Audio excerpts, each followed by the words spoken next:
Why do you say so?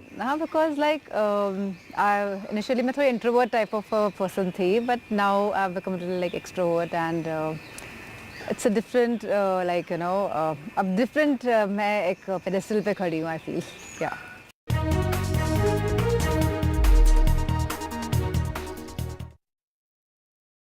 Copa. 36 lakh farmer families affiliated with Amul across 18,600 villages of Gujarat have pledged to vote with their families during these elections. I would also urge you to take this pledge and vote as a part of the democratic process of our country.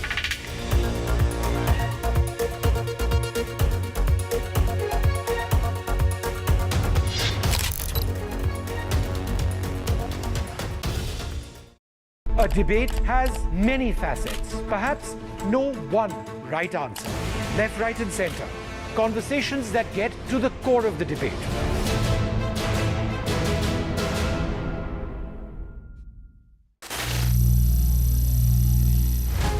Some people say the metaverse will only be virtual. One day this lecture hall will be made of code. And driverless cars would be trapped in intersections.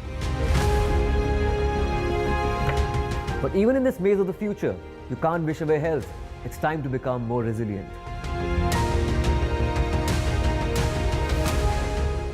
"10 years of Banega Swasth India, we have grown and achieved so many milestones.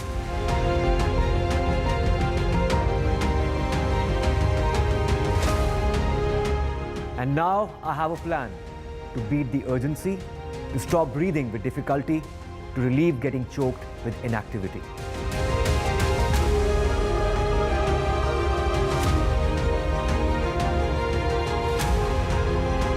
Energize our government, our environment, our society.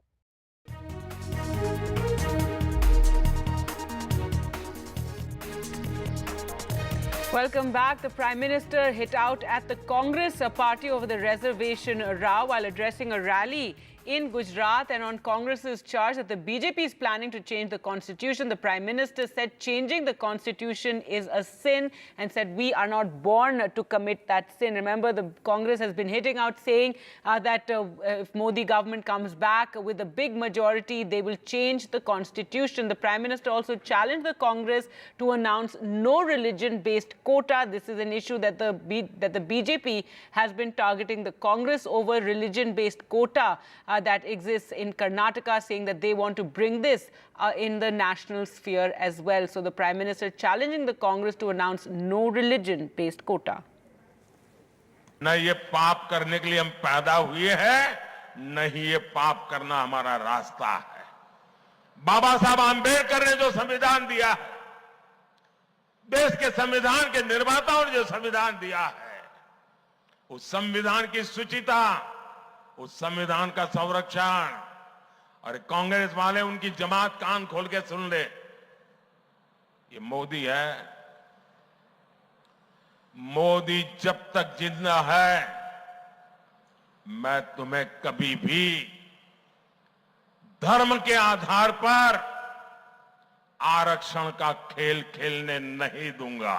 मैं आज कांग्रेस के शाहजादे को, Congress party को और कांग्रेस के सारे गाजे बाजे बजाने वाली जमात को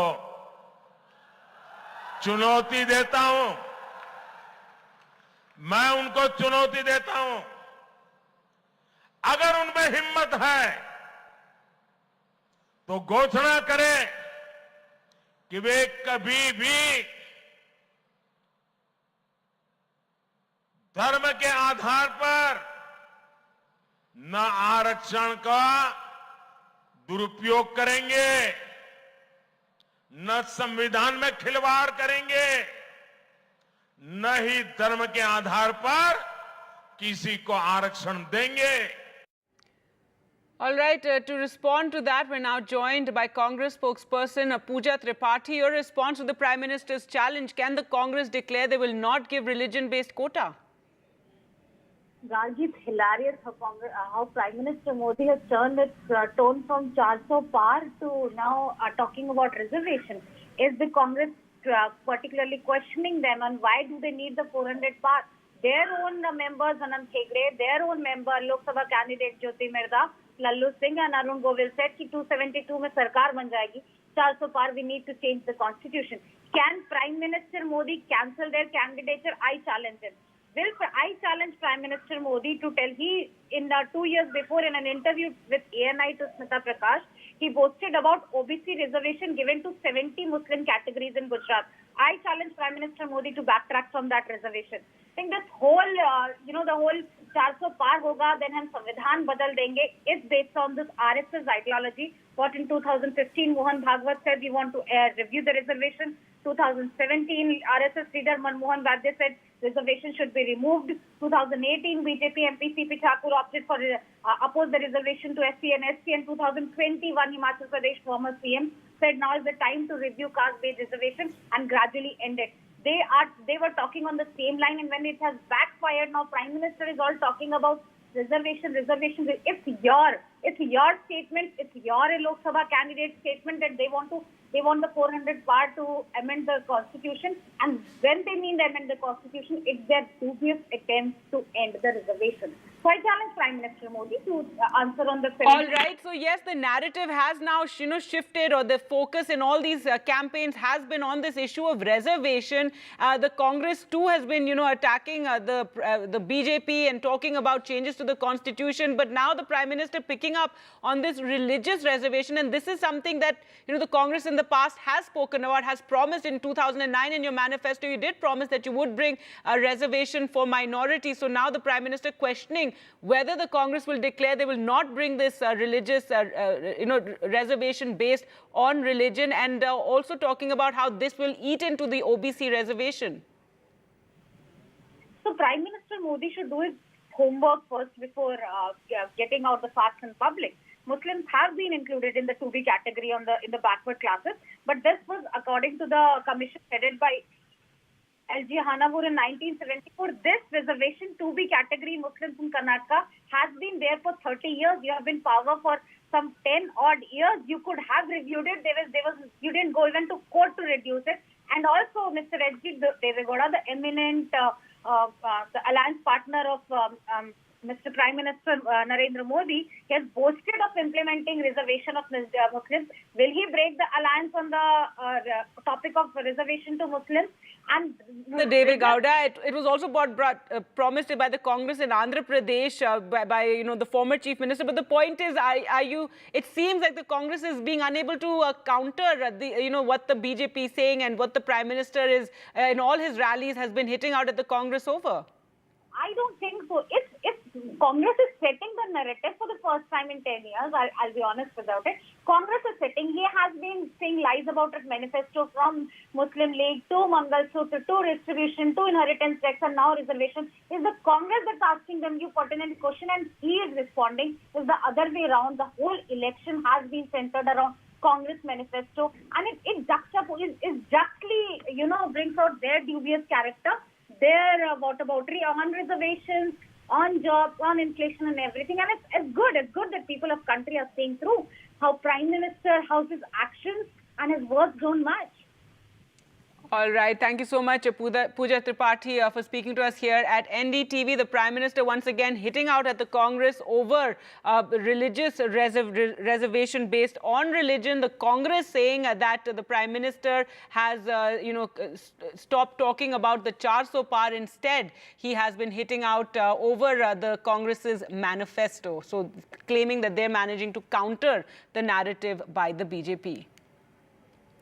All right, news now on the Amit Shah fake video case. Remember, it's a case in which the Delhi police summoned the Telangana Chief Minister after the official handle of the Telangana Congress had shared the same doctored video in which Amit Shah seemed to be speaking out against reservation. Now, today, the lawyer for the Telangana Chief Minister did meet with the police and sought time. So the Chief Minister Revant Reddy seeking 4 weeks' time from the cops. The Telangana Chief Minister's lawyer responding to this and also denying that this account which had shared this video was being operated by the Chief Minister, and therefore saying the query raised by the police is irrelevant. Earlier we spoke to Uma Sudhir for more. Earlier in the afternoon today, the lawyers team of Revanth Reddy here in Hyderabad had told us that he sought 4 weeks' time and that he is the star campaigner of the Congress, and that's what they've informed the Delhi police, that he's going to be busy with the campaigning schedule that he has already been drawn up, and therefore he will appear after 4 weeks. And the others in the case are going to be asking for, or have already asked for, 2 weeks' time because they want to study the URL as well as the other information that the Delhi police has filed. So the technical part is this much regarding to the case itself, but this has become much bigger politically now because Revanth Reddy is going all out in his meetings, in his campaign meetings, and speaking about this case that's been slapped on him, saying that Amit Shah wants me to come and appear before the police in Delhi instead of coming here and campaigning. He was campaigning in Korutla in Telangana. Of course, the day that the news came, he was campaigning in Karnataka, and at that time also he has responded saying that he is not one to be scared by such things. But more importantly, what Revanth Reddy has now done is to directly challenge the Prime Minister and also invoke Telangana pride. He is in fact saying that this is Gujarat domination. Of course, the Prime Minister represents the country and not Gujarat. In Amit Shah's deep fake video case, Delhi Special Cell had issued summons to Telangana's Chief Minister, Mr. Revanth Reddy. Her counsel here, she came to file the reply to the Delhi police, and we'll try to speak to her that what actually happened. Ma'am, what was the notice about? Can you just detail us about it? It was a 91 notice which was issued to Mr. Revanth Reddy in the capacity of a witness to submit the mobile or the device and tell about the source from which the alleged video has been shared. Okay, and what was the reply filed by you? So he does not use that Twitter handle. It is not his Twitter handle. So the reply was very pointed that that Twitter handle is not being used by him. So he wouldn't know what is the source of sharing of that video. And perhaps the summon also asked the Chief Minister to come with the electronic devices and all which were being used. So did you carry that as well? No, we only see the notice was premised on an assumption that he is the owner of that particular Twitter handle. So had he been the owner, then he would have submitted the devices. Since he was not the owner, that has been already told to the investigating agency. There's no need of submitting any of his personal devices. And the Delhi police, how did the Delhi police react to their statement? Will they be issuing any other summon or as such? Did they hint any such thing? That will be best answered by the Delhi police. I can't talk on their behalf, but our reply has been received by the Delhi police. Okay, thanks for speaking to us. So the first statement of the reaction has come from the Chief Minister's office. His counsel appeared before the Delhi police saying that he doesn't use that account from which that video was allegedly uploaded. In Delhi, Mohammad Ghazali for NDTV. Now, in this election so far, voter turnout has been a matter of concern, and NDTV, with the support of prominent corporate citizens, is launching a campaign to urge voters to cast their ballots. Our Pledge to Vote campaign aims to boost voter participation. So do go to our website, ndtv.com/pledge to vote, and take the pledge, and don't forget to share it on social media. After 5 years, we are again getting an opportunity to exercise our right to vote. This is a right which has been earned after a very long and hard struggle by our great leaders. We must not waste this opportunity. I have pledged that I will vote. I have appealed to all my family members and friends to come out and vote for the development of our great nation.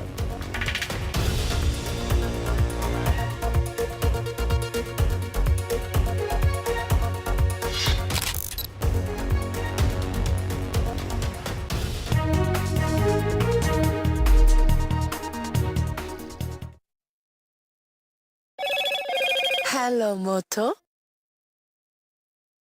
Motorola, India's best 5G smartphone brand.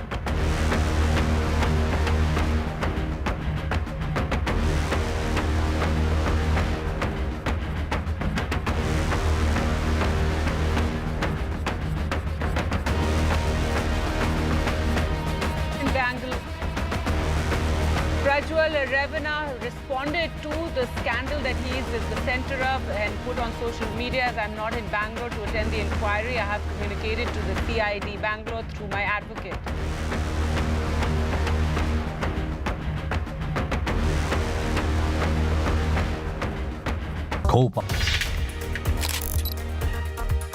As citizens of this great nation, we have the power to shape its future. And one of the most crucial ways we can do that is by casting our vote. It's not just a right for every citizen, it's a responsibility. A responsibility to ourselves, to our communities, and to our country. So, I urge all of you to exercise your right to vote. I always ensure that I fulfill this duty to our country.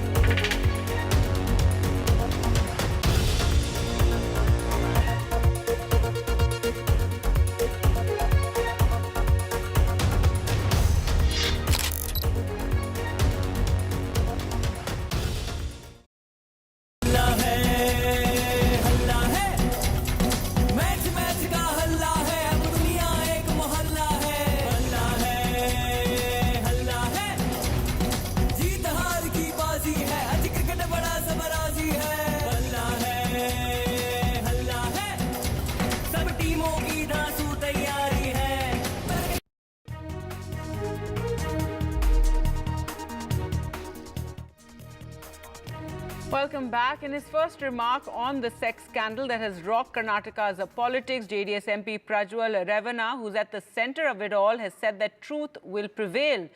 Prajal Rana is accused of sexually abusing hundreds of women after reportedly over 2,000 videos featuring him surfaced in his parliamentary constituency, Hassan. A day before it went to polls, the MP himself left the country a day after. He put on social media that as I'm not in Bangalore to attend the inquiry, I have communicated to CID Bangalore through my advocate, truth will prevail. Prajal Rana, who was summoned by the special investigative team to appear before them within 24 hours, also shared his lawyer's reply to the SIT notice, where he is asked for 7 days to return to India and appear before the probe team. He is currently in Germany. Meanwhile, his father, HD Ravana, has also said he's ready to face the SIT probe. Karnataka Chief Minister wants his passport to be cancelled and has written to the Prime Minister to cancel the MP's diplomatic passport. This also goes on to show that, like the JDS family that has promised that they would be welcoming the SIT probe and they would also be cooperating with the investigation. The question was, when would Prajal Rana appear before the SIT officials? Well, it should be within a week's time is what we hear, going by what he has posted on the social media handle. And like you also pointed out, it has been pretty interesting because just on the day when Karnataka's 14 constituencies, including Hassan, went to polls, Karnataka's Chief Minister Siddaramaiah constitutes the special investigation team based on a letter that was given to him by the State Women's Commission, and right on the same day Prajal Rana leaves for a place abroad. And this seems to be pretty much intriguing, because was he really aware of this, what was to come? Going by the response that we would get by the SIT officials, we will know what will be the kind of action that will be taken, whether it would tantamount to an arrest of Prajal Rana, an arrest warrant that could be issued or not, is also something to watch out for. But before that, one of the first steps that has been taken is Karnataka Chief Minister writing to the Prime Minister seeking the cancellation of the diplomatic passport, and that is definitely one of the steps taken to ensure that Prajal Rana would return to India. News now from Delhi, and nearly 100 schools in Delhi as well as the National Capital Region today had to send students home early after receiving a bomb threat via email this morning. It created quite the panic among Delhi schools. But police officials quickly conducted thorough search operations and did not find anything suspicious. The Home Ministry called it a hoax, while the Delhi Lieutenant Governor V.K. Saxena said the police have traced the origin of the bomb threat emails, and reports suggest a single IP address was used to send the hoax email to the schools, and the email address used for the mail had a Russian domain. However, it's not certain whether the email originated from there, and it is a matter of investigation. Let's just listen into what was said earlier in the day when this hoax first broke out, when this news first broke out of these emails sent to schools. मैं इस बात को दिल्ली की जनता को assure करना चाहता हूं कि दिल्ली पुलिस पूरी तरीके से मुस्तैद है और हमारी कोशिश होगी कि हम किसी भी अप्रिय घटना को नहीं होने दें। दिल्ली पुलिस ने अभी पता कर लिया है कि ये मेल्स कहां से आ रहे हैं, जांच चल रही है।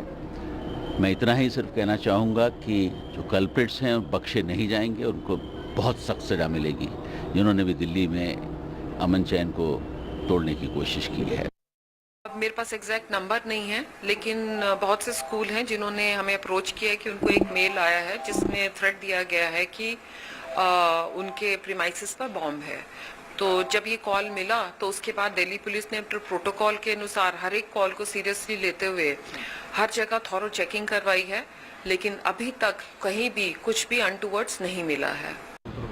ये बेसिकली जो हमें इंफॉर्मेशन मिली तो सुबह 4:15 बजे के आसपास कई जगह सेम मेल कंटेंट सबको मेल किया गया और इसके बाद हमने immediately we swung into action और हमने सारे प्रिकॉशनरी मेजर्स लेते हुए बच्चों की सिक्योरिटी देखते हुए सब जगह चेकिंग कराई और स्कूल एडमिनिस्ट्रेशन के साथ डिसीजन लेते हुए कई जगह को स्कूल्स को बच्चों को जो अपने वो घर भी चले गए हैं और सभी स्कूल्स में चेकिंग अभी जारी है।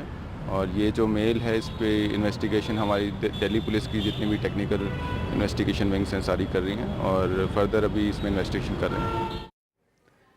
All right, in news coming in from West Bengal, the Bengal Chief Minister Mamata Banerjee has criticized the Election Commission for the delay in releasing the final voter turnout figures for the initial two phases of the Lok Sabha polls and expressed concern over what she described as the sudden increase in polling percentages during those phases. Remember, there's on the same evening of polling, a number is released and then the next date is revised. Now, the Commission had made public the voter turnout of the first two phases of polling, which were held on 19th and 26th.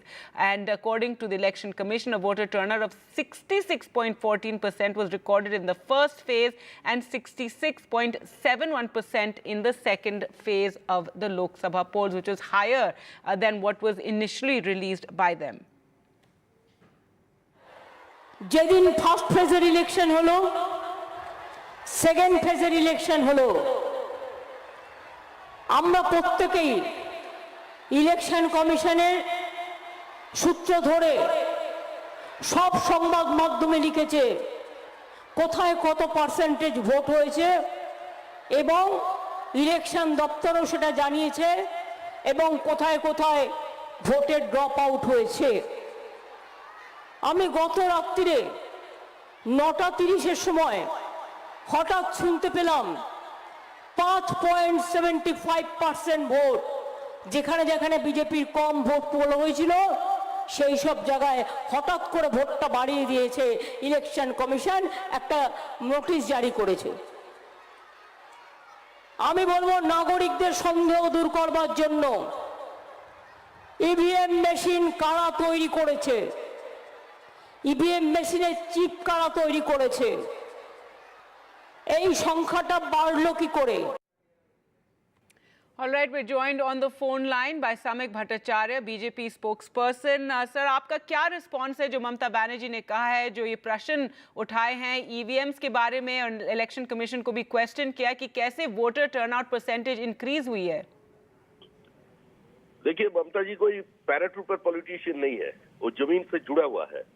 वो नीचे से उठकर ऊपर CM की कुर्सी पर पहुंची है, तो उसका जमीन का गंध मालूम है।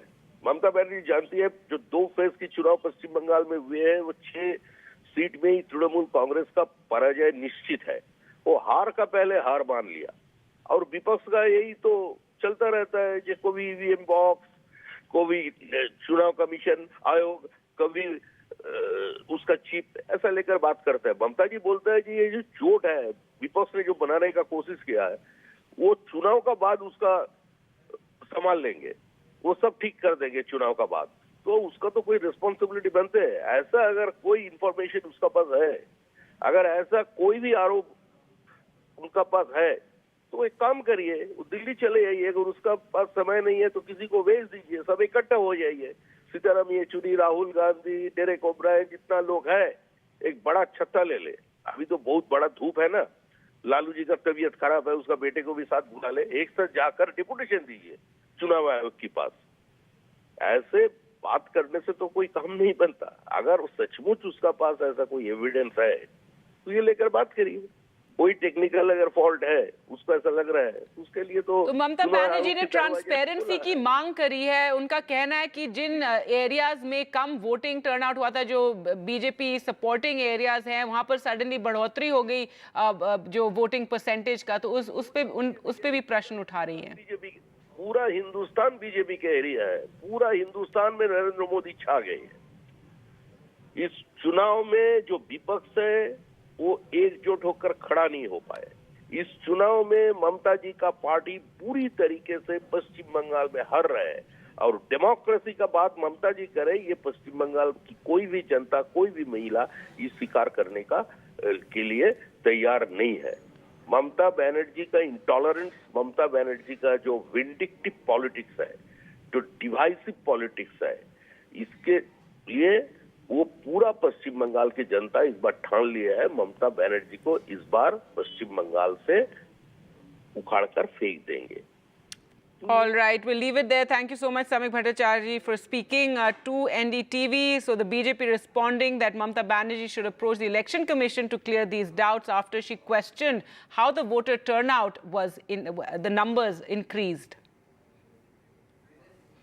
And finally, let's focus on the weather. That's been a huge talking point in this election. And as intense heat wave has gripped several states, it's said to be one of the factors behind the lower voter turnout in the first two phases of the 2024 Lok Sabha election, especially in Tamil Nadu, the heat wave being reported and a warning issued for Chennai. Chennai techie Arvind and his wife hydrating themselves with tender coconut water as mercury touched 39.4 degrees centigrade in the city, over 2 degrees above normal. Authorities have advised Chennaites to not step out between noon and 3 p.m. and to cover their head. It's very difficult with this hot season, like every time, once in a week, we used to come here to buy drink and then buy around 10 coconuts and we take it at home. Yeah, drinking lots of water, lemon juices, like that we are drinking, taking care of. Temperature in Karur was the hottest in the state, touching 42.5 degrees, nearly 6 degrees above normal for this time of the year. As per the Met Department, heat wave in Tamil Nadu will continue till the 4th of May, with at least 6 districts reporting temperatures above 40 degrees. Sukanya, a yoga instructor, is unable to continue with her regular classes due to the scorching heat. Usually I am one-to-one person instructor. Nowadays I am taking online classes because of this heat.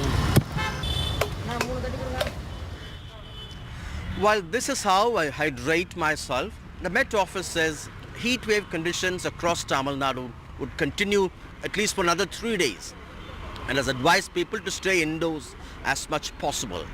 In my case, I also wear a hat and have switched to cottons. In Chennai, with Suresh, Sam Daniel, Find the TV.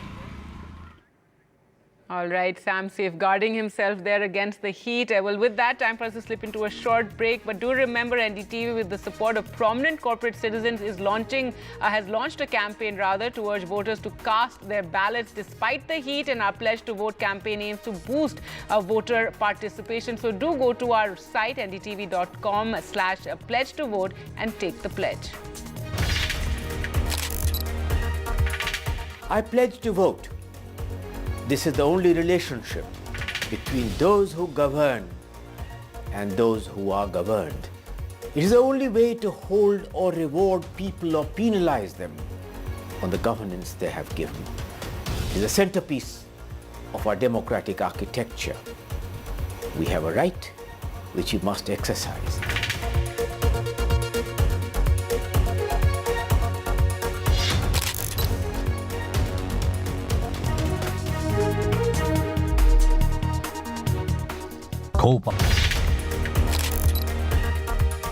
In our country, we choose our leaders, we decide who is going to be ruling the country, and it is something which is both a fantastic right, privilege, and we should also see it as our constitutional duty.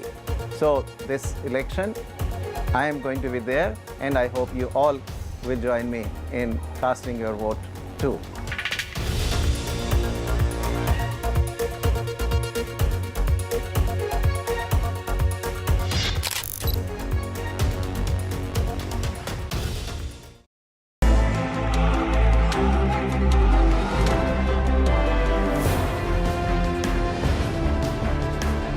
The biggest carnival of democracy, India's general election.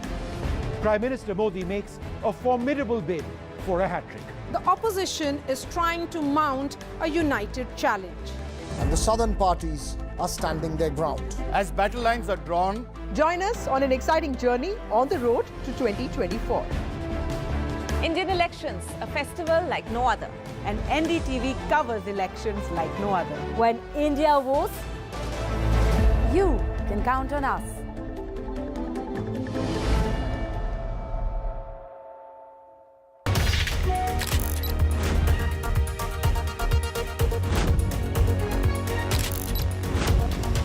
It's the essence of democracy, and we stand firmly behind it.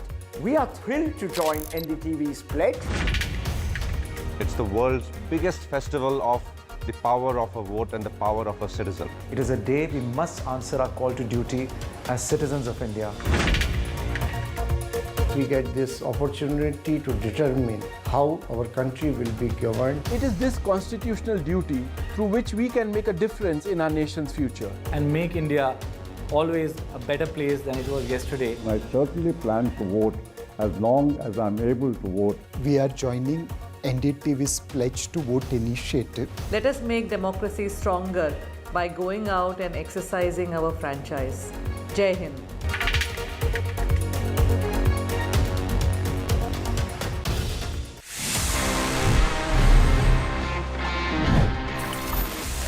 Let's talk about Android. और Android से मेरा मतलब है let's talk about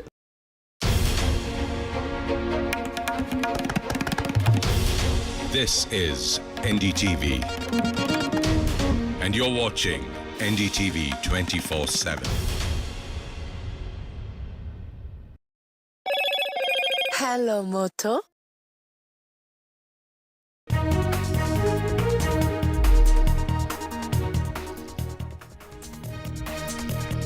Good evening and welcome to NDTV. I'm Ankit Tyagi. Quickly taking you to the headlines we are tracking at 6 p.m. Prime Minister Narendra Modi challenges the Congress over reservation, says announce no religion-based quota. Prime Minister also says changing constitution is a sin.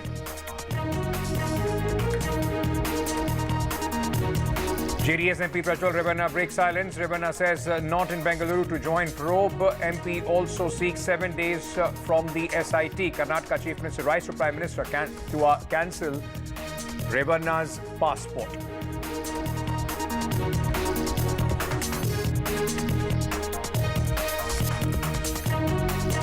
One of the two arms suppliers in the firing case outside Salman Khan's residence has died allegedly by suicide in police custody. The Mumbai CID to probe the death case.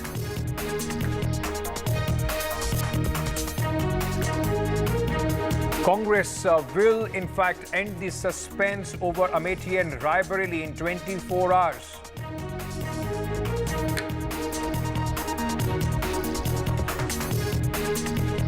Telangana Chief Minister replies to Delhi police, seeks 4 weeks' time to respond to summons. Telangana Chief Minister denies operating state Congress X handles.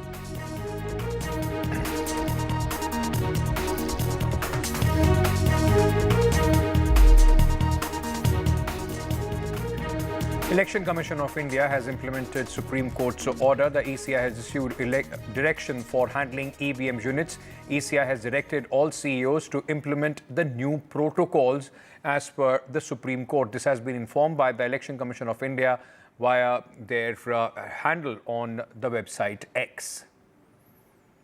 Let me go across to my colleague Aishwarya, who's joining us with more details on this. Aishwarya, what are the new protocols that the Election Commission is now, in fact, implementing for safeguarding the EVMs? Well, remember the Supreme Court gave directives to the Election Commission of India to keep the handling and storage of symbol loading units, that is EVM and VVPAT, for at least 45 days, and this directions just come after the backdrop of the latest order of the Supreme Court, which stated that after the completion of symbol loading unit processes, the symbol loading unit should be sealed in containers, and the symbol loading unit should be stored there for at least for a period of 45 days. In the press release issued by the Election Commission, it also stated that during the commissioning period, in pursuance of the judgment of the Honorable Supreme Court of India, dated April 26, 2024, according to the new protocol that the Election Commission of India has been issuing for handling and storage of symbol loading units, and all the CEOs have been directed to create necessary infrastructure and provisions to implement the new protocols for handling and storage of SLUs as mandated by the Honorable Supreme Court. Remember, the Supreme Court earlier had asked the Election Commission of India 5 pointed questions, to which it was also asked about the microcontroller unit and technicalities of the EVMs and VVPATs. And after that, the directions were passed that when an election plea can be filed for at least 30 days of time period after the declaration of result, let's keep this SLU unit safe for at least 45 days, to which the Election Commission of India today had issued the directives to all the CEOs to keep the SLUs safe for at least 45 days. And the directives has also been issued to the CEOs to have a proper infrastructure available to keep these VVPATs and the SLUs safe for the time period of at least 45 days after the election results declares.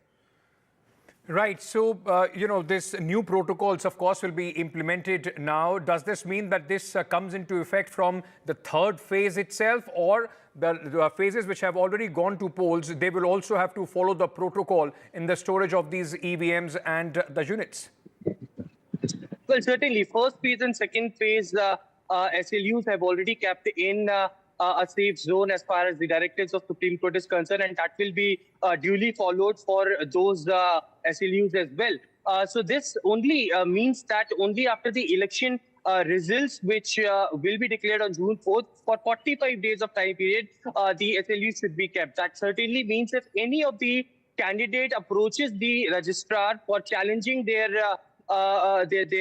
candidature or their results, then within 45 days of time period, the SLUs can be opened if challenged by second place or third place candidates. So certainly this will also be implemented for first phase and second phase election and the SLUs which had been capped till now, and for the upcoming phases of elections as well. All right, let me go across at this moment to Dr. Mohammad Amin, ex-Chief of Protocol, Election Commission of India. Sir, just for the benefit of our viewers, how does this strengthen the security as far as the election process and the storage of the SLU units and the EVM is concerned? What are the new protocols that the Election Commission will be following now?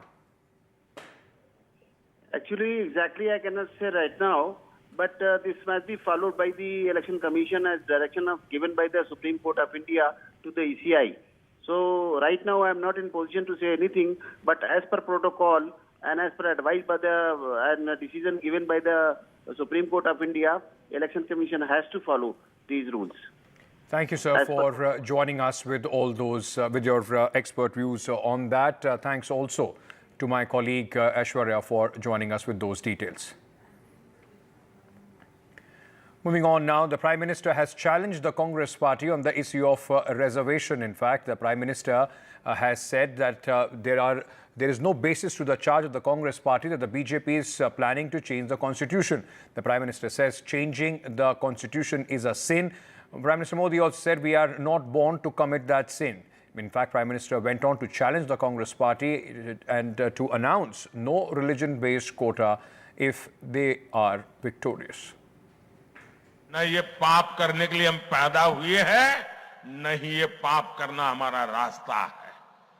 बाबा साहब आंबेडकर ने जो संविधान दिया है, देश के संविधान के निर्माताओं ने जो संविधान दिया है, उस संविधान की शुचिता, उस संविधान का संरक्षण, और कांग्रेस वाले उनकी जमात कान खोल के सुन ले, ये मोदी है।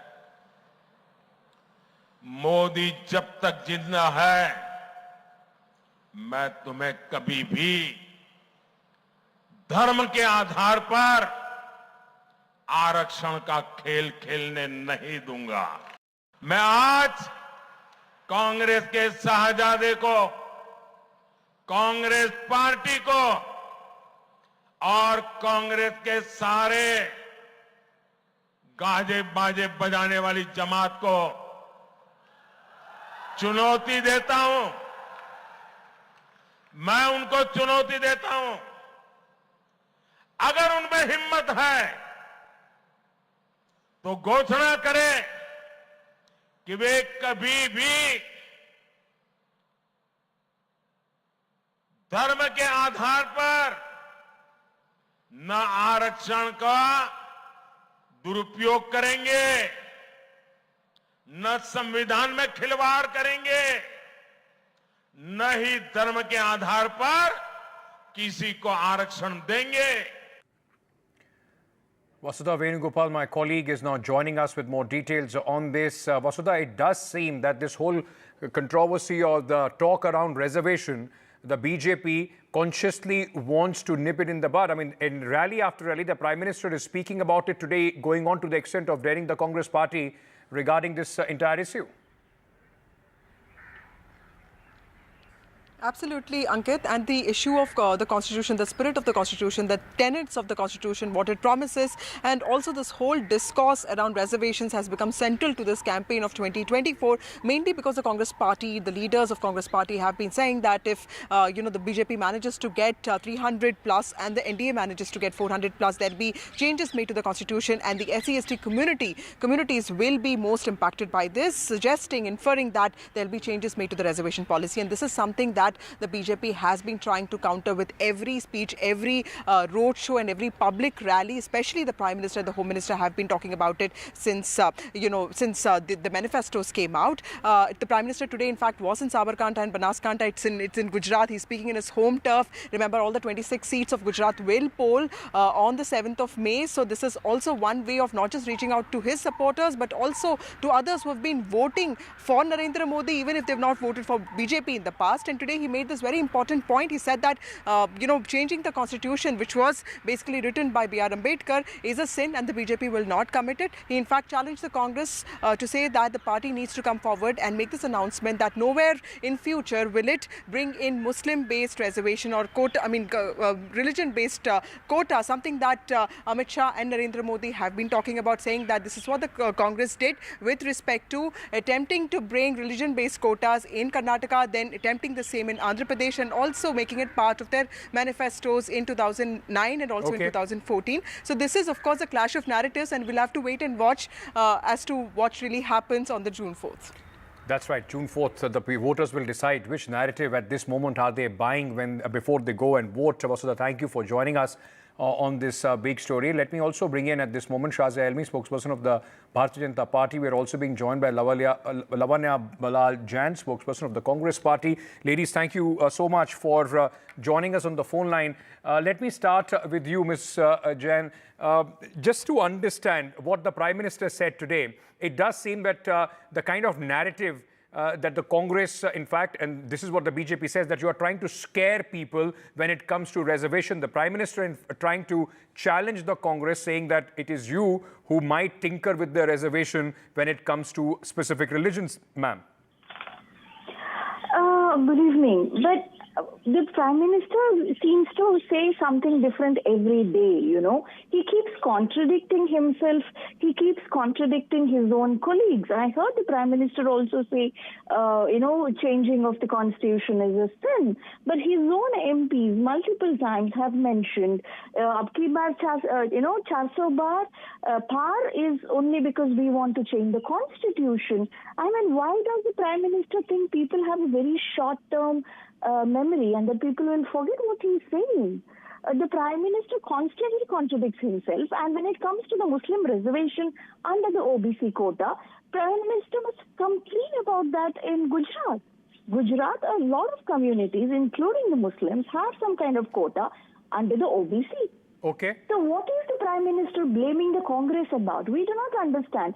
We genuinely feel the Prime Minister has not read the Congress manifesto. I think somebody created a mischief. Right. Let me get in Shazia Ilmi at this moment. Shazia, it does seem that this whole, whether you want to call it a hoax, whether you want to call it the fear, but it has been propagated by certain BJP leaders. One of them also, in fact, in Karnataka, paid the price of not being selected as the candidate because he said so. Now, is this the BJP's attempt? Because you believe that possibly this narrative is somehow gaining traction on the ground, the Prime Minister trying to dispel these rumors? Yeah, so Ankit, I would like to tell you the difference between narrative and misinformation and lies.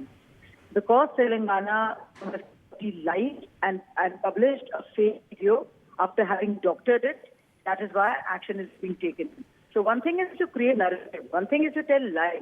So they have been caught lying and everybody knows that.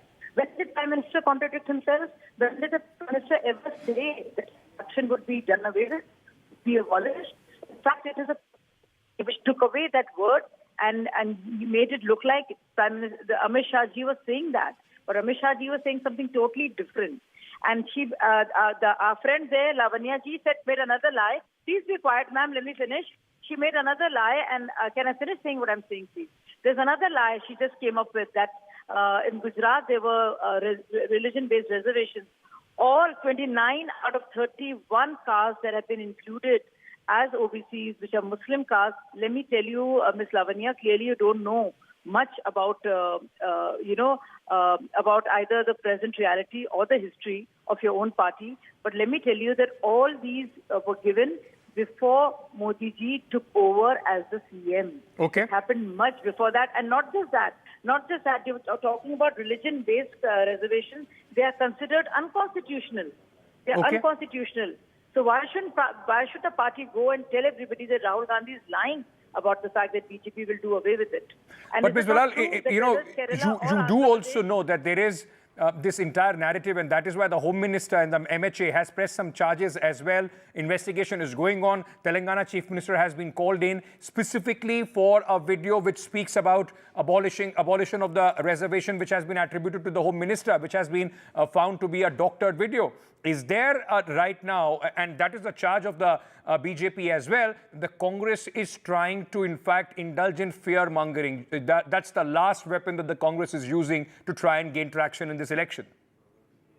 See, on the 26th of last month, there was a video released by the IT propagandists of the BJP, some of the biggest handles of the BJP, the blue-tick handles of the BJP, people followed by Mr. Modi, who said, in Wayanad, the video of Rahul Gandhi seeking votes says he will break the Ram Mandir and build a mosque there. So who is creating mischief in this country?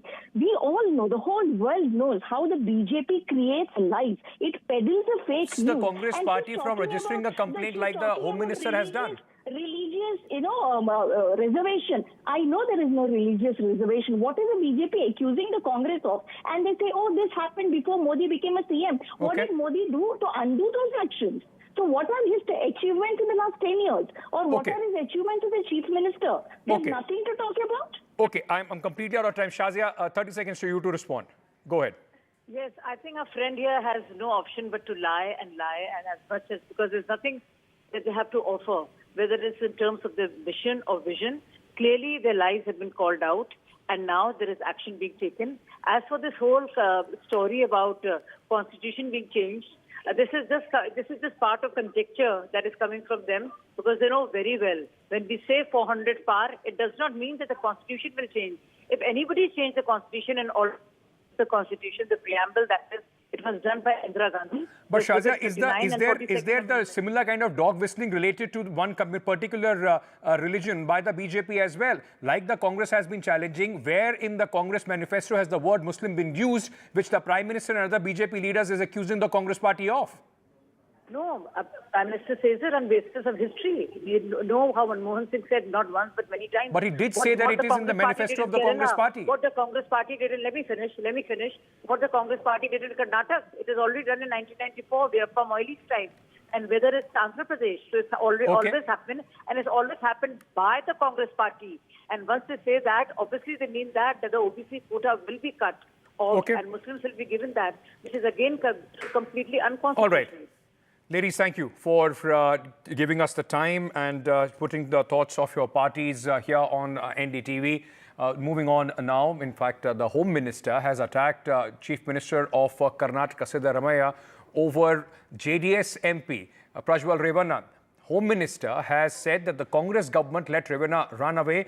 Amit Shah also said the Congress government knew about the videos and Karnataka government did not arrest Rana. Remember, JDS is a former ally of the Congress, of the BJP, I beg your pardon, in the current elections in Karnataka. And the Chief Minister of Karnataka, Mr. Siddaramaiah, had written a letter earlier to the Ministry of External Affairs, to the central government, of asking for cancellation of Mr. Rana's passport. Now, there are charges from both sides, the Congress and the BJP, about both these political parties and their leaders knowing pretty well for the last few months about this sex scandal. Karnataka में सरकार किनकी है? Congress party के law and order की जिम्मेदारी उनकी है। कई महीनों से उनको मालूम था, मगर जब तक वोकल लीग का वोटिंग समाप्त नहीं हुआ, इन्होंने इनको नहीं पकड़ा, भाग जाने दिया। जिम्मेदारी अगर किसी की है तो कर्नाटक के मुख्यमंत्री, गृह मंत्री और उप मुख्यमंत्री की है। My colleague Pratibha Raman joins us this morning. Pratibha, it was expected this is going to be a big political hot potato as far as the BJP and the Congress is concerned. But the fact remains that both these political parties and their leaders stand exposed at this moment. The BJP leaders knew about this, so did the Congress. Well, in fact, this has been in the news right since yesterday when Mr. Devaraj Gowda, one of the BJP leaders from Hassan, had mentioned that the Karnataka BJP chief was aware of this issue much before the candidature of Prajal Rana was finalized in Hassan before the Lok Sabha election that was due in Karnataka. And he had also mentioned yesterday that the person who had given him the pen drive had informed him that the pen drive was also given to the Congress, senior Congress leaders. So both these parties may have been in the know is something that the political murmurs are talking about. And in the meantime, today, yes, the Chief Minister has written a letter to the Prime Minister seeking the cancellation of the passport. I did question the advocate who has been representing Prajal Rana. Just minutes before this, he had written a letter to the SIT officials seeking 7 days' time for Prajal Rana to appear before the SIT officials. And when I did question him about the fact that Prajal Rana did actually flee the country with the help of either the Congress or the BJP there, why would he really do that? And the advocate simply denied all of these as, dismissed all of these as rumors and said that he wasn't aware of any such case right at the time that he was leaving the country. This was a pre-planned trip. There was no FIR, there was no SIT at that point in time. But the lawyer has promised that Prajal Rana would be cooperating with the investigation as on today and would also be abiding by what has been said in that letter as on today. He could be appearing before the SIT tomorrow or on the 7th day. Well, only time will tell. Back to you. Thank you, Pratibha, for joining us at this moment. It's a shameful case and serious investigation needs to be conducted, even if it requires cooperation between both the central and the state government. Moving on now, in fact, to the Salman Khan case where the accused has died by suicide, and this is in police custody. Now, one of the accused, Anuj Tapan, was in police remand and he has allegedly hung himself in the bathroom. He was declared brought dead at the hospital. Now, serious questions have been raised against the Mumbai police. An investigation now has been given to the CID. Sujata Dwivedi, my colleague, is joining us with more details on this. Sujata, very quickly, what action is the Mumbai police now taking? Because this is a very serious case. It's not only a high-profile case, but also raises questions on the way Mumbai police handles these criminals in their custody. Well, yes, Ankit, and to update on the same, now the state CID officials have already reached the premises of the Mumbai Crime Branch where Anuj Thapan was supposed to be kept until the 8th of May, and also after now that he's been declared dead, he'll be taken to the JJ hospital for the further post-mortem to be conducted, and at present the entire matter has been handed over to the state CID to further question the same, and also if any sort of negligence is found by the officials of the CID, then strict actions could also be taken against the Mumbai police officials who were there on duty. And as it is being said that while he was present in the lockup, there were around 4 to 5 of the Mumbai officials who were present for the questioning to be conducted, and also 8 to 10 of his other inmates who were there. So somewhere, of course, Mumbai police is in the questioning here, and also for the negligence of how could a serious accused here into the entire matter of Salman Khan, which is one of the hot topics for the Mumbai police to investigate, and how could he do of himself getting hung in a toilet using a bed sheet that was given to him last night for his rest. And at present, all the CID officials have reached the premises where they will first have a look at the lockup where he was kept, and after which they'll be heading over either here at the GT hospital where I'm present, where all of the other senior authorities of the Mumbai police team are, or else they'll also be travelling to the JJ hospital where the post-mortem will be conducted, and whether to hand over the matter to court and what does the family of Thapan says is an important look, after which there could be a magisterial action too being taken into the matter. And also because of the other 3 accused on whom the Macaca Act was also acted upon, so they are also kept under serious and also a big team is also present. Yes. Thank you for joining us with all those details at this moment. All right, with that, we are slipping into a very short break. News and updates continue on NDTV. Stay tuned.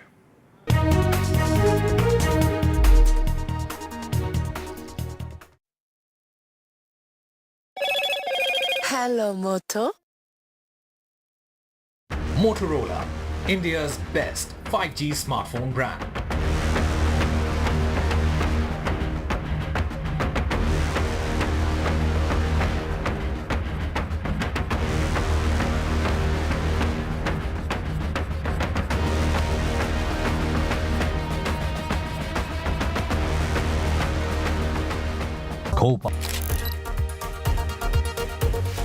Hello everyone. I urge each one of you to exercise your right to vote. Your voice matters, and all our votes shape our collective future. Let us make democracy stronger by going out and exercising our franchise. Jai Hind.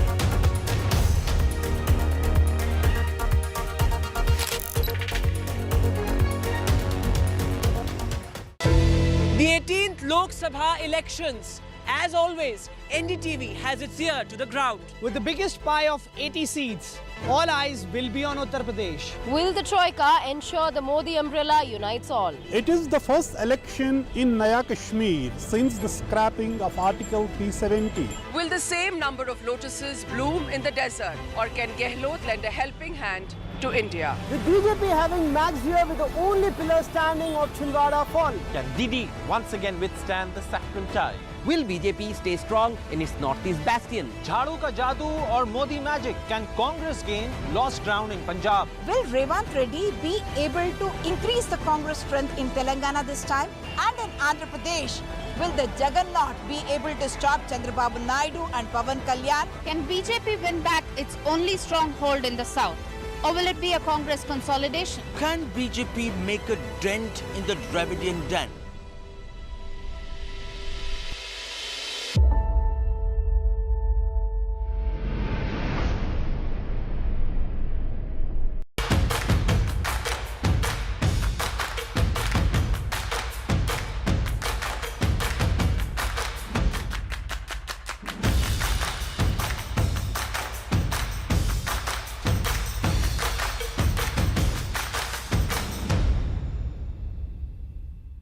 This show isn't just about news from the southern states. It's one that looks at the rest of India and the world from a diverse South India point of view, because NDTV has always taken the southern view seriously. The Southern View with Veera Raghav, only on NDTV 24/7.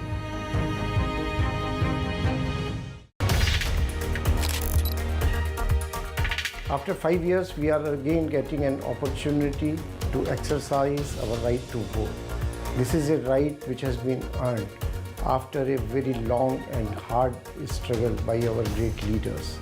We must not waste this opportunity. I have pledged that I will vote. I have appealed to all my family members and friends to.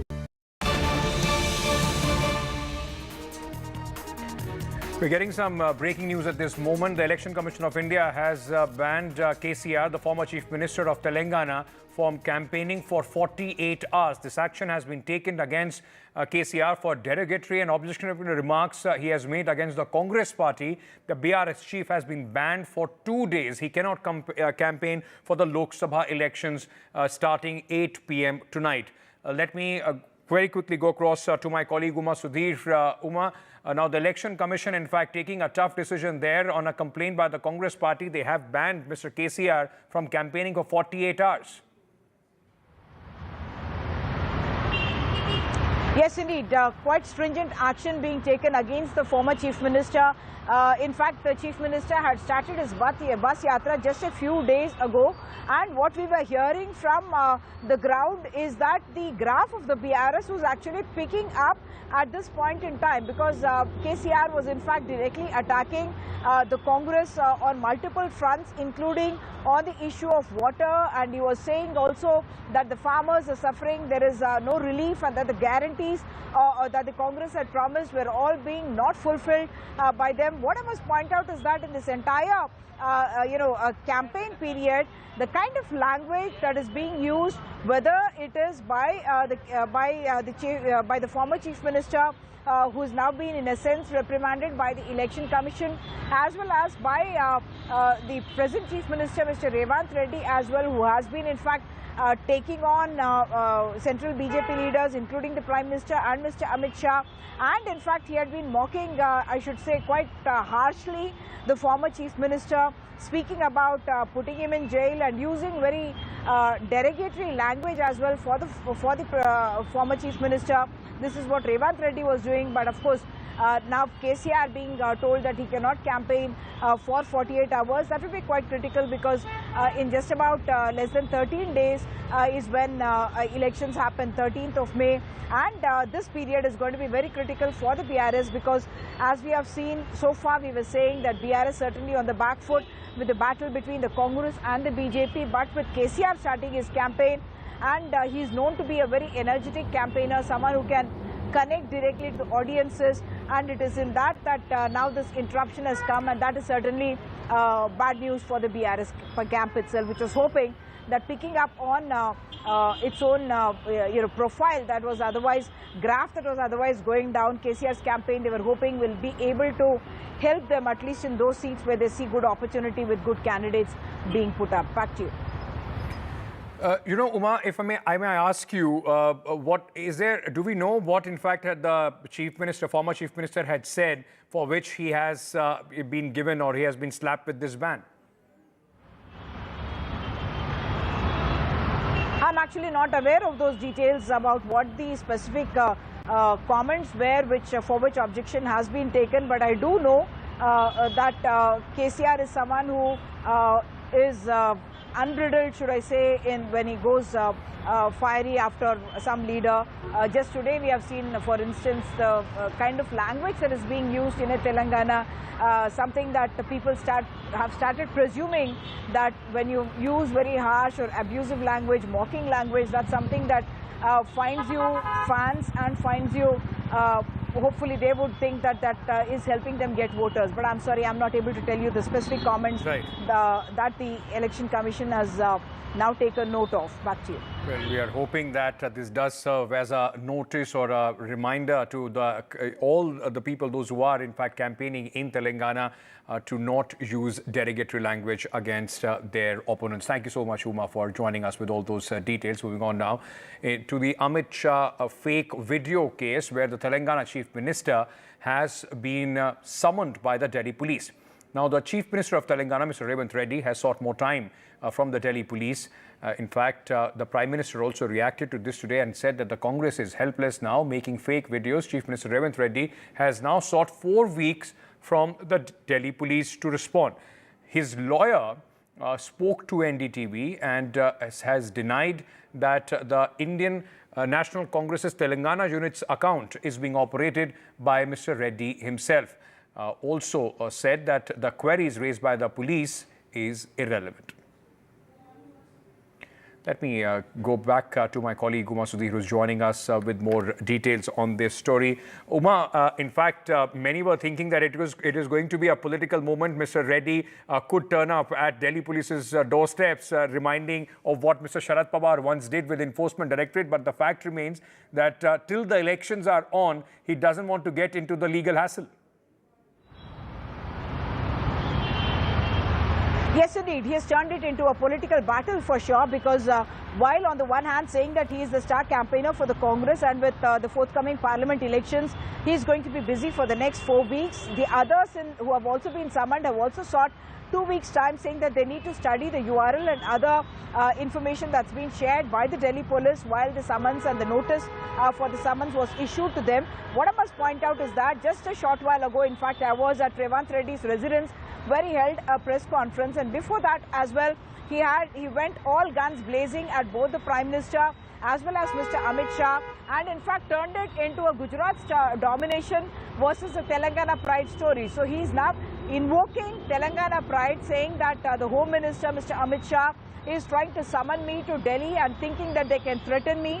And in fact, the kind of language that he used, he said that they has come on my soil, in my land, and trying to threaten me. And he was appealing to the voters, saying that when someone from the family is threatened, even if we have differences between ourselves, we stand with our own family member and give a befitting answer to the outsider, as he made the BJP leaders seem.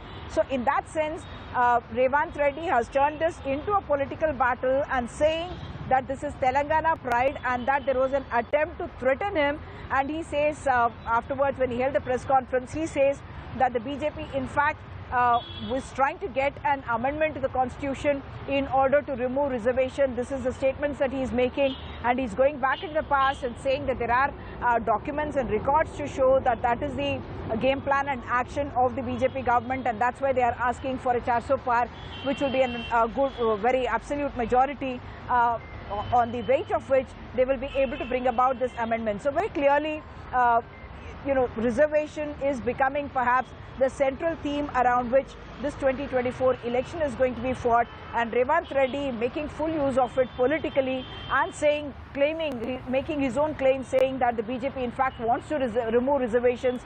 It was a question of the Muslim reservation, and he clarified, saying that Muslim reservation should be brought in not by taking away the reservation from the other sections. And he said even when Muslim reservation was brought in the erstwhile state of Andhra Pradesh, it was by saying that they are part of the backward classes and recognizing them as backward classes, and not on the basis of religion. Back to you. All right, Uma, thank you for joining us. Let's also listen in to what Prime Minister Narendra Modi had said regarding this fake video case of Amit Shah. ये लोग मोहब्बत की दुकान चलाने के लिए निकले थे, अब मोहब्बत की दुकान में फेक वीडियो का बाजार खोल दिया है। अब चुनाव में उनकी बातें नहीं चलती हैं तो फर्जी वीडियो बना करके फैला रहे हैं। आप कल्पना कीजिए, जिस पार्टी ने 60 साल तक देश पर राज किया, इतने सारे इनके प्रधानमंत्री रहे, मंत्री रहे, जनता के पास जाने के लिए उनकी जुबान पर सत्य नाम का शब्द नहीं है, और उनकी मोहब्बत की दुकान में फेक फैक्ट्री रूप में अब काम करने लगी है। Union Minister Amit Shah, in fact, held a road show in Karnataka's Haveri.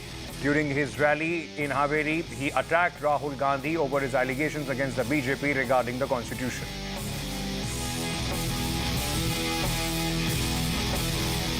BJP candidate and Union Minister from Porbandar Lok Sabha constituency, Mansukh Mandviya, held his election campaign in a village. Andhra Pradesh Chief Minister Y.S. Jagan Mohan Reddy held election campaign at in fact the state where the polling for Lok Sabha and state elections is going to take place simultaneously. BJP has fielded Chief Minister CM Ramesh from the Anakapalli Lok Sabha constituency. He will take on Deputy Chief Minister from this constituency.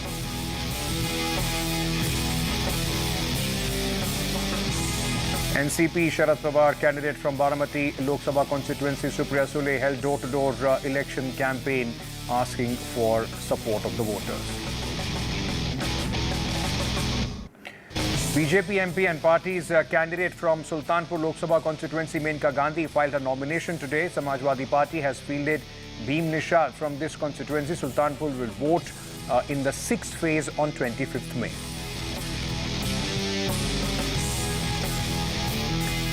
Union Minister and BJP candidate from Mumbai North Lok Sabha constituency, Piyush Goyal, held Namo Prachar Fairy campaign in Mumbai. Piyush Goyal paid tributes to 108 martyrs during the Samyukta Maharashtra movement.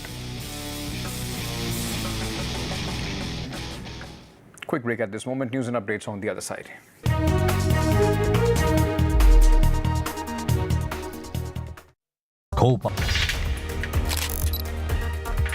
I do hope all of you are going to go out and cast your vote, and especially the youth of the country. And the youth and the corporate citizens, people who work in our urban centers and companies. You know, we are the, in many ways, we actually are the generation which is going to build the country. So I do hope all of you get out and vote. It is not just our responsibility, but it's also our core participation in building the future country of our dreams. And I am today pledging to vote. My vote is in Punjab on 1st June. So I'm pledging here to vote, and I do hope all of you do the same. So I'm going to just sign this pledge to vote.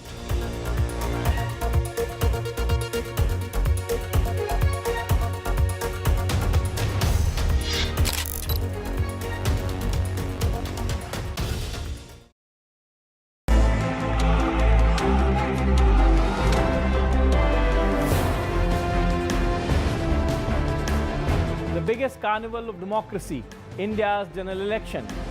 Prime Minister Modi makes a formidable bid for a hat-trick. The opposition is trying to mount a united challenge.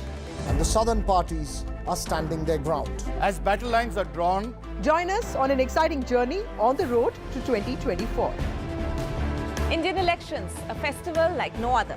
And NDTV covers elections like no other. When India votes, you can count on us.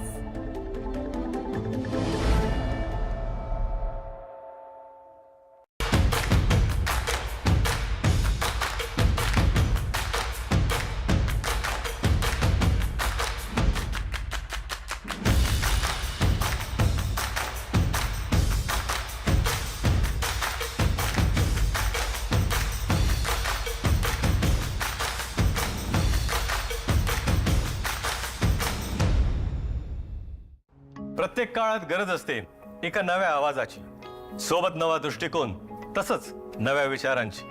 असा आवाज जो मोठमोठ्या मुद्द्यांमध्ये हरवणार नाही आणि मातीतले मुद्दे मांडायला कधी विसरणार नाही. पत्रकारितेतील हाच नवीन आवाज घेऊन येत आहोत तुमच्यासाठी आम्ही एनडीटीव्ही मराठी. आमचा हा आवाज आरडाओरड करणारा नसेल, तर तिखट प्रश्नांनी कशाला कोरड पाडणारा असेल. हा आवाज तेच सांगेल जे प्रत्यक्षात घडलंय आणि महाराष्ट्राच्या मनात नक्की काय काय दडलंय. या आवाजात निडरपणा आहे, सह्याद्रीचा कडा आहे, मराठी बाणा आहे. पूर्ण पडताळल्यानंतरच सत्य सांगेल हा आवाज, आणि केवळ आजचाच नाही तर भविष्याचाही वेध घेईल हा आवाज. नव्या महाराष्ट्राचा नवा आवाज, NDTV Marathi. After 5 years, we are again getting an opportunity to exercise our right to vote. This is a right which has been earned after a very long and hard struggle by our great leaders. We must not waste this opportunity. I have pledged that I will vote. I have appealed to all my family members and friends to come out and vote for the development of our great nation.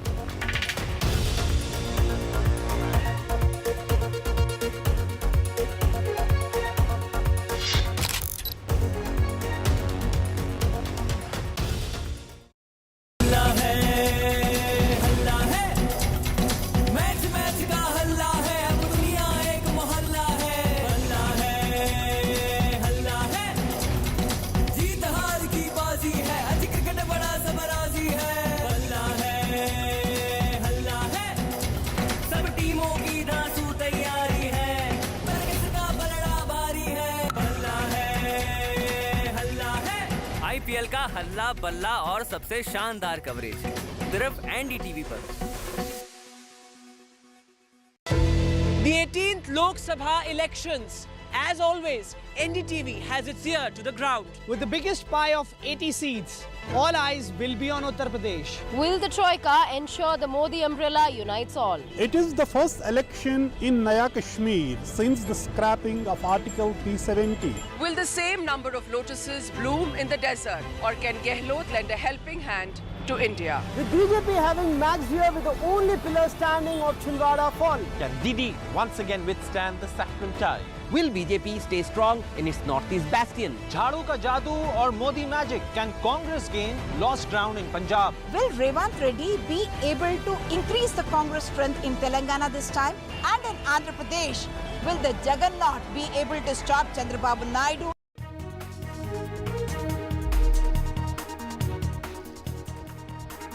West Bengal Chief Minister Mamata Banerjee has questioned Election Commission's revised voter turnout.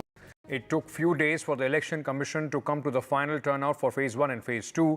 Mamata Banerjee said, how did the voter turnout go up suddenly? Mamata Banerjee also questioned voter turnout hiked in areas where the BJP got less votes. The voter turnout has been revised and Mamata Banerjee has now hit out at the Election Commission, hinting that this could be a conspiracy. Listen in. যেদিন first ফেজের election হলো, second ফেজের election হলো, আমরা প্রত্যেকেই election কমিশনের সূত্র ধরে সব সংবাদ মাধ্যমে লিখেছে কোথায় কত পার্সেন্টেজ ভোট হয়েছে এবং ইলেকশন দপ্তরও সেটা জানিয়েছে এবং কোথায় কোথায় ভোটের ড্রপ আউট হয়েছে। আমি গত রাত্রিরে 9:30-এর সময় হঠাৎ শুনতে পেলাম 5.75% ভোট, যেখানে যেখানে বিজেপির কম ভোট পোল হয়েছিল সেই সব জায়গায় হঠাৎ করে ভোটটা বাড়িয়ে দিয়েছে ইলেকশন কমিশন, একটা নোটিশ জারি করেছে। আমি বলবো নাগরিকদের সন্দেহ দূর করবার জন্য ইভিএম মেশিন কারা তৈরি করেছে, ইভিএম মেশিনের চিপ কারা তৈরি করেছে, এই সংখ্যাটা বাড়লো কি করে? Dr. Shatroopa, spokesperson of the BJP, is joining us on the phone line for a reaction to what Mamata Banerjee has said. Dr. Shatroopa, you know, a lot of people are indeed questioning the delay by the Election Commission in updating the data as far as Phase 1 and Phase 2 is concerned. But what do you make of the comments that have been made by Mamata Banerjee hinting at a conspiracy? Well, honestly speaking, Mamata Banerjee has completely lost the moral right to say anything about anything at all. She keeps saying these things to confuse the voters, but in reality, I think she has completely understood that the corruption level of West Bengal and her silence on all the wrongdoings which have been happening in West Bengal has been misinterpreted as or rather I would say has been interpreted as a person who has failed to discharge her duties. So West Bengal is going to completely throw her and her party out into the Bay of Bengal, and she's understood this. She's an extremely astute politician, so she knows that in the first two phases, BJP is getting 6 seats out of 6 that were contested, and that is why she's again back to spitting venom, as it were. And she's constantly making up stories about any topic that comes her way, whether it's NIA, now it's VN, the Shield. Earlier it was on the central agencies. Very soon it was even the High Court of West Bengal, mind you. So, I mean, I really don't want to justify anything that Mamata Banerjee keeps saying. It's just no point. All right. Thank you, ma'am, for joining us with all those details. Moving on now, in fact, BJP MP from Delhi, Manoj Tiwari, held a road show today before filing his nomination from the Northeast constituency. Tiwari is contesting against Congress candidate Kanhaiya Kumar from the Northeast, the Delhi constituency. My colleague Ishika spoke to Manoj Tiwari. Listen in. लोगों का बहुत प्यार है, हम इस समर्थन और प्यार की कदर समझते हैं और नॉमिनेशन में मैंने ऐसी भीड़ पहले भी नहीं देखी। आप देखो कहाँ तक लोग हैं। ये नरेंद्र मोदी जी के प्रति विश्वास है और एक संदेश है कि जो देश को प्यार करेगा उसी को ये देश स्वीकारेगा। सर, इंडिया ब्लॉक से कन्हैया कुमार लड़ रहे हैं और आज भी वो सुनीता केशवाल से मिल रहे हैं, क्या कहेंगे अपने ऑपोजिशन के? कन्हैया कुमार के साथ जो भी खड़ा होगा, वो चाहे कांग्रेस हो चाहे आम आदमी पार्टी हो, उसको देश की जनता अपनी नज़रों से भी अपने दिल से भी हटा देगी। और मैं समझता हूँ आम आदमी पार्टी ने बहुत बड़ी गलती कर दी है और इसका खामियाजा उन लोगों को भुगतना पड़ेगा, क्योंकि टुकड़े टुकड़े भाव को टुकड़े टुकड़े भारत को करने की संस्कृति ये देश कभी स्वीकार नहीं कर सकता। मैं हैरान हूँ, मैं तो कई बार दो बार मैं नॉमिनेशन भर चुका हूँ, मैं इमोशनल हो रहा हूँ क्योंकि मैं इस प्यार की उम्मीद कैसे करूँ। लेकिन तब जब ये आप मेट्रो देखिए, पहली बार मेट्रो लेके आए, वो पहली बार मेट्रो लेके 2018 में उसको आए, इसको अब लेके आ रहे हैं। Slipping into a short break at this moment, news and updates continue on NDTV. Stay tuned.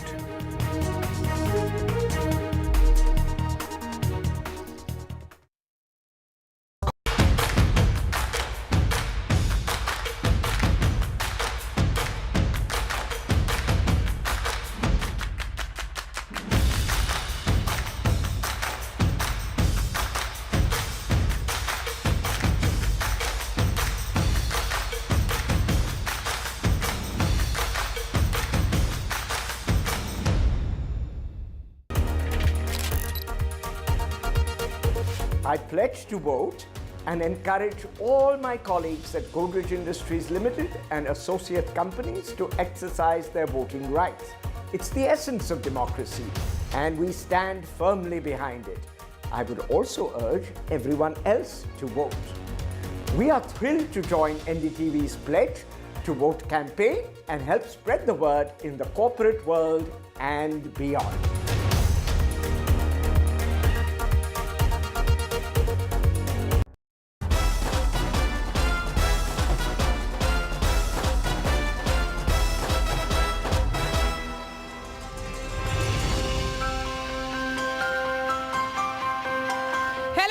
Good evening, I'm Maria Shakil, and our election carnival has reached India's financial capital, Mumbai. And we are in the premises of the Vidhan Sabha, the beautiful Vidhan Sabha of Mumbai, with Mumbaikars who are all present here. Remember, 6 seats of Mumbai go to polls on 20th. So what are the issues of young Mumbaikars? What are they thinking this election? We have a rather interesting couple of rows of students from various colleges of Mumbai.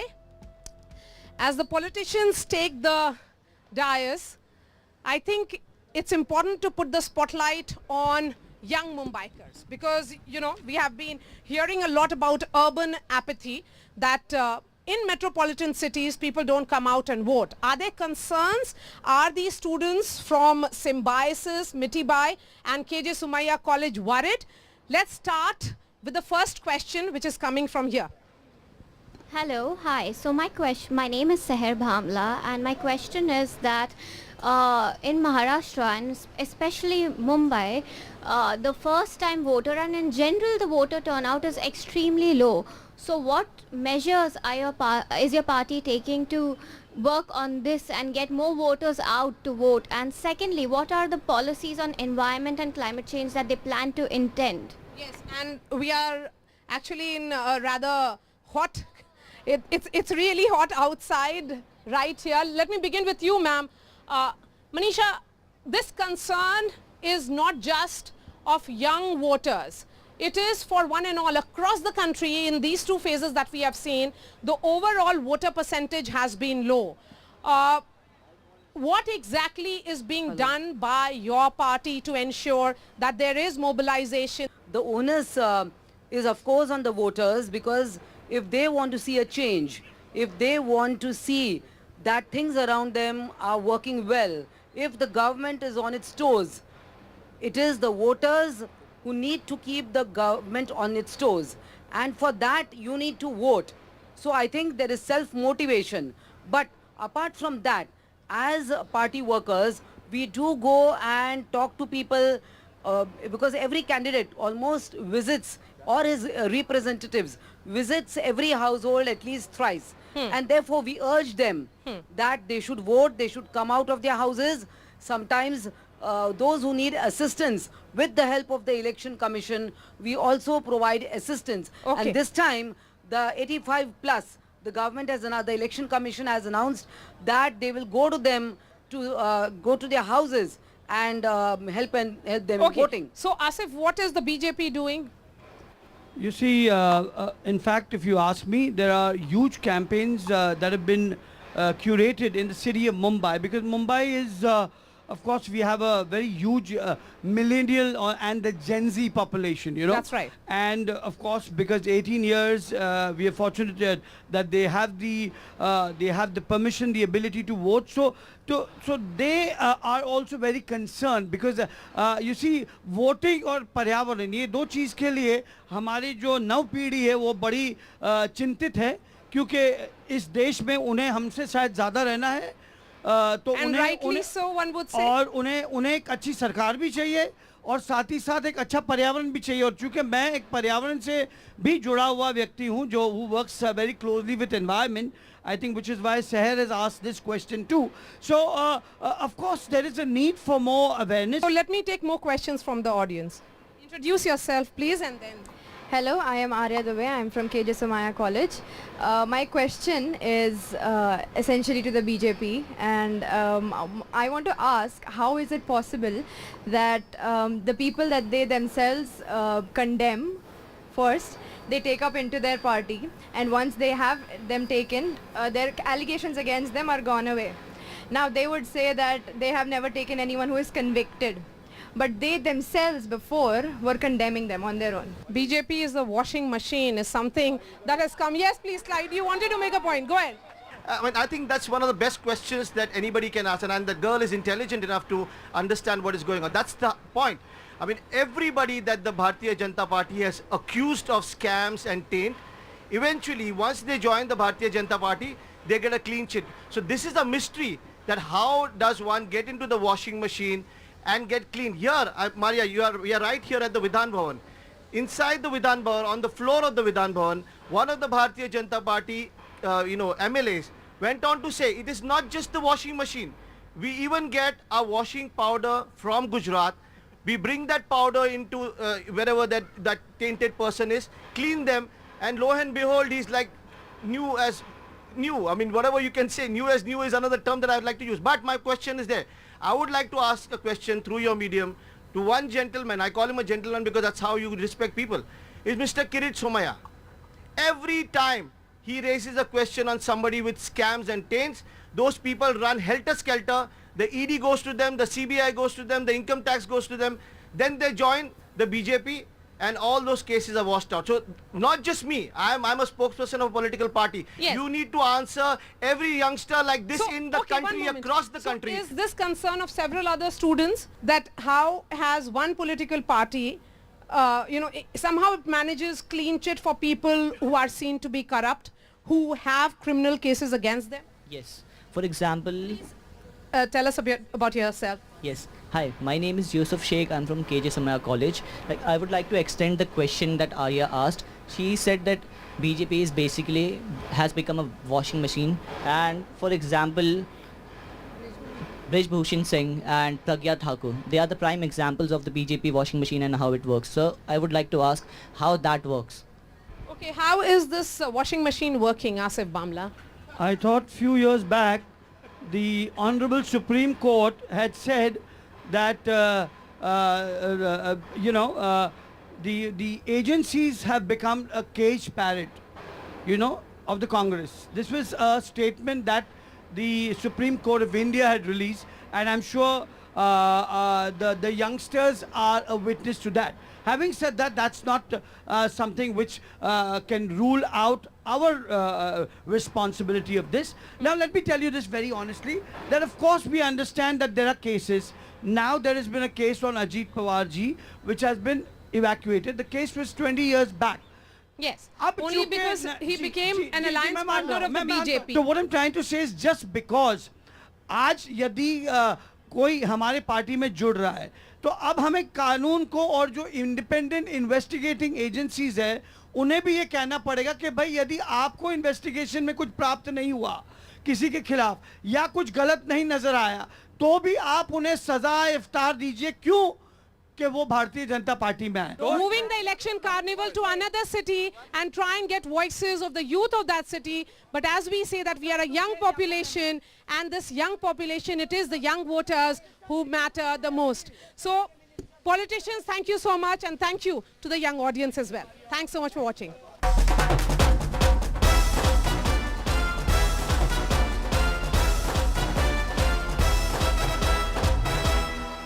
Cool.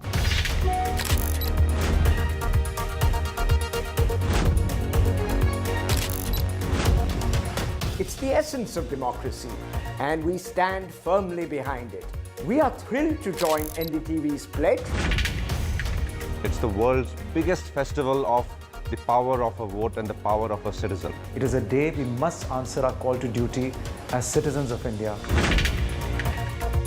We get this opportunity to determine how our country will be governed. It is this constitutional duty through which we can make a difference in our nation's future. And make India always a better place than it was yesterday. I certainly plan to vote as long as I'm able to vote. We are joining NDTV's Pledge to Vote initiative. Let us make democracy stronger by going out and exercising our franchise.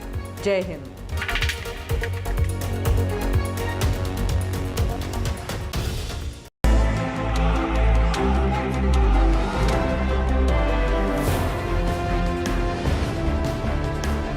The biggest carnival of democracy, India's general election.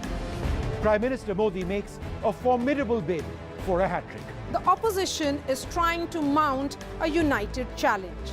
And the southern parties are standing their ground. As battle lines are drawn, join us on an exciting journey on the road to 2024. Indian elections, a festival like no other. And NDTV covers elections like no other. When India votes, you can count on us.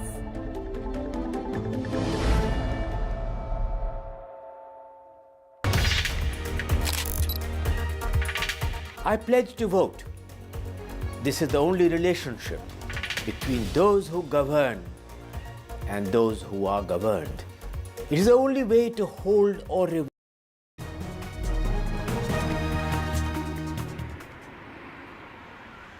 Hello and welcome to this Southern View election special, coming to you live from Kalburgi, Gulbarga as it used to be called, the historic town in North Karnataka, the center for Hyderabad, Karnataka region. Well, we are here as part of our election journey to decode the battle for Kalburgi or Gulbarga, which is Congress President Mallikarjun Kharge's home turf. We will also look at the battle for Ballari today, which is another important constituency in the Kalyan Karnataka or Hyderabad Karnataka region. This is as part of our Southern View election travel, which started all the way in Chennai, went all over Tamil Nadu, Kerala, went through Karnataka. In the first phase, stopped at Bangalore, then went all the way from Shimoga to Hubli, and now here at Kalaburgi. Around 7,000 kilometers done, but we're still ticking and we'll continue our journey. So all that and more up ahead over the next 30 minutes. But first, to our big focus on the big story, nationally as well as for Karnataka, the Prajwal Revanna controversy. A day after the special investigating team sent notices to Prajwal Revanna and his father and JDS MLA HD Revanna to appear before it within 24 hours, Prajwal Revanna did not appear before the investigators. Neither did HD Revanna. What happened instead was he took to X and posted that he will cooperate with the authorities. Meanwhile, the Karnataka government turning the tables on the center. The Karnataka Chief Minister Siddaramaiah wrote to Prime Minister Modi asking him to use diplomatic channels to bring Prajwal Revanna back, who is now reportedly in Germany. He's asked diplomatic channel and the cancellation of diplomatic status for the Hassan MP's passport. So all that action happening The question really, is it time for Prajwal Revanna to face the law and appear before the authorities? His lawyer says he sought 7 days' time to appear before the authorities. All these developments as there was a lot of political action and exchange as well over that issue. Let's play for you all the reactions that came through the day before we move forward. Karnataka में सरकार किनकी है? Congress party के law and order की जिम्मेदारी उनकी है। कई महीनों से उनको मालूम था, मगर जब तक वोकल लीग का वोटिंग समाप्त नहीं हुआ, इन्होंने इनको नहीं पकड़ा, भाग जाने दिया। जिम्मेदारी अगर किसी की है तो कर्नाटक के मुख्यमंत्री, गृह मंत्री और उप मुख्यमंत्री की है। Oh my God, it is eyewash. What is the meaning of suspension in JDS party? The family, all suspension, they are not. It is only to show that what Mr. Kumaraswamy said one day earlier, what he said next day. It is all. There is a lot of changes here. No question of. No one accepts it. No one believes it. You ask anyone in the streets of Karnataka whether you believe that Mr. X has been suspended. No one will agree in Karnataka. So the main question is, when will Prajwal Revanna return to India and when will he be produced before the SIT officials? Madam, today I have made a communication with SIT saying that my client would require 7 days time to come and cooperate to the investigation. So we would stand by that request and we would abide to that request. So when you say the 7 days time, is there a stipulated date that you have in mind, or is it going to be within 7 days or on the 7th day? I think probably you have taken a hint from what answer I am giving to all the channels. As I said, when we have given something like 7 days, it could be tomorrow, there is the 2nd day, or it could be the 7th day. So depending on various things, probably we'll take a decision for him to come and cooperate to the investigation. In case he fails to appear before the SIT officials within the stipulated time frame, there could be a probability of his arrest. What does Prajwal Revanna and you have to say to that? See, for all legal probabilities, we would have a legal recourse. Okay. And as on today, like, I can only speak to the extent of what has been already written in the letter, saying that he is coming. He is coming and he will be cooperating. So when you look at the videos, the allegations are pretty grave and pretty disturbing as well. What does Prajwal Revanna have to say to this, and what is your line of defense? See, first of all, whatever which is there in the public domain, I do not have the benefit to see through what all videos have been relied by the SIT as on today. I do not have that benefit. So is it time for Prajwal Revanna to face the law, face the authorities, irrespective of how these investigations go? The primary focus right now is to question Prajwal Revanna and of course other family members and others involved in that case as well. That's the big question we're raising here on the Southern View this evening. Joining me is my colleague Pratibha Raman, who did that interview with Prajwal Revanna's lawyer. Also with us, Lavanya Balal of the Congress, and Anurag Naidu, a political observer who is pro-NDA, the BJP JDS alliance. My first question to you, Pratibha, we heard what the lawyer said, but what are the police officials saying? How are they planning to go forward on this? Are they planning to wait for Prajwal Revanna to appear before them, or are they planning to go knocking at the doors of HD Revanna shortly? Well, from what we hear from the SIT officials as well as the sources from the investigating agency is that they would be looking at exploring this case in two different angles. One is a team to be set up to go tracing the victims who have been featured in that video, and the other would be to find out how we could bring Prajwal Revanna back into the country. And the first step that they have taken is to appeal before the Chief Minister of Karnataka to write a letter to the Prime Minister seeking the cancellation of the diplomatic passport that was used by Prajwal Revanna. And the second step would be to find out what kind of response they could perhaps give to the letter that has been issued by the advocate representing Prajwal Revanna. Would they abide by this and say that yes, we will give you 7 days time, or would they actually give a certain date for Prajwal Revanna to appear before the SIT officials? Well, there is still no confirmation on that front. All eyes are on the response that is awaited from the SIT, based on which both Prajwal Revanna as well as his advocate would act on that. Back to you, Veera. Right. Remember, Pratibha, there's also focus on the investigations itself. It requires speaking to several of the victims because some of those videos, extremely disturbing, as some Congress leaders pointed out, could amount to rape. Anurag Naidu, my first question to you. Is the onus, irrespective of what the political exchange is about, to bring Prajwal Revanna before the authorities? Shouldn't there be enormous emphasis on getting him before the authorities for questioning as soon as possible? Well, absolutely. It is the responsibility of the investigation agencies. But naturally, I mean, the lawyer of Mr. Revanna has requested for a 7 days time, and I think after the 7 days, if he does not return, I mean, let's also understand he's a sitting member of parliament, and what has come to the light is deplorable. It is unpardonable. There is no denying that. There is no defense to the whole story. But the fact remains that we need to wait for at least 7 days, right? Because he's not some a terrorist or some other. Of course, he's a criminal. If the charges are proven guilty, and then let's also not mistaken, let's not get carried away. In politics, such cases has not been new in both sides. I mean, I can take names from the Congress party, from the BJP, from other parties. It doesn't matter. It is one woman or 3,000 women. A crime is a crime. Anything against a woman is a crime. Why give him 7 days? Lavanya Balal. Hello. Hi.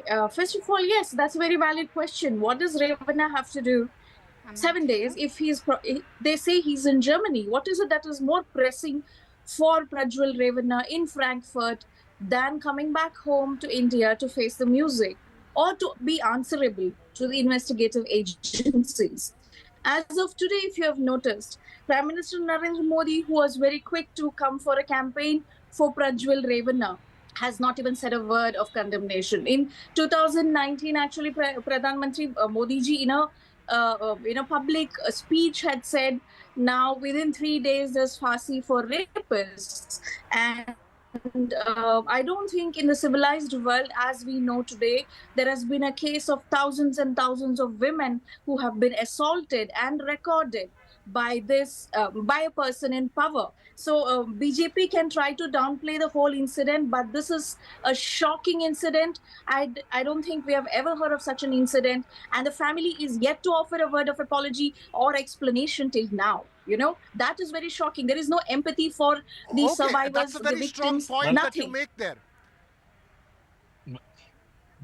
No, I agree with you're making a very strong point, but I have a question to ask to you.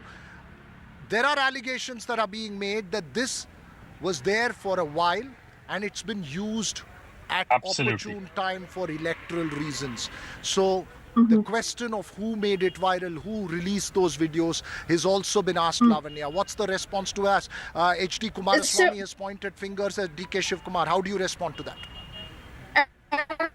H.D. Kumaraswamy is still seeking votes at this crucial juncture. He has offered no empathy, no simply concern about his politics. He says, all this thing is done to malign our image. I mean, was your son committing all these crimes to bring fame to your family is the question that we have. Let me tell you the chronology of the videos. Last year, there were rumors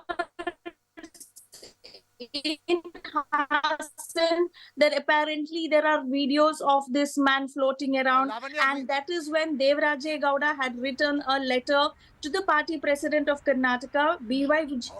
Okay, Lavanya, we are having problem with your audio. But Anurag Naidu, my final question to you, and this is a serious one. Irrespective of who you're pointing to at political exchange, is it not time to condemn categorically, as has been done, but isn't the onus on both the BJP and the JDS and the top leadership to ensure Prajwal Revanna appears before the authorities? Why wait for 7 days? Why not appear immediately? Yeah. Because Mr. Revanna is a member of the JDS party, it is the first onus lies on the JDS party, and I think they have expelled him from the party. So that is their internal decision. But the second onus, very important, and the Congress spokesperson mentioned about all the big things. Let's also understand, on record, Mr. D.K. Shivkumar has accepted and admitted that he knew about this particular incident months before. And let's also not forget, I can name few of the Twitter handles which are pro-Congress, run by the Congress sympathizers, and they have already put these videos out a month ago before the election, but there was no action. So, and also the government of the state, right? The first layer government or the first layer policing, that is the state government, is run by the Congress. So I think the second layer of accountability should lie with the Congress party and the government of the Karnataka. And of course, there is an equal responsibility of the BJP, because the NDA is an alliance partner. But unfortunately, in an alliance, the president of the BJP state, do not decide on who will be the candidate on an alliance member's ticket. So, and you don't do a character assessment, or you don't do an intelligence search for every member of the your alliance partner. So it doesn't work like that. But yes, there is nothing that stops a BJP from condemning this, and I think in the strongest of tone, everyone has condemned this particular act, irrespective of the fact that it's proven right or wrong. But at this point in time, from looking at what has come out, we all have to condemn this. Mr. Naidu, Right, Mr. Naidu makes a false allegation here. With condemnation, it has to turn into action. Go ahead, Lavanya Balal. The videos were not in the hands of Congress leaders. It was in the hands of the BJP, and the BJP chose to forge an alliance with this party after knowing the criminal activities of MP Prajal Rana. They also chose to keep quiet. They also chose to send Prime Minister Modi for his campaign. And then when the Hassan town was flooded with the videos of this crime, that is when one of the women on protest in Hassan district, they sent the videos to the Women's Commission in Bengaluru. This is the chronology. And Mr. Naidu, you have falsely stated here that my deputy CM had access to these videos. I am sorry, we will be taking legal action, Mr. Naidu. You cannot make false allegations. Nowhere has DK Shivkumar accepted that he had the video. Please do not make false allegations, Mr. Naidu. It is thick-skinned of you at this point of time to wash off the crime. You're defending a rapist, Mr. Naidu. You're defending a rapist of one of the worst orders in this world. I have to take an objection, Raghav. You cannot let you cannot can let make this any person go objections, on. Mr. Naidu. You are making false I have never allegations defended here. this person. You're making false allegations. No, I think we will have to leave this here. I think we'll have to leave this here. I think the focus of this cannot be the political exchange between the two of you. I think Mr. Naidu as well as Lavanya, I think this cannot be a political exchange between the two of you, while that is what is playing out as we are in the midst of a hot election season. But I think the focus has to be on the investigations, and there are several questions, Mr. Naidu, that needs to be answered by the JDS BJP alliance as well in this issue in terms of bringing Revanna before the authorities. I think the focus is also about finding some of the victims, tracing them down, putting their statements down. And remember, as has been pointed out by several people, some of those videos are serious sexual offences and crimes. So we'll have to wait and see how this plays out as far as investigations are concerned. But the focus question right now is Prajwal Revanna and HD Revanna to appear before the investigators. When that's going to happen, and I think that's the crucial stage as far as investigations are concerned. Thanks very much, Lavanya Balal and Anurag Naidu, for joining us on this broadcast. Well, as I mentioned at the start, we are here in Kalburgi, and the time is to focus on the battle for Kalburgi. Remember, this is a prestige seat for Congress President Mallikarjun Kharge, who lost here in 2019, which was a huge dent to his image of one who has never lost an election before, first in the Assembly and 2009 and 14 to the Lok Sabha from the Kalburgi constituency. Well, he's not contesting himself this time, but his son-in-law, Doddamani Radhakrishna, is the candidate here, and his son Priyank Kharge, and the IT minister, who's also the MLA from one of the assembly constituencies here in the Kalburgi Lok Sabha constituency, is campaigning hard. I caught up with the two of them on the campaign trail on an extremely hot day. 43, 44 degrees C. This is one of the hottest, most arid regions of Karnataka. And I caught up with them and I asked them about the local issues, the national issues, and how this election is panning out.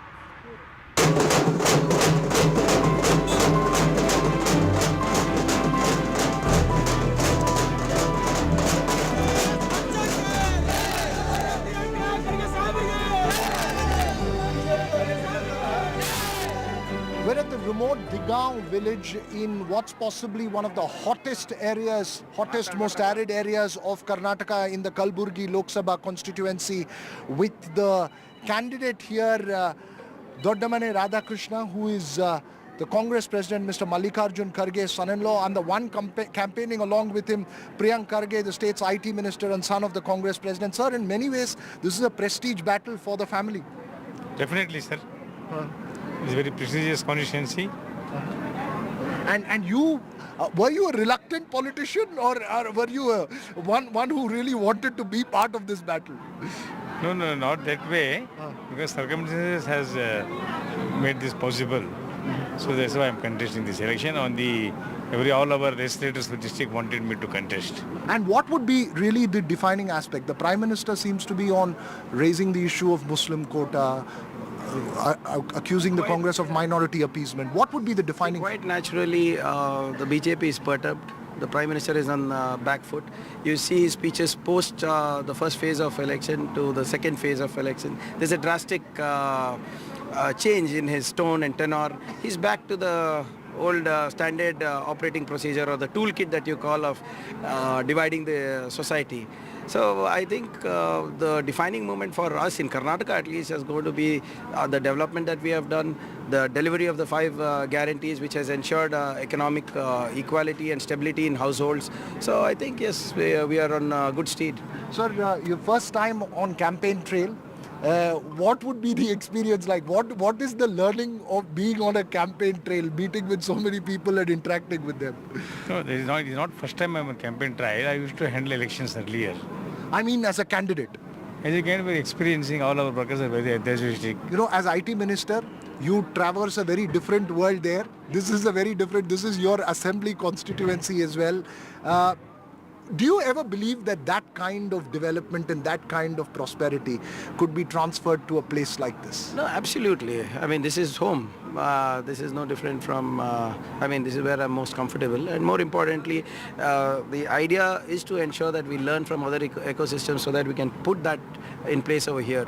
So if you see, during my previous tenure, we built a lot of skill development centers. We've got the Indo-German Training Institute here. So we are slowly trying to build that ecosystem which people expect from a tier 2 corporation or a tier 2 town. So in the next 4 years, you will see a drastic improvement with respect to skill development, with respect to employability of the youth, and more importantly, infrastructure. And my last couple of questions, I asked him this at the start. This is a prestige battle for the family after the defeat in 2019. Umesh Yadav is somebody who worked closely with the Congress, with your family. In terms of it, is there a nervousness that the results here could impact the stature of the Congress president? No, see, every election is prestigious. You can't treat one election as less prestigious than the other. And everybody fights an election to win. Nobody fights an election to lose. Yes, last time it was a setback, but this time the workers are enthusiastic and people are upbeat about Mr. Radhakrishna's candidature. All sections of the society are out here in the open. So probably when you do a ground report, you'll get a pulse of the people as well. But yes, we will be targeted because it's the AICC President's constituency. We will be targeted by the RSS, we'll be targeted by the BJP, we'll be targeted by a lot of communal forces who can't keep either Mr. Kharge or me down. So. Okay, my last question. Obviously, the political temperature is quite high. So is the temperature outside. It's the question I asked him. What's the secret of surviving an election campaign in 42 degrees C that we are seeing now? Well, it's 45 and we are the most arid state after Rajasthan. So the secret is of running an election is stick to people. Stick as closely as possible. Keeps you hydrated politically as well.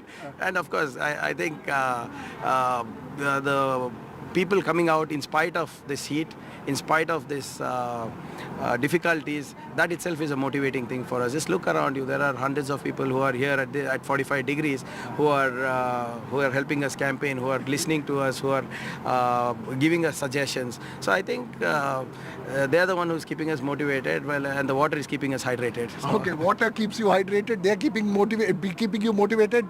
Your final words, sir, on this election campaign. What is it that you want to tell the people? So we already made a blueprint. After we were going to release another 1 or 2 days. We have a lot of plans for the Gulbarga district.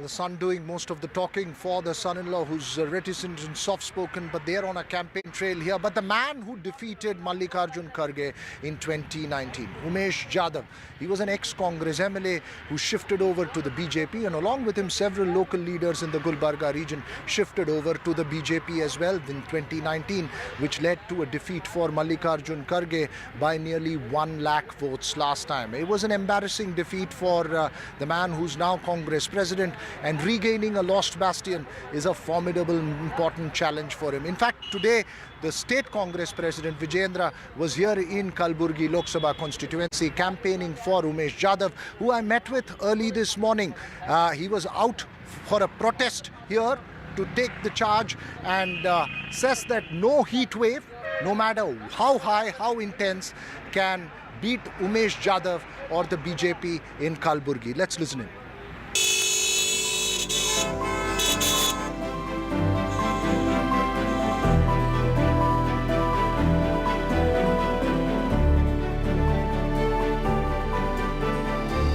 Joining me now is the incumbent MP in Gulbarga, Mr. Umesh Jadhav. Sir, last time you won this seat against Mr. Mallikarjun Kharge. This time it's seen as a prestige battle for the Congress president. Is the fight tougher this time? Fight, all elections will be tough.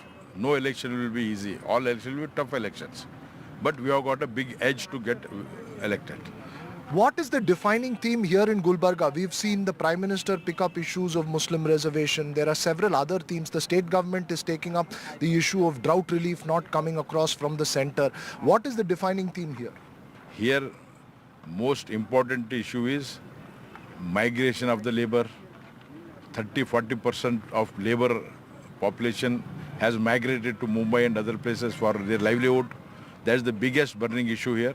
For that, our Modi ji has given big relief. He has given us a mega textile park, which gives direct 1 lakh employment and indirect 2 lakh employment. These are the issues. These are the core issues here. Main core issue is employment issue, migration issue. Second, law and order has totally failed here. Yesterday midnight, some vagabonds have ransacked the house. And many murders have taken place.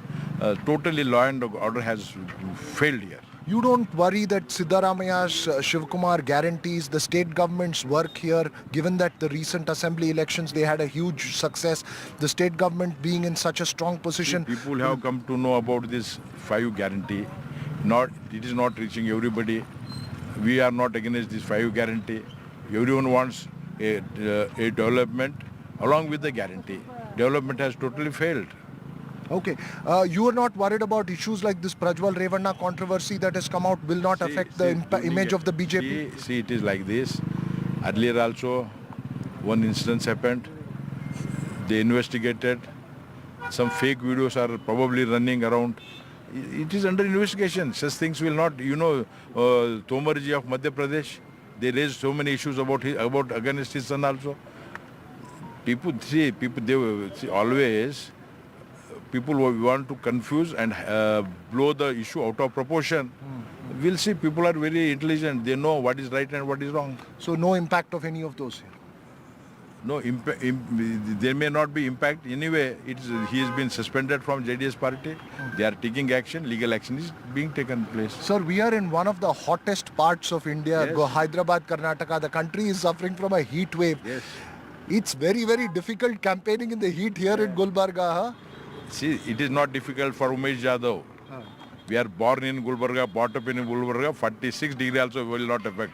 This is affecting our opposition candidate, Dodmani Radhakrishna.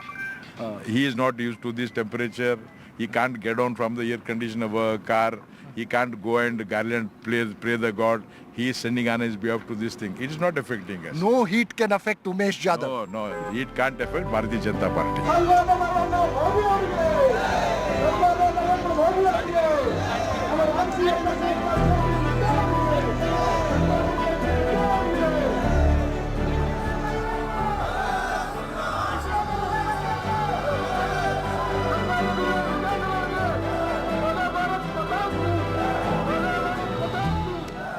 doesn't reduce political temperatures, but it's important for us to watch out for the heat. Well, in these heat wave conditions, it's time to take precautions because it is extremely hot, whether it is in Gulbarga or in Chennai. That's all we have time for on the Southern View election special. We'll come from another location tomorrow, but for the moment, that's all we have time for. News and updates continue right here on NDTV.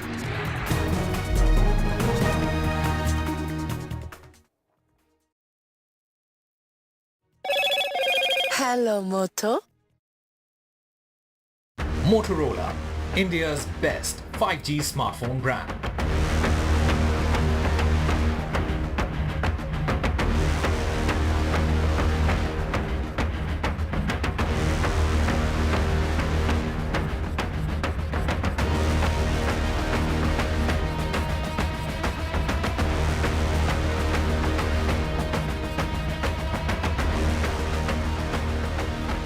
Brought to you.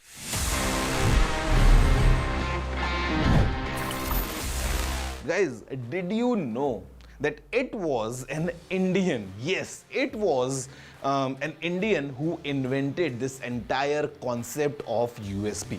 Well, USB आने से पहले we had एकदम complex mechanism to connect all the accessories to computers जहाँ पे connectors बहुत अलग-अलग हुआ करते थे, sometimes not really compatible across with each other, but the idea came that how about एक ऐसा पोर्ट, एक ऐसा कनेक्टर बनाया जाए जो यूनिवर्सली सेम हो, and that's why the name Universal Serial Bus. Guys, it was invented by Ajay Bhatt, और उन्होंने जब USB को बनाया, it clearly revolutionized the way we connect our devices and the way the devices talk to each other. Do you know this?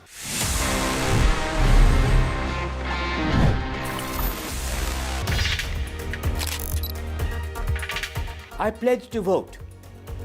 This is the only relationship between those who govern and those who are governed.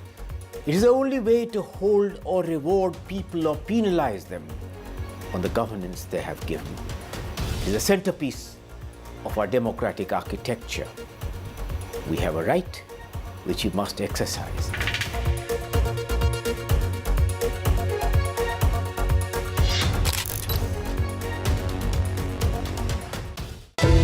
The 18th Lok Sabha elections.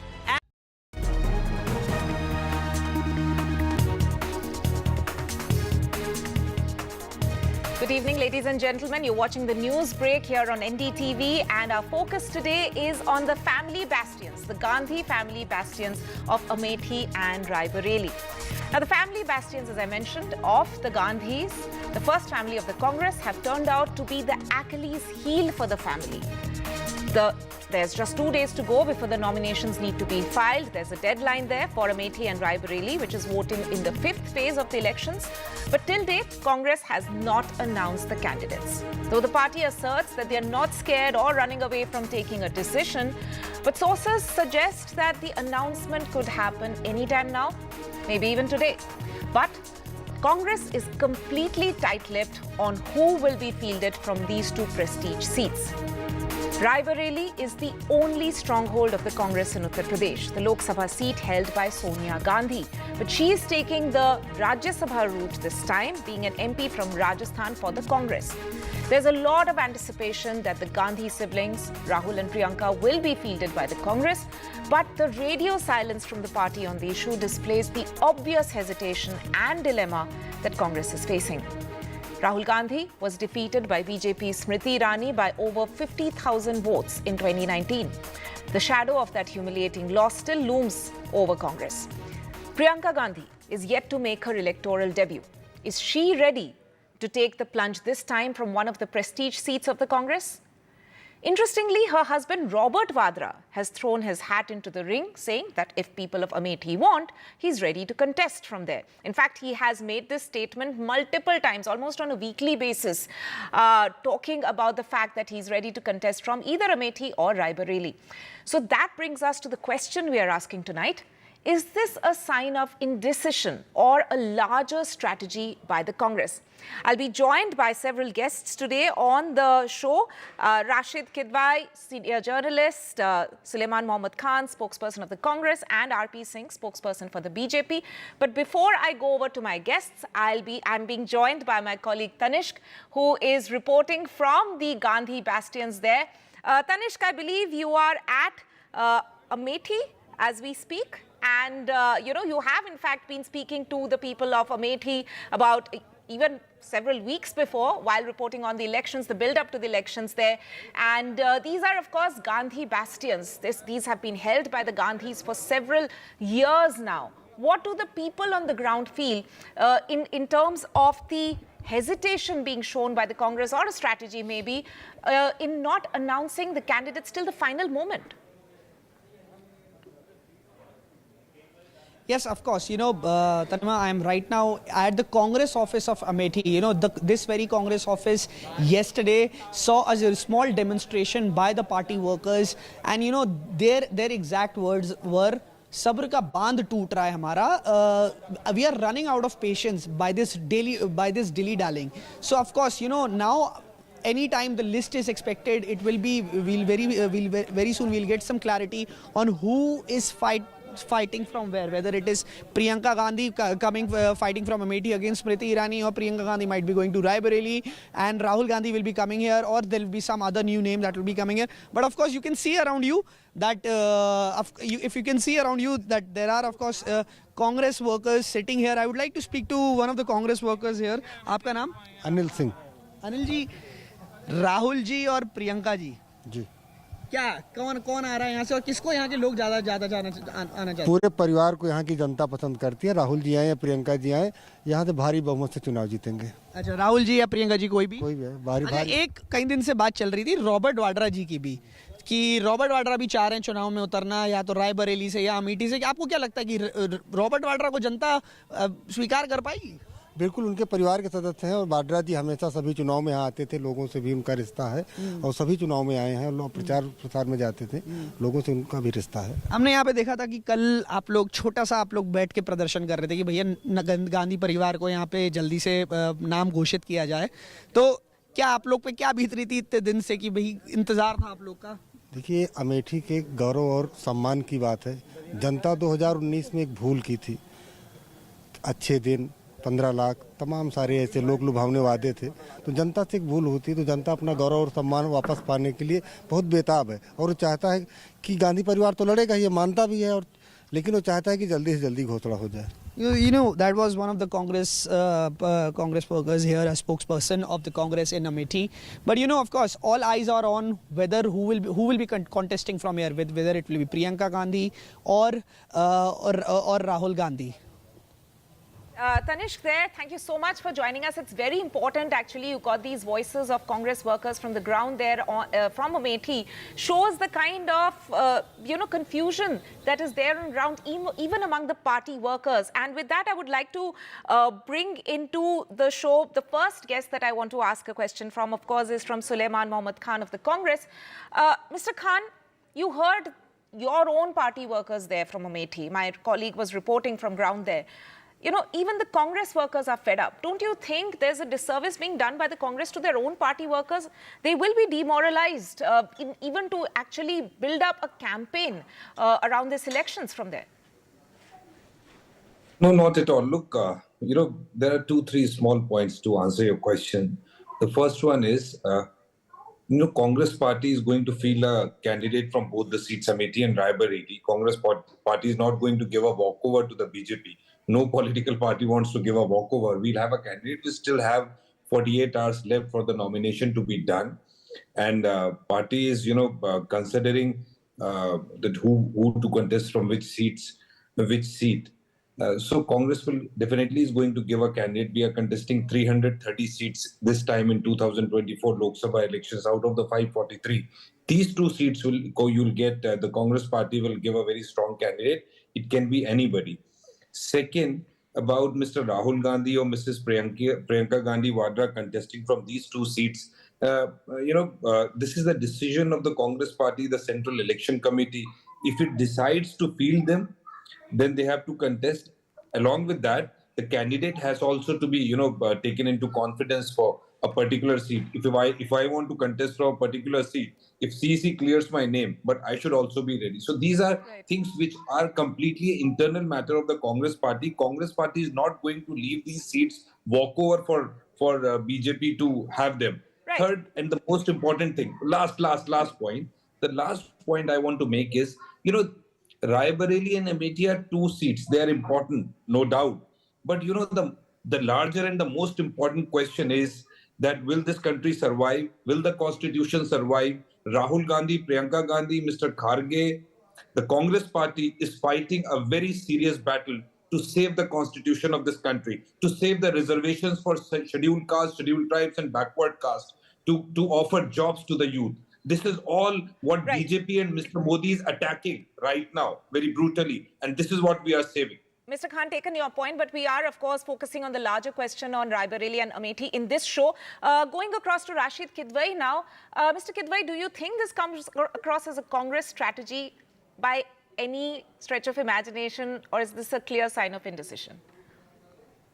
Yes, I think the Congress is tying itself in knots. You see, Tanima, if you look at, map of India, elections, all big leaders of all political parties, nobody is contesting from 2 seats. So why is this Rahul Gandhi being put to this kind of, test to fight from 2 seats? Because ultimately in parliament, if he wins, he will be only representing 1, seat. And that would lead a lot of, bitterness and disquiet. Second point is that Rahul and Priyanka Gandhi are the, star campaigners. There are between, third, fourth and fifth round, by the time Amethi elections and Raebareli elections conclude, there'll be 240 seats going to poll. So, for just getting tied down to these, bogged down to these 2 seats, would the Congress not effectively campaign in 238, seats? And third important thing, and last point from my side, Tanima, this will make Rahul Gandhi's candidature would make this election more fiercely as Narendra Modi versus Rahul Gandhi. Can the Congress and India Alliance afford to do that? Because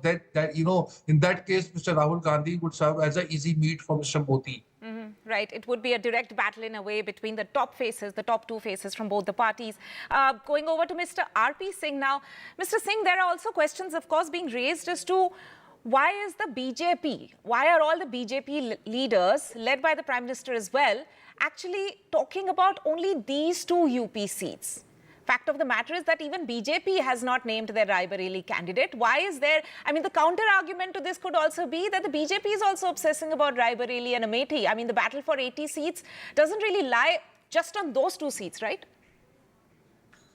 I'll come to that little later. First, let's talk about what's happening overall. Gentleman was talking about constitution is in threat and all that they keep trying to repeating again on various channels, and also about the reservation part also. If someone is eating out of the reservation is Congress party when it says it will give reservation to Muslims out of the OBC and SC, ST reservation. And my God, please don't speak lies. I will not allow the lies to be done. Can we please at least start with focusing? Mr. Singh. Mr. RP Singh, you show us where in our manifesto we have written Mr. Khan, this. please, let's limit ourselves to the focus of this show. Tanima, this is very bad. No. The Prime Minister is lying. Their leaders are lying. It's coming from the top. Mr. Khan, let RP Singh finish his point. Let RP Singh finish his point. But Mr. I want Singh, a rebuttal let's talk about the show. Let's talk about the topic that we are discussing on this show first, please. Please answer my question. Isn't BJP also not announced, has left it till the last moment to announce their Raebareli candidate? And aren't you also, your leaders as well, are also constantly discussing about Amethi and Raebareli? Why not focus on other seats of Uttar Pradesh? Ms. Biswas, you allowed the Congress spokesperson to have his way, and let me now further go on to their manifesto, page number 8. Please, ma'am, page number 8, paragraph number 7. They say that you will bring the personal laws back for Muslims, for minorities. So this shows their mindset and their complete. What about my question, sir? He did answer my question, so please answer my question as well. Did you interpret the Congress spokesperson even once? You gave him free way. I mean, he answered my question at least. Was tinkering with the constitution part of your question? Was taking away the reservation of scheduled caste, scheduled tribe was part of your question? No. but you allowed him to say what he used to say. Because, you can give me a talk second about now. that as well, but first, please answer my question. I'll answer your question, but I'll answer it my way, not your way. And I'm stating it categorically. If Congress come to power, even by chance, I mean, there's no chance for them, but even by chance they come to power, they'll eat away, they'll take away the reservation for scheduled caste, scheduled tribe, and OBC, and give it to Muslims. Sir, because we have limited time on this show. That's part of their agenda. Give me a second, ma'am. Give me a second. And also, what happened in Surat? What happened in Indore? I mean, their candidates are themselves walking out or walking away. And what happened in Rajasthan, in Rajasthan also? The man said, I don't want to contest. So, there are various people who don't want to contest. And then, yes, we are waiting for Mr. Rahul Gandhi or Ms. Priyanka Vadra or anyone else whom they want to. And then we will declare our candidate strategically. But Mr. Rashid Kadwai was saying that, or probably you're also forwarding that they don't want to be tied down to a particular constituency. I mean, this shows that they are not very sure to win this constituency also. I mean, if they have to come, they have to go back to people and roots and tell them why didn't they turn up for the constituency for the last 5 years. That's why Mrs. Sonia Gandhi has walked out of the constituency and has apologized to the constituency because she didn't do anything for the Raebareli. And so did Mr. Rahul Gandhi for the last 5 years. He has been absconding from the constituency. He has been absconding from the Wayanad. And mark my word, I'll sit with your fortune here. Mr. Rahul Gandhi is losing Wayanad also, and let him come and contest Amethi. He'll lose Amethi also this time. Right. I am left with very less time. I will have to ask the last question to Congress, to the Congress spokesperson. Mr. Khan, don't you think the Congress is doing a disservice to the voters? Even they don't know who's the candidate from those two seats. There's hardly much time would be left for campaigning. Isn't this a disservice to the voters from the Congress's part? Congress will give a candidate to Mr. R.B. Singh Supply. I just want to say that he has, I think he's from WhatsApp University or Galgotia University. Please stick to the question WhatsApp University, Jan, which R.P. Singh was giving. Rather, BJP wants to snatch the reservations from Dalit and tribals. WhatsApp University graduate R.P. Singh, we have understood. Your Prime Minister is the same. Your leader is the same. Unfortunately, your Prime Minister. Further on it. You One said second. Supreme Court judges. This show cannot be hijacked. WhatsApp University graduate, postgraduate, we don't know what you have done. Mr. Khan and Mr. R.P. Singh, I'm sorry, I'll have to draw this discussion to an end because we are not answering the questions directly. I'm really sorry, but we'll have to draw the discussion at an end. I thank Mr. Rashid Kadwai, Sulaiman Mohammad Khan and Mr. R.P. Singh for joining us on this discussion. And of course, all eyes on who will be the candidates fielded by Congress from these two prestige battles. But for the moment, let me hand it over to my colleague Vasudha Venugopal for the poll science segment.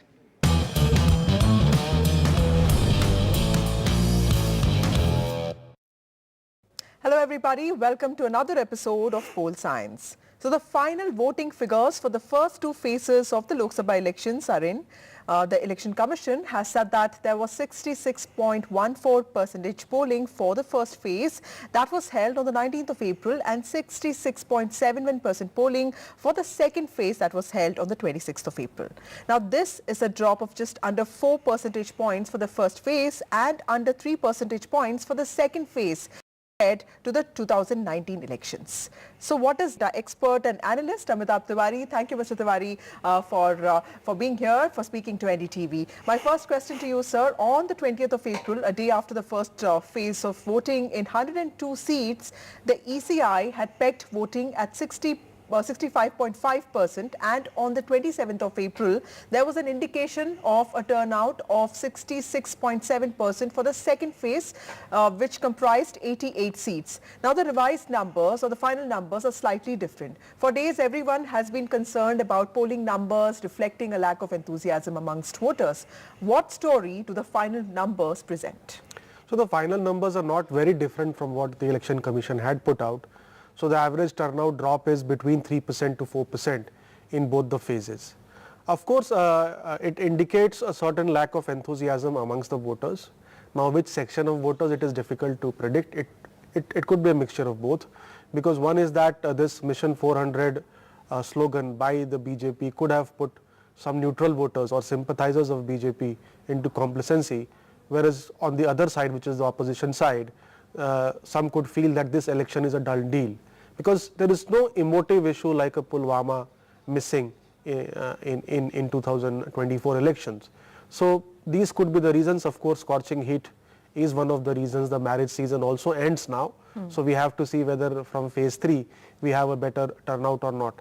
The fact that the Election Commission and many influencers, TV channels like you and radio channels also have been spreading awareness about the increase in turnouts, it is rather surprising that there is a drop, because 1.5–2% should be the normal increase in turnout in such a scenario. Right. So, sir, talking about numbers here, 3 BJP strongholds and 3 different turnout numbers are what the data tells us. UP and MP have seen the sharpest decline, and this is according to the final figures.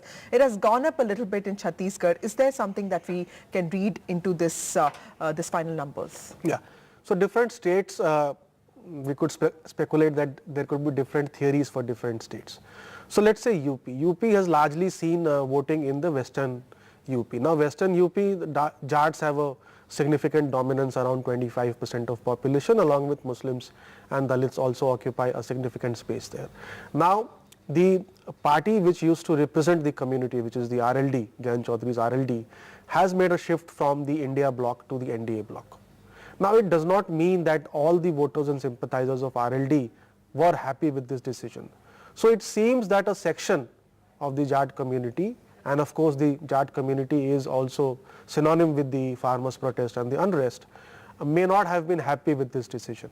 And I think this could be the primary reason of the low turnout in western UP or UP, let's say. Right. In MP, again, of course, heat and all are very common reasons. In MP, I think if you see the voter turnout amongst women has been around 9% lower. Of course, men also has been lower. But it seems that the women folk are missing Mama Shivraj Singh Chauhan, because he has been the glue for the party in the past 20–25 years and has been very popular amongst the women.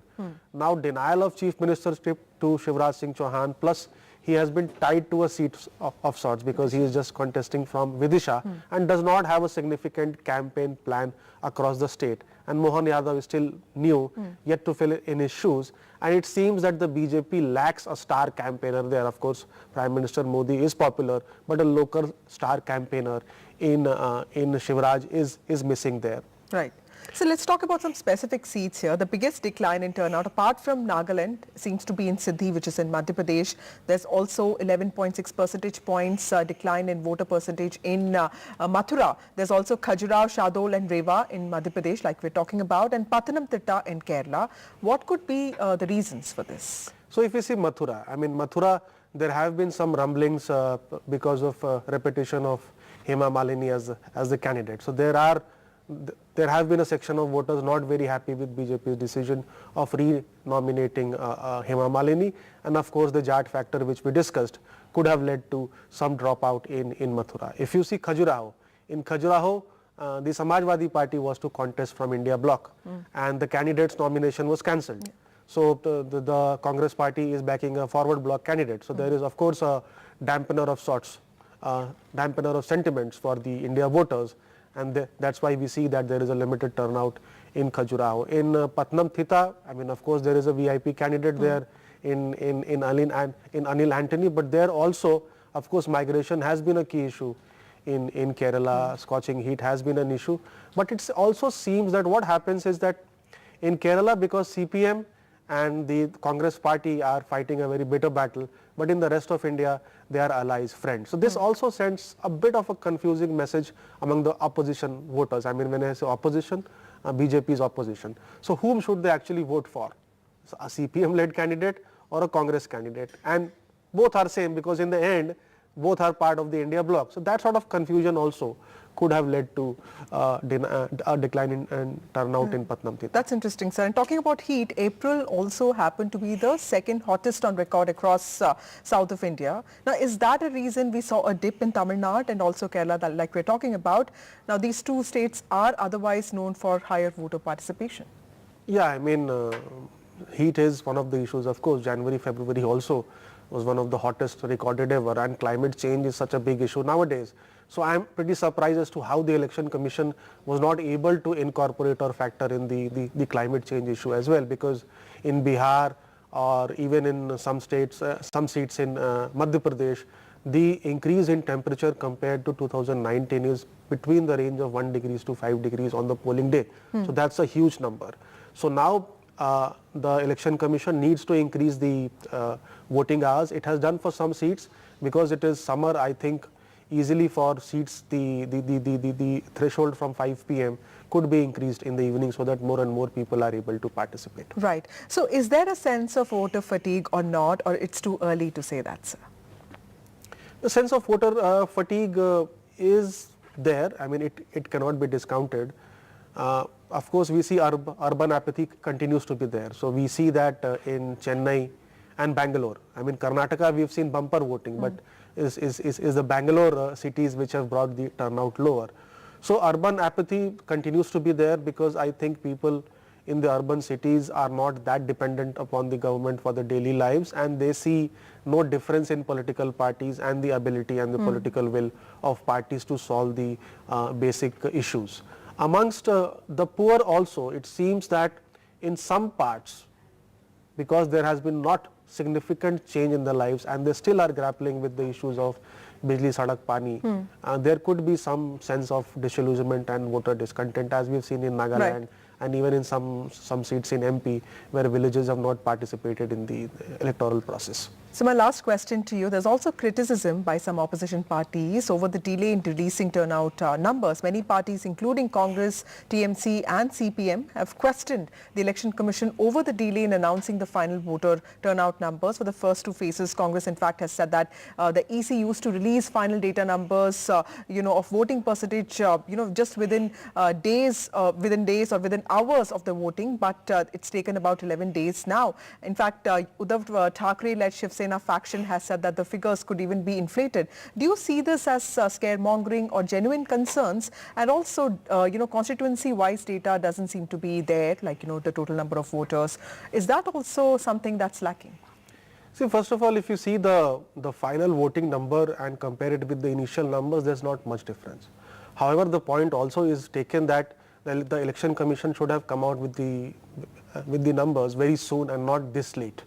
And if we are talking about a total voter base, then how is it possible that the Election Commission does not have seat-wise voter numbers? Because percentages are relative numbers, they are not absolute. So unless you have the seat-wise voter numbers and the votes polled, it is very, very difficult to ascertain as to what is the absolute amount of increase or decrease in a particular constituency, because the absolute number of the total voter base has increased by 10%.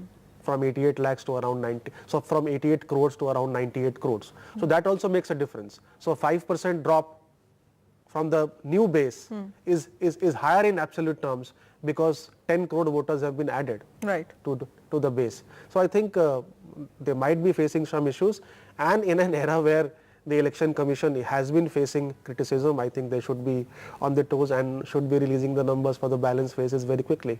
Right. So the final data numbers are out. ECI has in fact come out with those data. We'll keep unpacking all those numbers that are relevant to the Lok Sabha elections of 2024, and we'll be back with another episode of Poll Science very soon. Thank you for watching.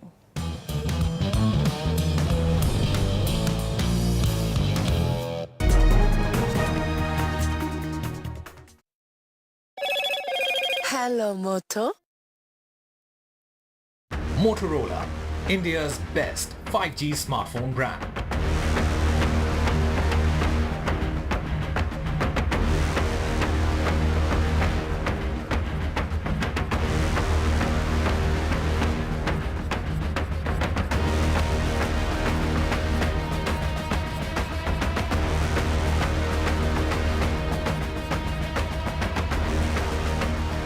Brought to you. I have a right to decide who will run my country for the next 5 years. And for that, I need to vote. So I pledge to vote, and I encourage all my family members, all my colleagues at Hyundai Motor India, and of course, all the citizens of my great country to go ahead and vote. Vote now and vote forever.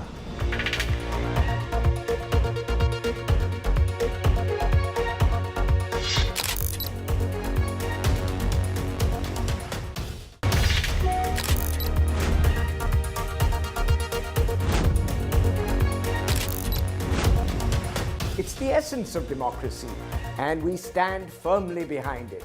We are thrilled to join NDTV's pledge.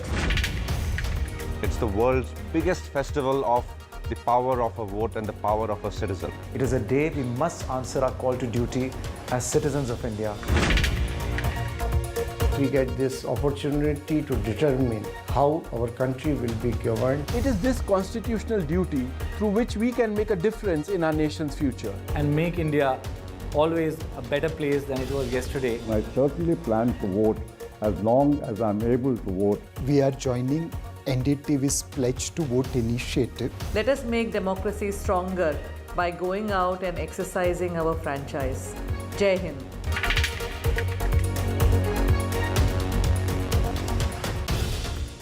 प्रत्येक काळात गरज असते एका नव्या आवाजाची, सोबत नवा दृष्टिकोन, तसंच नव्या विचारांची.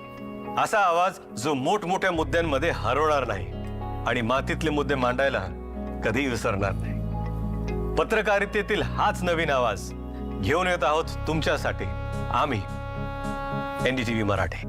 आमचा हा आवाज आरडाओरड करणारा नसेल, तर तिखट प्रश्नांनी कशाला कोरड पाडणारा असेल.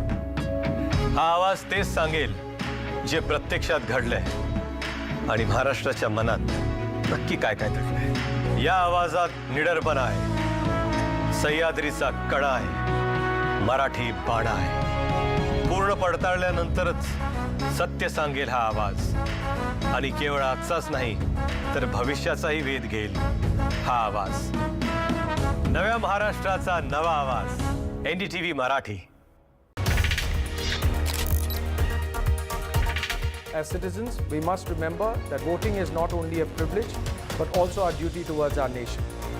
I, Akash Ori from the DLF Group, pledge to encourage my colleagues, their friends and family to vote for the government they believe in.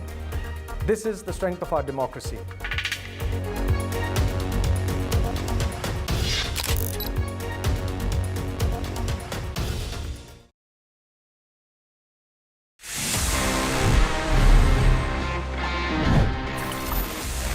अगर आपके पास में आईफोन है, आपने स्क्रीन रिकॉर्डिंग तो किया होगा, and sometimes you would want to talk while you are recording the screen. आपको कुछ बोलना अगर है, हाउ टू एंश्योर कि जब आप स्क्रीन रिकॉर्डिंग कर रहे हैं उस टाइम पे माइक्रोफोन भी ऑन हो जाए और जो आप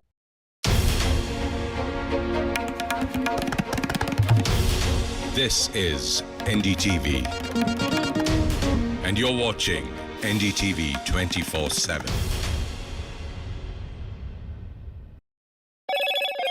Hello, Moto.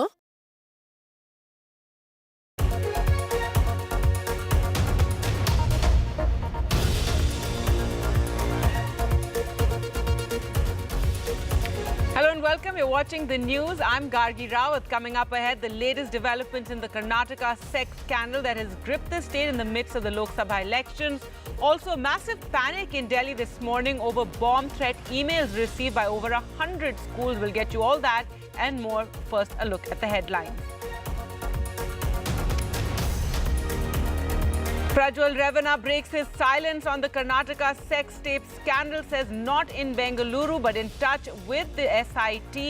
Siddharamaiah tells the Prime Minister cancel Prajwal's passport, while Amit Shah hits back, says the Chief Minister let Prajwal run away. The Salman Khan firing case, the mystery deepens. The key accused dies in police custody. The accused allegedly hanged himself in the bathroom. The Maharashtra CID will now probe the death of the accused.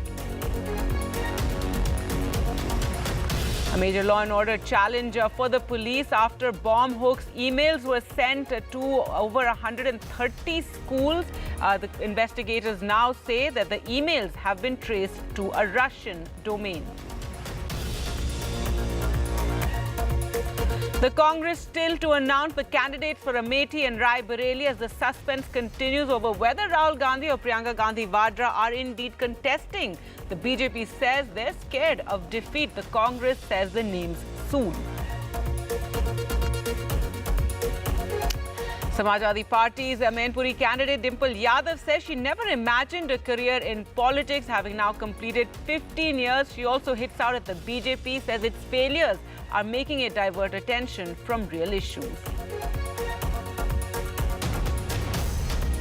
And NDTV launches a new regional channel, NDTV Marathi. The new channel will deliver accurate and trustworthy news in Maharashtra. The Maharashtra Chief Minister and Deputy Chief Minister attend our launch. आज 1 मे रोजी म्हणजेच महाराष्ट्राच्या स्थापना दिनी आम्ही Well, our top story now in Prajal Rana, Karnataka MP and Janata Dal secular leader who is currently embroiled in a controversy after leaked explicit videos allegedly showing him sexually assaulting multiple women in his first response, said truth will prevail. The grandson of former Prime Minister Deve Gowda and the Hassan MP said that he has informed the Criminal Investigation Department, CID, that he's currently not in Bangalore but will join the probe soon. Now, a case of sexual harassment and stalking was lodged against him on Sunday. The Karnataka government also formed a special investigation team to probe the entire matter. This while the BJP has hit out at the Congress government for allowing him to fly out. The Karnataka Chief Minister Siddaramaiah has written to the Prime Minister asking for his passport to be cancelled. The MP is currently in Germany. So far as he did anticipated that these kind of morphed videos or images would be utilized for defaming him. And that is the reason last year itself he had filed a civil suit and there was an ex parte injunction order so far as which restricted all the medias to disclose these kind of images. Once a person is called as a victim or once a person who is actually a victim, we as a society, we should give the fullest cooperation that a proper action is taken against the wrongdoer who has made any A or a B individual to get into a victim stage. So there is no justification about as to what caused the victimness. There are allegations. She has to support it with the evidence. Karnataka में सरकार किनकी है? Congress party के law and order की जिम्मेदारी उनकी है. कई महीनों से उनको मालूम था, मगर जब तक वोकल लीग का वोटिंग समाप्त नहीं हुआ, इन्होंने इनको नहीं पकड़ा, भाग जाने दिया. जिम्मेदारी अगर किसी की है तो कर्नाटक के मुख्यमंत्री, गृह मंत्री और उप मुख्यमंत्री की है. We have been raising this question as to when Prajal Rana would appear before the SIT officials, and today there is some amount of light thrown on that front, and that is in the form of a post that appeared on social media where Prajal Rana mentioned that he would be appearing before the SIT within 7 days' time, and this was a letter that was given to the SIT officials through the advocate who has been representing him. In fact, we did speak with the advocate who did claim that the line of defense that appears to be doing the rounds with respect to Prajal Rana is the fact that the videos are morphed, and they have also said that they cannot give an exact date when Prajal Rana would appear before the SIT. It could be even tomorrow, it could be on the 3rd day or even the 7th day. But in case he fails to appear, what kind of action would be taken by the SIT, and whether or not the SIT would agree with the 7 days time frame that has been requested is also something that we need to watch out for. But in the meantime, SIT has already taken steps to ensure Prajal Rana's return in the form of a letter that has been submitted to the Prime Minister by the Chief Minister of Karnataka, where he has requested the centre to use all kinds of diplomatic channels to ensure that Prajal Rana's diplomatic passport would be cancelled, and this would be the first step to ensure that Prajal Rana would return to India. The SIT has been working on two fronts. One is to interrogate the witnesses or the victims who have appeared in those videos, and it is definitely going to take some time to trace all of those victims. For now, they have started their investigation based on the FIR that has been registered in Hassan by one of the women complainants, and also on the other would be to interrogate Prajal Rana. Now, all eyes are on when he would appear before the SIT and the details that would emerge post-interrogation. In other news, the mystery deepens over the Salman Khan firing case. Today, one of the two arms suppliers in the case of firing outside Salman Khan's house died by suicide while in police custody. Anuj Thapan, who was 32, was arrested from Punjab on the 26th of April, went to a toilet attached to the police lockup and took the extreme step, according to the police. Now, Anuj Thapan's death is under investigation. All the four accused in the case arrested so far are known to be directly or indirectly connected with the jailed gangster Lawrence Bishnoi. Let's go across to Radhika Ramaswamy for more. And Radhika, this has been a twist in this entire matter, and it's now being looked into what led to this alleged suicide. Certainly, the Salman Khan house firing incident has definitely taken an ugly turn, with one of the accused allegedly committing suicide. Now, at this point, of course, state CID is investigating this matter to understand what were the circumstances leading to his death. Of course, this is serious, this is grave, simply because he was under custodial interrogation. He was remanded to police custody. He was being questioned by the police over the last few days, and therefore this does raise a lot of question mark as far as Mumbai Police's role and responsibility is concerned. Now, what the police is telling us, since morning, is that Anuj was in the lockup along with about 8 to 10 accused. He used a cloth to hang himself inside the washroom, which was attached to this particular lockup. In fact, this is Crime Branch lockup, which is in the Mumbai Police headquarters, which is where all the senior officials sit, including the Commissioner of Police, Joint Commissioners and so on. So this is where this happened, in a washroom right next to the lockup where he was. In fact, that lockup was also guarded by at least 4 to 5 cops. So all of them will be questioned, eyewitnesses, witnesses, police officials who were interrogating Anuj over the last few days. They will be questioned to understand his mind frame, whether he was under some sort of torture or harassment. All that is a matter of investigation. But an accidental death report has been registered for now. Post-mortem report is awaited, but this has definitely left Mumbai Police red-faced. But certainly investigations underway, state CID looking into it, more people to be questioned in connection to the case. But this case definitely taking a very ugly turn, with one of the accused allegedly committing suicide. All right. Thanks so much, Radhika, for joining us with those details. Now, big news story here in Delhi, especially for students and parents. There was major panic today after dozens of schools received bomb threat emails that eventually turned out to be a hoax. But not before 131 schools were evacuated across the national capital region, and thorough security checks were done by the police. Authorities say they have managed to trace the emails to a Russian domain. Tanushka reports. A major law and order challenge for the police after over 100 schools had to be evacuated across the national capital and the NCR after a 4 a.m. bomb threat hoax.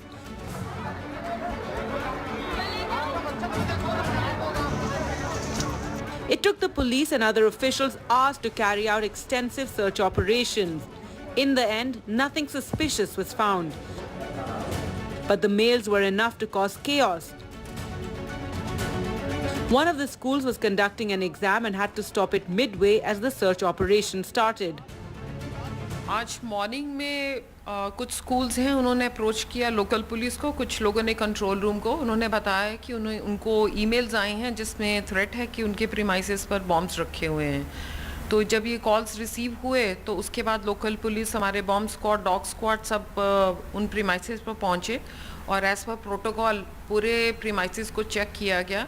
देखिए, mail आई थी कि भाई कुछ bomb है कहीं कहीं जगह पे, पर देखिए बच्चे हैं हमारे पास तो हम कोई चांसेस नहीं ले सकते. हमने चेयरमैन से भी बात किया और सारे सीनियर ऑफिसर्स से पुलिस की बात किया, उनका सपोर्ट मांगा और साइमल्टेनियसली हमने बच्चों को ओपन एरिया में निकाला क्लासरूम से और पेरेंट्स को मैसेज किया, बसेस को दोबारा से लाइन अप किया और बच्चों को भेज दिया है. Delhi's Lieutenant Governor V.K. Saxena said the police have traced the origin of the hoax bomb emails. Reports suggest a single IP address was used to send them. The email address used had a Russian domain. However, it's not yet certain whether the email originated from there. Police sources said that it took some time to trace the email's origin as it was sent using a virtual private network or VPN that routed and rerouted data via foreign servers.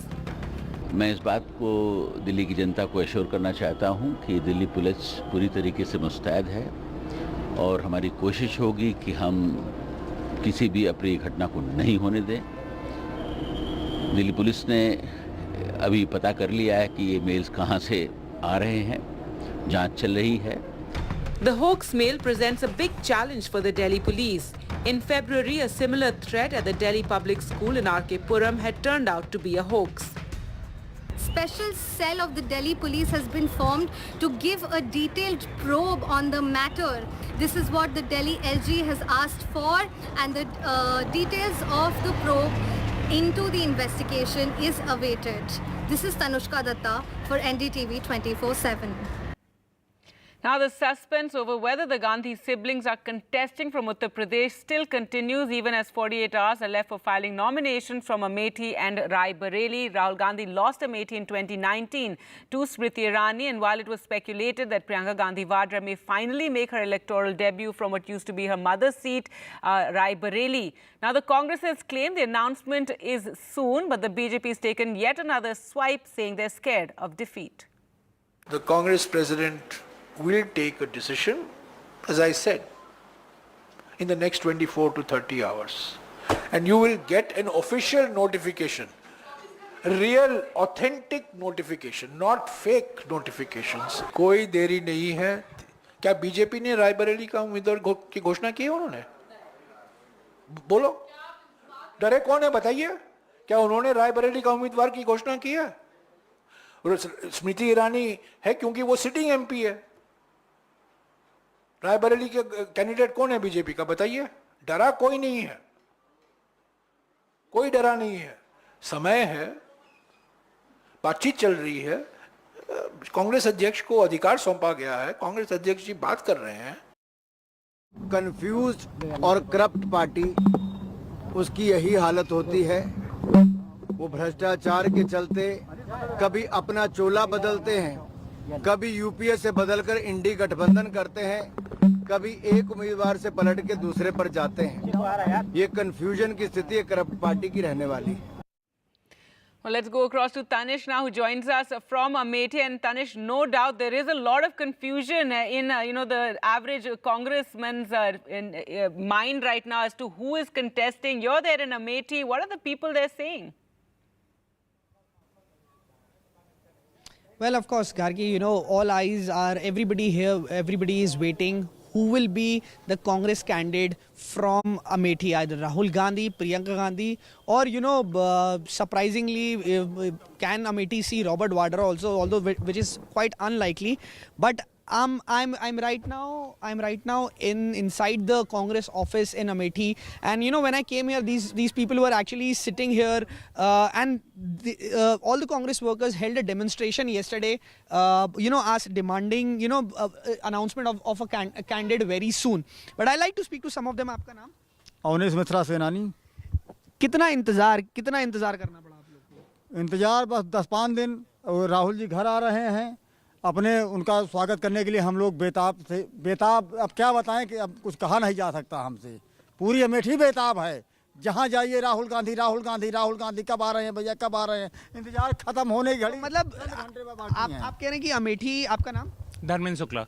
Dharmendra ji, आप कह रहे हैं कि मतलब अमेठी जो है राहुल गांधी को चाहता है, प्रियंका गांधी जी शायद नहीं लड़े? नहीं, दोनों लोगों को, चाहे राहुल जी हो चाहे प्रियंका जी हो, यहाँ घर के सदस्य हैं, वो कोई भी आए, और यहाँ का हर मतदाता उनको चाह रहा है कि अमेठी से वो दोनों लोग में से कोई भी जो ना यहाँ के चुनाव लड़े, और उनको ऐतिहासिक मतों से हम लोग जो है यहाँ से विजयी बना के भेजेंगे। पर बात ये हो रही है कि इतना समय लग गया नाम की घोषणा होने में, आपको नहीं लगता कहीं ना कहीं ये पार्टी वर्कर के लिए थोड़ा सा मोराल की बात आ जाती है? सर, ऐसा कुछ नहीं है। कभी कभी कोई अच्छी चीज़ें जब देर से मिलती हैं तो उसका स्वाद अलग होता है। आज अमेठी के जन को, अमेठी के लोगों को ये विश्वास और भरोसा है कि गांधी परिवार आएगा, और जिस तरीके से व्याकुलता है क्षेत्र में, जनता में, आम जन में, ये विलंब से उसका एक और ज़्यादा वातावरण बना हुआ है और पूरा भरोसा है कि राहुल जी या प्रियंका जी यहाँ आएंगे। बहुत बहुत धन्यवाद. So of course, you know, these were the party workers here. They are the local unit of Congress in Amethi. These people, of course, have been waiting for a very long time because so that they can start campaigning and reaching out to people regarding their Lok Sabha candidate. Yesterday, they were doing a small demonstration as well. Yes. But yeah, all eyes on who will be the candidate. That's Rahul right. or Tanish, Priyanka. thanks so much for joining us there, and very hopeful Congress workers there in Amethi. Now, an exclusive interview to NDTV where Dimple Yadav spoke about her 15 years in politics, saying she never imagined it as a career. She also hit out at the BJP, saying their failures are forcing them to divert attention from real issues.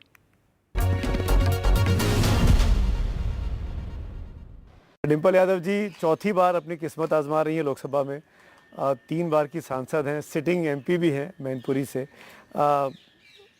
15 साल हो गए डिम्पल जी राजनीतिक सफ़र को आपके. 2009 से अगर मैं शुरू करूं, अब रम गई हैं, मज़ा आ रहा है? नहीं, अब मज़ा तो मतलब क्या है, बट ठीक है, अब आई एम लाइक इधर हैं तो हैं अब बस. क्या आपने कभी सोचा था कि इतना लंबा सियासी सफ़र होने वाला है? नहीं, I don't think so, because क्योंकि हम आर्मी बैकग्राउंड से आए थे, तो आई नेवर थॉट कि लाइक हमारे लिए politics I ever be in politics और समथिंग लाइक दैट. तो अब जब 15 साल हो गए हैं, पीछे मुड़ के आप देखते हैं, तो कैसे लगते हैं 15 साल अपने जीवन के आपको?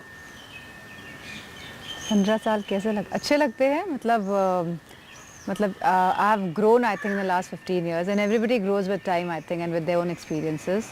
तो थोड़ा बहुत जागरूक हो गए. You have seen everything. First elections you lost. Since then आप निर्विरोध चुनी गई. मेरे ख्याल से पहली महिला सांसद थी जो निर्विरोध चुनकर संसद में पहुंची. फिर आपने उस कॉन्स्टिट्यूंसी को रिप्रेजेंट किया पिछली बार जिसको नेताजी रिप्रेजेंट कर रहे थे, यानी मैनपुरी. सब कुछ देखा आपने. साथ साथ घर में बच्चे भी थे, बच्चे बड़े हो रहे थे. इनफैक्ट अदिति तो अब कैंपेन भी कर रही हैं आपके लिए. तो ये डुअल रिस्पॉन्सिबिलिटी में कितनी डिफ़िकल्टीज आई? थोड़ा बहुत तो आया, but I always give preference to like my children and my like house more. And अब क्योंकि आप कह रहे हैं बच्चे बड़े हो गए हैं, विच इज़ वेरी ट्रू, तो I am much more relax now. तो अदिति जिस तरीके से कैंपेन को संभाल रही हैं, क्या कहना चाहेंगे उनके लिए आप? नहीं, बिकॉज इट्स माँ और बेटी, यानी मदर डॉटर का जो रिलेशनशिप होता है, आई थिंक सो डॉटर्स हमेशा चाहती हैं कि वो अपनी मदर को कहीं ना कहीं कंट्रीब्यूट करे. And that is a sole idea. And also like because हम सफाई में ही रहते हैं और आसपास पूरे क्षेत्र में बहुत रिश्तेदारियाँ भी हैं, तो वो उन लोगों के साथ भी जाके कनेक्ट कर रही है, एंड जो हमारे रूट्स है उनको भी जान रही है कहीं ना कहीं. तो क्या आपको लग रहा है कि आने वाले वक्त में अदिति भी इस तरफ आ रही है? That is up to her decision, because I think जिसमें भी वो इंटरेस्टेड हो, वो प्रोफेशन को अगर वो चूज़ करेंगी तो she can excel in that profession. And किसी तरह का हम उसको लाइक कह नहीं सकते, मतलब दबाव नहीं बना सकते कि she has to do this और she has to be in politics. Now, a big family showdown that's being keenly watched this election is in Baramati, Sharad Pawar's bastion for decades, that he handed over to his daughter Supriya Sule. But now she has an unlikely challenger in her sister-in-law Sunetra Pawar, who is her cousin Ajit Pawar's wife. Ajit Pawar had split the NCP and joined the Maharashtra government. Here's a special report.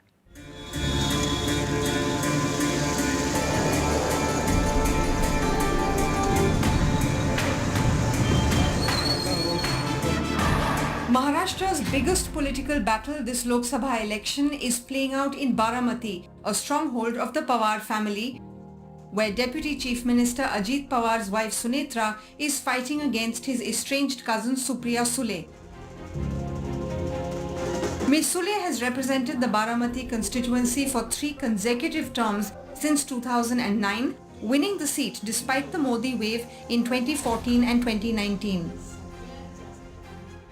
We are completely committed to Baramati because Baramati is me and I am Baramati. I'm born, brought up, raised here. Everything that I am today, or the family today, is because of Baramati. So we owe it to every person.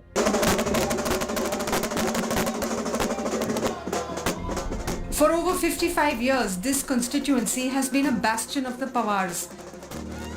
Sharad Pawar first won Baramati in 1967 and then won the seat again 5 times.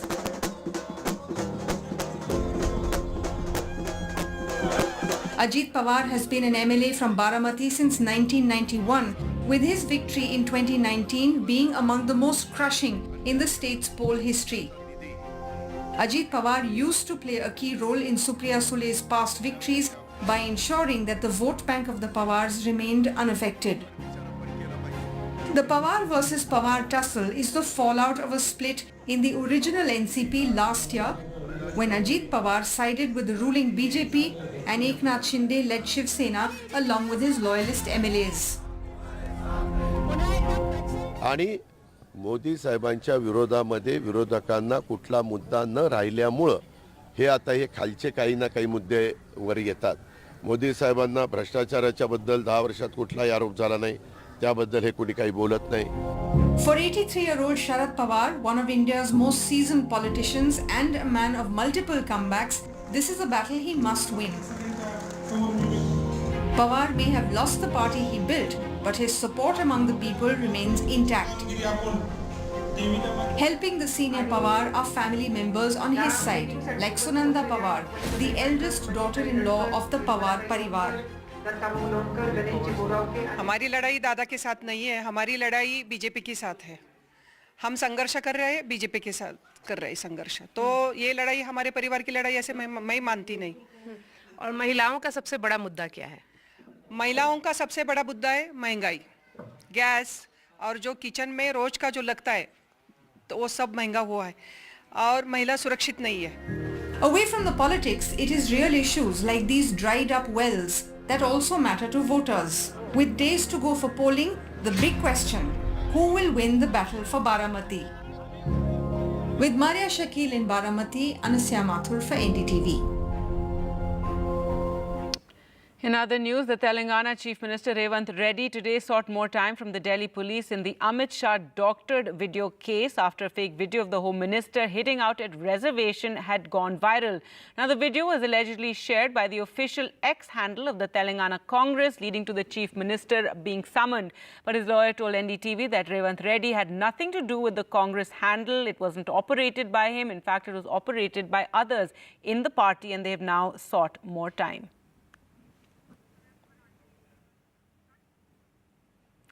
In other news, NDTV today launched a new regional channel, NDTV Marathi, to provide trustworthy news and information to the people of Maharashtra. The launch event was attended by Maharashtra Chief Minister Eknath Shinde and Deputy Chief Minister Devendra Fadnavis. Take a look.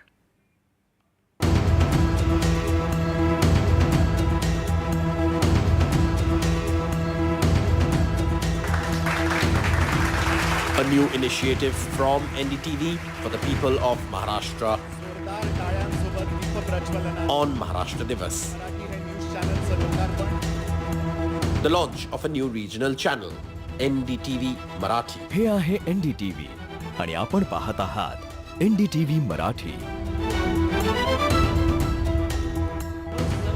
The network, which runs some of the top news channels in India, will now empower the Marathi Manus and contribute to the ongoing journey of Maharashtra's progress. Maharashtra के लिए हर घर का ये एक compelling watch हो जाए, उसके लिए हमको कुछ ऐसे मुद्दे लेने पड़ेंगे, कुछ ऐसी एडवोकेसीज करनी पड़ेंगी. एनडीटीवी जब से नए मैनेजमेंट के साथ शुरू हुआ, तब से ये हमारा उस वक्त 2 चैनल थे, अब ये हमारा 6ठा चैनल है. With a steadfast focus on the forward-looking ethos of New Maharashtra, NDTV Marathi will aim to deliver high-quality and uncluttered journalism, catering to the discerning needs of Maharashtrians. The launch was attended by both Maharashtra Chief Minister Eknath Shinde and Deputy Chief Minister Devendra Fadnavis and many other dignitaries. म्हणजे आज महाराष्ट्र दिन आहे. 1 मे कामगार जागतिक कामगार दिन आणि महाराष्ट्राची स्थापना झाली अशा दिवशी आपण आज NDTV मराठी वाहिनीचं लॉन्चिंग करताय. ही फार आनंदाची आणि समाधानाची बाब आहे. सकाळीच आम्ही 7 वाजता हुतात्मा स्मारकाला जाऊन आलो, पुष्पचक्र वाहून आलो. खरं म्हणजे एकच अपेक्षा आहे की कुठल्याही चॅनलने एक बॅलन्स ठेवला पाहिजे. बॅलन्स ठेवणं हे अत्यंत महत्त्वाचं आहे. अजेंडा चालवणं यांनी मला असं वाटतं की जे अपेक्षित रिझल्ट्स आहेत ते मिळू शकत नाही. आणि दुसरं महत्त्वाचं असं आहे की आज सगळ्यात मोठा वानवा जर कशाचा असेल तर तो ओजी कंटेंटचा आहे, ओरिजिनल कंटेंटचा आहे. In the last financial year, NDTV expanded its presence across consumer segments with the launch of NDTV MP CG, NDTV Rajasthan, and NDTV Profit. The new Marathi channel is all set to provide top-notch news to the people of Maharashtra. And finally, the Indian Army celebrated its 86th Armoured Corps Day today. Armoured Corps is the backbone of any military, and it was on the 1st of May 1938 that the 1st Regiment dismounted from their horses and moved to tanks. This day marks the mechanization of the Indian Cavalry Regiments.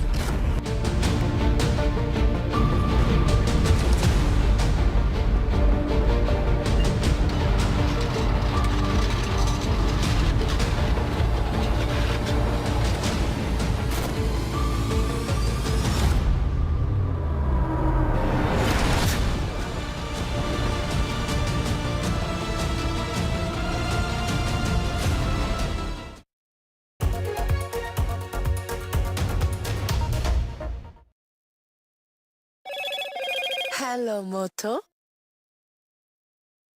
Motorola, India's best 5G smartphone brand.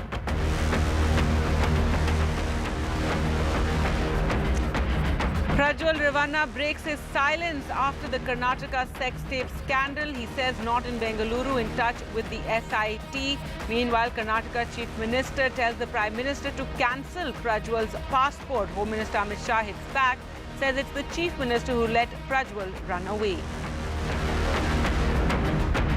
The mystery deepens in the Salman Khan firing case. Now a key accused dies in police custody. The police say the accused hanged himself in the bathroom. The Maharashtra CID to probe the death. The Congress still undecided on key UP prestige battle. No candidates yet for Amethi and Rai Bareli. Will Rahul Gandhi, Priyanka Gandhi Vadra contest from UP?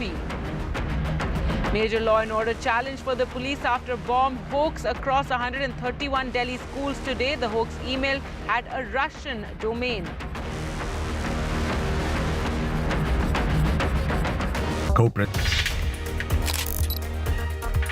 36 lakh farmer families affiliated with Amul across 18,600 villages of Gujarat have pledged to vote with their families during these elections.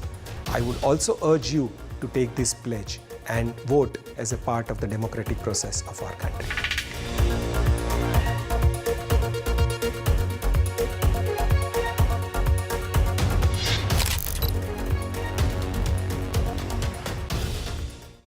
A debate has many facets, perhaps no one right answer. Left, right and center. Conversations that get to the core of the debate.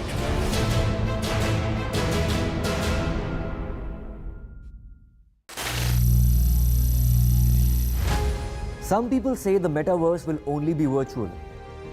One day this lecture hall will be made of code, and driverless cars would be trapped in intersections.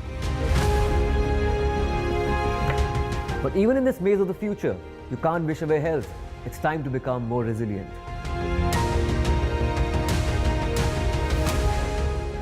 "10 years of Banega Swasth India, we have grown and achieved so many milestones.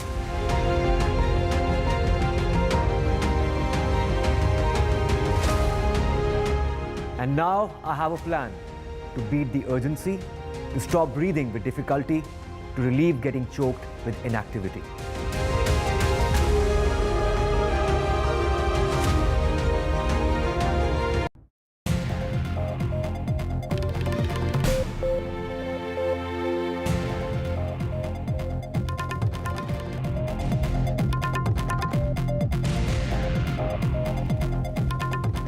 Good evening, I'm Tanima Biswas, and we are focusing on the Salman Khan firing case today, where there's been a sudden twist in the case. In fact, the mystery has deepened further as 32-year-old Anuj Thapan, who's one of the accused in the Salman Khan firing case, has died in police custody.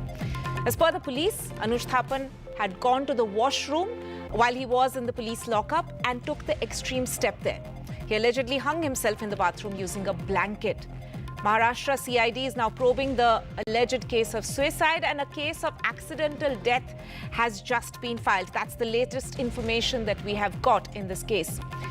Now, the police are claiming he was the one who supplied weapons to the suspects who fired at Salman Khan's house on April 14th. Remember, there have been around 4 people who have been arrested in this case so far, all of them allegedly linked to the Lawrence Bishnoi gang. Now, it's a high-profile case. The accused was lodged in a lockup with 10 other inmates and was guarded by at least 4 to 5 policemen. But that brings us to the big questions we are asking tonight. Why was the accused allowed to take a sheet or a blanket to the washroom? Shouldn't there have been better security? Shouldn't there generally be better security for such accused and in such high-profile cases? And will responsibility be fixed on senior policemen, not the junior-most people present at the lockup? There has to be an onus taken or a responsibility which needs to be fixed in terms of the senior policemen who were supervising this particular case.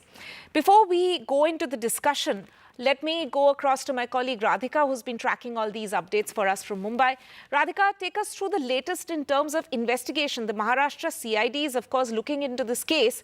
But what are your sources telling us in terms of how they are handling this case, whether, and also very importantly, whether there's going to be any action taken in terms of the policemen who were supervising this case, who were present at the lockup when this happened? Certainly, the Salman Khan house firing case has definitely taken a different turn. Too many twists and turns at this point. An unfortunate incident of one of the accused dying in custody. The police say it's suicide. Of course, that is a matter of investigation. As far as sequence of events are concerned, like you said, yes, this happened at 11 a.m. The accused went to the washroom with a piece of cloth where he hung himself. Later, he was taken to the hospital where he was declared dead.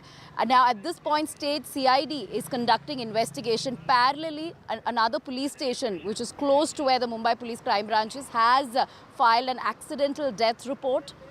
So, parallel investigation happening. Witnesses will be questioned to understand the sequence of events leading up to his death. Was he under any sort of duress? Was he tortured? Was he harassed? What his mental, frame of mind was? All that will be part of investigation. At this point, Panchanama happening, ADR, as I said, registered. Witnesses, especially those 4 to 5 police officials who were supposed to secure that area, will be questioned. The inmates who were present at the time, there were at least about 10 inmates in that particular lockup. Remember, he was in police custody. He was being interrogated for the last many days as far as this entire high-profile Salman Khan house firing incident is concerned. So was he under any sort of pressure? All that is a matter of investigation. Post-mortem report is also being awaited at this point. So we'll have to wait for a few more days to understand what the outcome of the investigation is. Currently, of course, police maintaining that this is suicide. He hung himself. What led to it is something that remains to be seen. We'll have to wait and watch out for a police report, parallel report, ADR report by the local police, one, and secondly by the state CID as well. So right now we'll have to sort of go by the police version, whereby they have been maintaining that he died allegedly by suicide. This is custodial death, puts a lot of question mark on Mumbai police force, because this happened in police headquarters. This entire lockup, crime branch police lockup, is attached to Mumbai police headquarters, where all the senior officials sit. This is a highly secured area with a number of police officials. So something so sinister, something so ugly happening there puts a lot of question mark on the Mumbai police force. Earlier, of course, we spoke to the lawyer of the deceased accused. Let's listen in. Amit ji, क्या बोलेंगे? अब जब मृत्यु हो चुकी है, उसे आत्महत्या करार कर दिया गया है, आप लोग की ओर से क्या मांग? देखिए, हिरासत में मृत्यु जो हुई है, और जैसा कि चारों आरोपियों ने मकोका कोर्ट में प्रोड्यूस करते समय उन्होंने डर और आशंका व्यक्त किया था कि जो पीड़ित पक्षकार है, जो अभिनेता हैं, वो एक प्रभावशाली हैं, वो अपने प्रभाव का प्रयोग करके पुलिस के माध्यम से उनका उत्पीड़न करा रहे हैं, पुलिस के द्वारा उनका उत्पीड़न करा रहे हैं। इसलिए उनकी तरफ से जुडिशियल कस्टडी के लिए भी कोर्ट में कंसर्न कोर्ट में प्रेयर किया गया था और उनके ऐसे डर और आशंका के बाद 48 घंटे भी नहीं बीते थे कि एक एक्यूज नंबर 4 का जो है पुलिस हिरासत में मृत्यु हो गया, अस्वाभाविक निधन हुआ, जिससे कि जो है ये पुलिस की कार्यप्रणाली पर गंभीर सवाल उठता है। हम केंद्रीय गृह मंत्री माननीय अमित शाह जी से न्याय हित में ये मांग कर रहे हैं कि उच्च स्तरीय समिति से जांच कराएं और संबंधित अधिकारी एवं जो है पीड़ित अभिनेता के संदिग्ध भूमिका की भी जांच हो। पीड़ित अभिनेता बता रहे हैं ये सलमान खान पर जो है कई सारे आप लोग गंभीर आरोप लगा रहे हो कि उन्होंने जो है कहीं ना कहीं इस पूरी आत्महत्या, जिसे आत्महत्या बताया जा रहा है, आप लोग उसे हत्या बता रहे हैं, उसमें उनका जो है कहीं ना कहीं रोल है। आप लोग पुलिस की कार्यप्रणाली पर जो है सवाल उठा रहे हैं।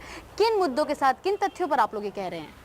यह एक हाई प्रोफाइल केस है और पुलिस की जांच प्रणाली पे, चूँकि ये 48 घंटे में ही एक्यूज का कोर्ट में जो डर जो कोर्ट में उसका डर था और जो उन्होंने व्यक्त किया था और वो पुलिस कस्टडी में सच साबित हुआ, ऐसा मीडिया के माध्यम से पता चला।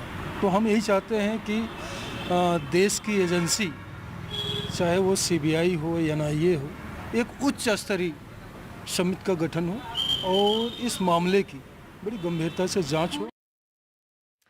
Right, that was, of course, the lawyer of Anuj Thapan, and the lawyers are, in fact, raising several questions. But to discuss this further, I'm joined on the show by Mr. Shashikant, former DG Prisons, Mr. PK Jain, former additional DGP in Maharashtra, Ashutosh Srivastava, an advocate in the Supreme Court, practicing at the Supreme Court, and Dr. Akriti Bhatia, social activist. I thank you all to take out time for this discussion today. First, I want to go across to Mr. Jain, actually. Mr. Jain, do you think an accused dying in this manner, I mean, it's not unheard of. We have reported on several such cases, but an accused dying in such a manner, isn't it a clear case of lapse by the Mumbai police? I mean, the fact of the matter is this happened inside the Mumbai police headquarters. Tanima, yes, thank you very much for inviting me to the show. Yes, it is extremely embarrassing for the Mumbai police and crime branch that a person in their custody has committed suicide. Prima facie, it appears to be a case of suicide. The investigation has been started. In Maharashtra, there is a standing practice that any such case where a person dies in police custody or in even the police station premises, the case is immediately taken over by the CID and investigated by them. So there's a absolutely free and fair investigation conducted. There are a number of cases where the policemen concerned have even been charged for murder and various other sections of law. So, but coming back to the case, there are 2-3 reasons why this suicide could have been committed. These people probably never imagined that the investigation would lead back to them and that they would be caught. And secondly, MCOCA has been applied in this case, which is a very, very stringent act. These people knew that they will be now in police custody or in judicial custody for the next about 4 to 5 years. I mean, and conviction rate in under this act is almost about 80 to 90%. So I think that was the state of mind. And yes, there has been a lapse. I mean, this person was taken to the bathroom. Why was he allowed to carry a blanket or a bedsheet, even a bedsheet with him, is something which I cannot understand. There has been some lapse, and I'm sure the people who are responsible for it will be paying for it. Whether it is the senior officers or the investigating officer or the people who were in charge of the custodial confinement where he was confined. I mean, it's a matter of inquiry. I think the CID will do a fair job and come to a fair conclusion as to what should be done in this matter further.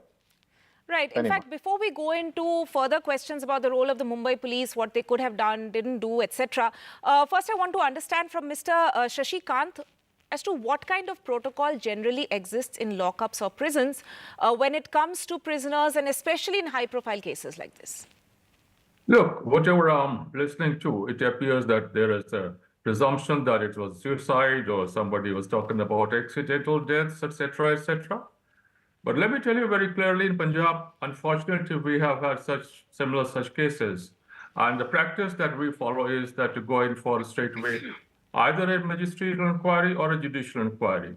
In all high-profile cases, invariably in Punjab, we go in for a judicial inquiry so that there is no allegation. And why I say this is important is because naturally I also belong to a police force. I belong to the force for almost 40 years. And I wouldn't like any of the police force to get its image tarnished. So I think in this case also the ideal course of action should have been not the CID inquiry or this inquiry. And I'm told that one of the police stations registered a case of accidental death. Somebody has talking about some other kind of thing. This case is a high-profile case, and the image of the Bombay police is at stake. I think the ideal way should have been to go in for a magisterial or judicial inquiry. Thank you. Right. Mr. Ashutosh Srivastava, I mean, an accidental death case has been registered, which is, I believe, part of the protocol now. And the Maharashtra CID is probing the case. But legal precedence-wise, what would you say? Doesn't the onus lie squarely on the Maharashtra police in this case, even if it's a case of suicide? Of course, there'll be investigation further into what actually happened. But even if we believe that it's a case of suicide, presume it's a case of suicide at this point, legal precedence-wise, where do you think the buck stops? See, if you see Section 176 of Criminal Procedure Code, the magistrate concerned has the power to send the body for post-mortem, and the post-mortem of the body has to be conducted. Then it will be clear what is the real cause of death. Was there any further injury on body or whatsoever? And accordingly, this report will come. And if the magistrate thinks that the investigation is necessary, then obviously the appropriate investigation shall be conducted. And based on that investigation, further action can be taken. So at the moment, I think to blame the police will not be appropriate. Somebody can say why he was allowed to take a blanket or maybe a bed sheet, but that has not yet been clarified. And the police will not say that you take this blanket and go and commit suicide in the washroom. So it is something which has been committed or attempted by someone. First of all, Section 309 of Indian Penal Code itself says that if somebody tries to commit suicide, is itself an offense and is punishable under the law. So this itself is an offense which would have been committed by the concerned accused who is deceased now. So at the moment, I do not find that any such liability at the moment can be imposed on the police that they have done something wrong. As the investigation will continue, then it will be revealed as to what is the real cause. See, there is a privacy of an accused also, which is given by the Constitution under several articles like 21. And if somebody has to use a washroom, obviously that accused has the liberty to go all alone in the washroom in his own privacy. If he does something during that period of time, it doesn't mean, see, he could have done maybe the noose of a pajama or maybe, something like that, or the clothes he must be wearing. So it could have been any possibility. But with those kind of possibilities, I think it will be unfair and unjust to blame the concerned police officials completely responsible for this untoward or unfortunate incidents. So I think let the investigation be conducted properly, and then only anything can be concluded from this particular issue. Right. Let me draw in Dr. Akriti Bhatia at this point. Dr. Bhatia, again, as I said, during this discussion, we are presuming that it's a case of suicide. But do you think it's very difficult in terms of the experience that you've had in ensuring or looking at cases where ensuring rights of prisoners or inmates is difficult? What can be done better in order to ensure that prisoners are treated better inside jail? This is, of course, a case of lockup. And by this, as I said, we are presuming that it's a case of suicide. But even in terms of their mental state, is there something that authorities can do better in order to ensure that the prisoners have their rights? I mean, maybe this person would have wanted to talk to somebody and he couldn't get the chance to do so. If you're presuming this is a case of suicide, how can we ensure better rights of prisoners in order to ensure that such a thing doesn't happen? Right. So the NHRC has actually issued an advisory very clearly elucidating the points that you just mentioned in terms of how can we ensure the mental health of the inmates. But before I come to that advisory, I just want to mention that in this new India, we have witnessed unprecedented degradation of almost all institutions, and prisons are definitely one of them. And there's data that I can quote with NHRC, NCRB, and Prison Statistics of India, all have been showing that there is an increase in the number of cases of mental health issues among inmates, almost doubling from 2015 to 2021.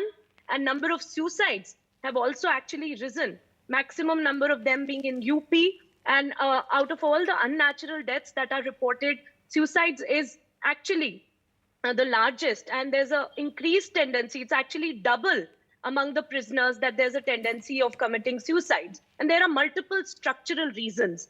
When you look at, it's not just about, like the advisory mentions, that there needs to be proper doctors, wards, psychologists, psychiatrists, counselors, but there's also basic issues of overcrowding in prisons, where the basic issues, their fundamental rights. So of course, there's a confinement of the fundamental right to move. That is there. That is actually by definition that imprisonment, incarceration, and confinement does. But then what about the other fundamental rights? So even those are not, actually protected. So there's violations that we see. And in terms of solutions, there are multiple ways in which this could be protected. And the advisory mentioned, so there has to be proper training and monitoring of inmates. There has to be proper staff. And availability of doctors and first aid, psychological first aid. So there are signs of depression, of anxiety, of panic, mania among a lot of inmates. And there are, again, multiple reasons they're not able to kind of meet their family members. So they are emotionally also do not have that kind of a support. Then there's also one major issue of violence and abuse in prison. So there's also custodial violence and torture. Right. Those kinds of cases are also there. Sexual harassment. This is also reported in prisons. So I'm not blaming any authorities, but there are no ways of actually checking and responding to many of these issues. So there are a lot of structural problems when you look at the prison system, with the infrastructures, with normal staffing. Forget about, expert staffing that we're talking about here. Right. So that is also a very important issue. And I think a lot of vacancies are there which are not filled. And a lot of issues are there with respect to the kind of norms that are there, that they should be able to telephonically speak to their relatives. And also, then there's this another WHO undertaking that has come in, of something called gatekeeping, where some of the prisoners are actually trained of how they can actually look at the early signs of mental health issues and suicidal tendencies or self-harming that are there in prisons, that some inmates show. So there's also false cases. There's huge incarceration rate, but conviction rates are really low. So what about those? So there's also the larger judicial kind of apparatus that has to come into picture, not just the governmental prison authorities and the regulatory authorities that are there. Right. So there are a number of issues that can be actually identified. And also, if you look at these pieces of document, they sound like they're from the first world. But a lot of issues are there that are still need to be very fundamental issues. Probably a long way to go for our prison authorities and even lock-up authorities to actually make it possible. I mean, there might be advisories on paper, but what are we doing in order to actually enforce them? Mr. Shashikant, I want to bring you in on another question that we're looking at. Is it possible to keep a high-profile prisoner under watch 24/7? I mean, how exactly can we improve the apparatus of security for prisoners inside jails or lockups in such cases? Because it's really not possible to follow everybody 24/7 throughout. So what can be done in terms of, plugging loopholes in the system? Whenever there's a high-profile prisoner, the first thing to be done is to ensure that there is no such mechanism available by which a person can try to harm himself. There shouldn't be any sort of any loop kind of thing, where fans are hung up there, etc., etc. There should be any such thing which can be used by this kind of persons who are suffering of maybe they've got a suicidal tendency or whatever it is. It has to be ensured that the place where they are kept is absolutely secure. That's the most important and most fundamental thing. And second is that if it's kept in a bigger barrack, then actually we always have prisoners, we call them warders. warders try to keep an eye on such persons, that their welfare is ensured and they don't indulge in any such act.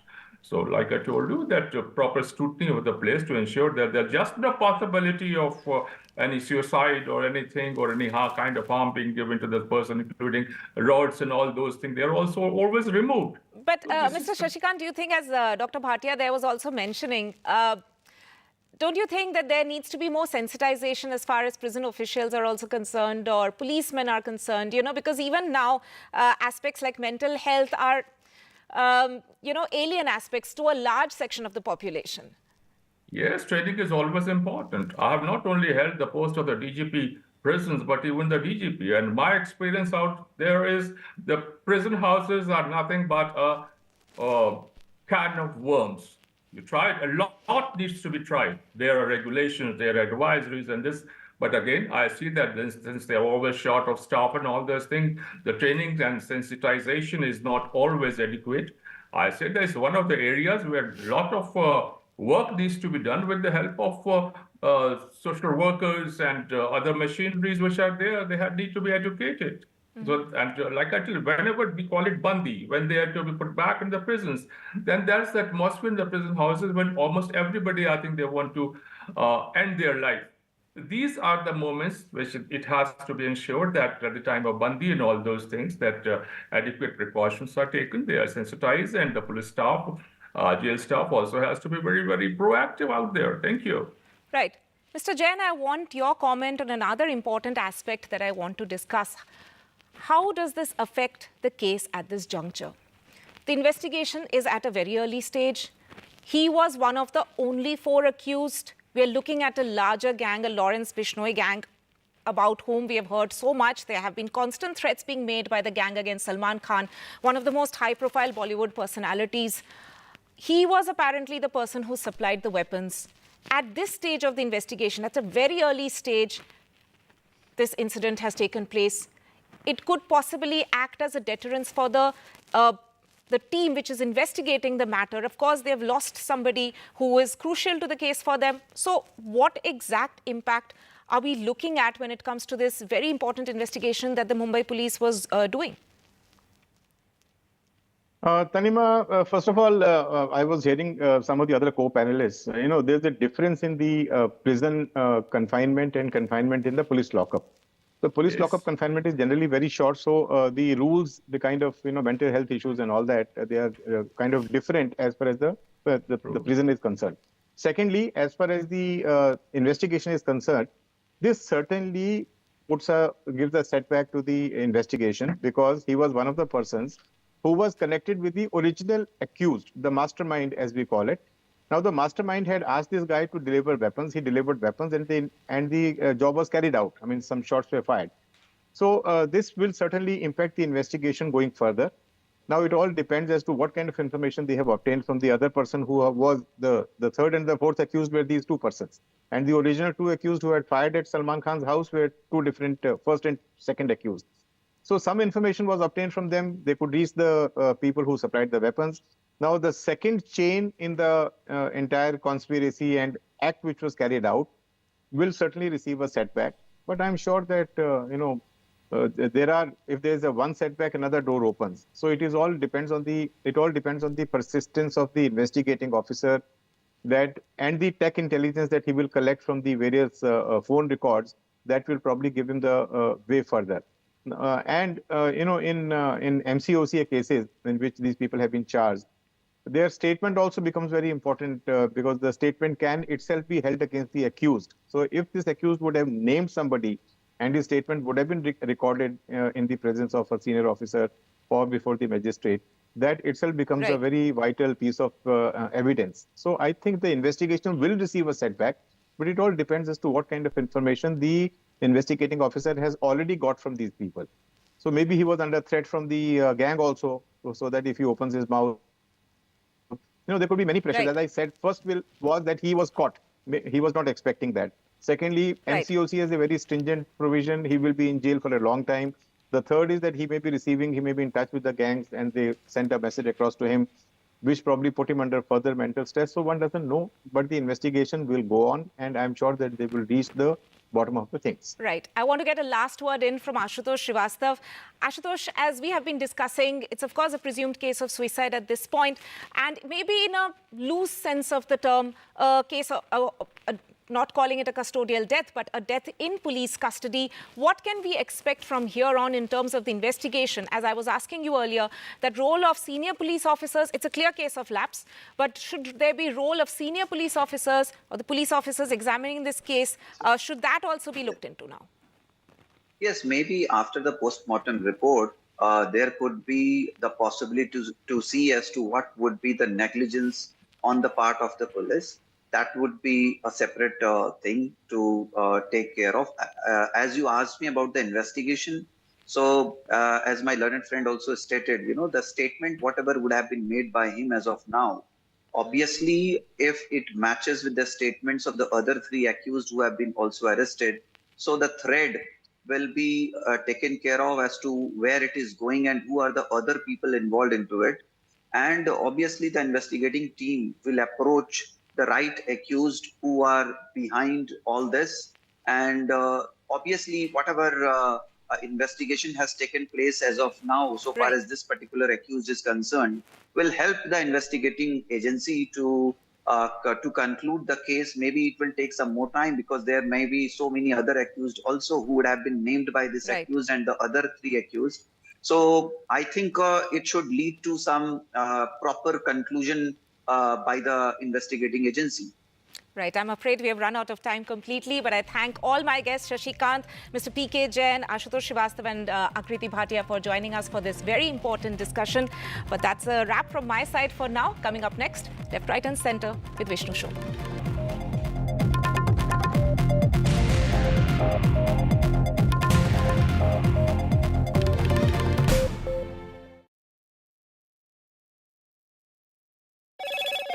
Hello, Moto.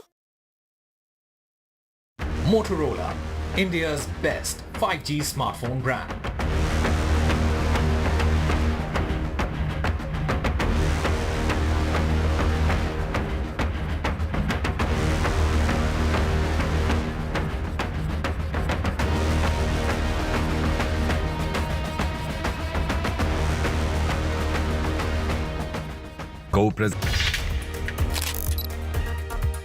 As citizens of this great nation, we have the power to shape its future. And one of the most crucial ways we can do that is by casting our vote.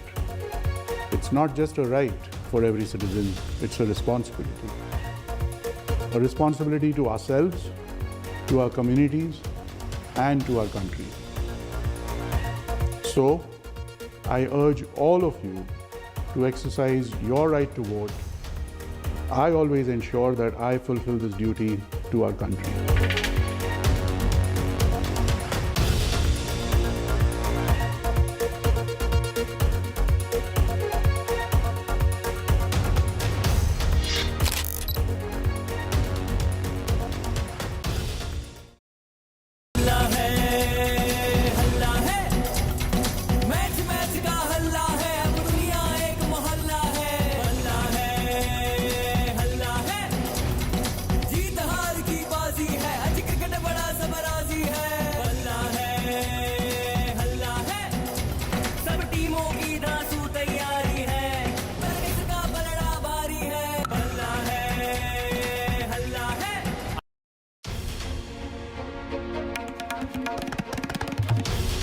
This is NDTV, and you're watching NDTV 24/7. Hello, Moto.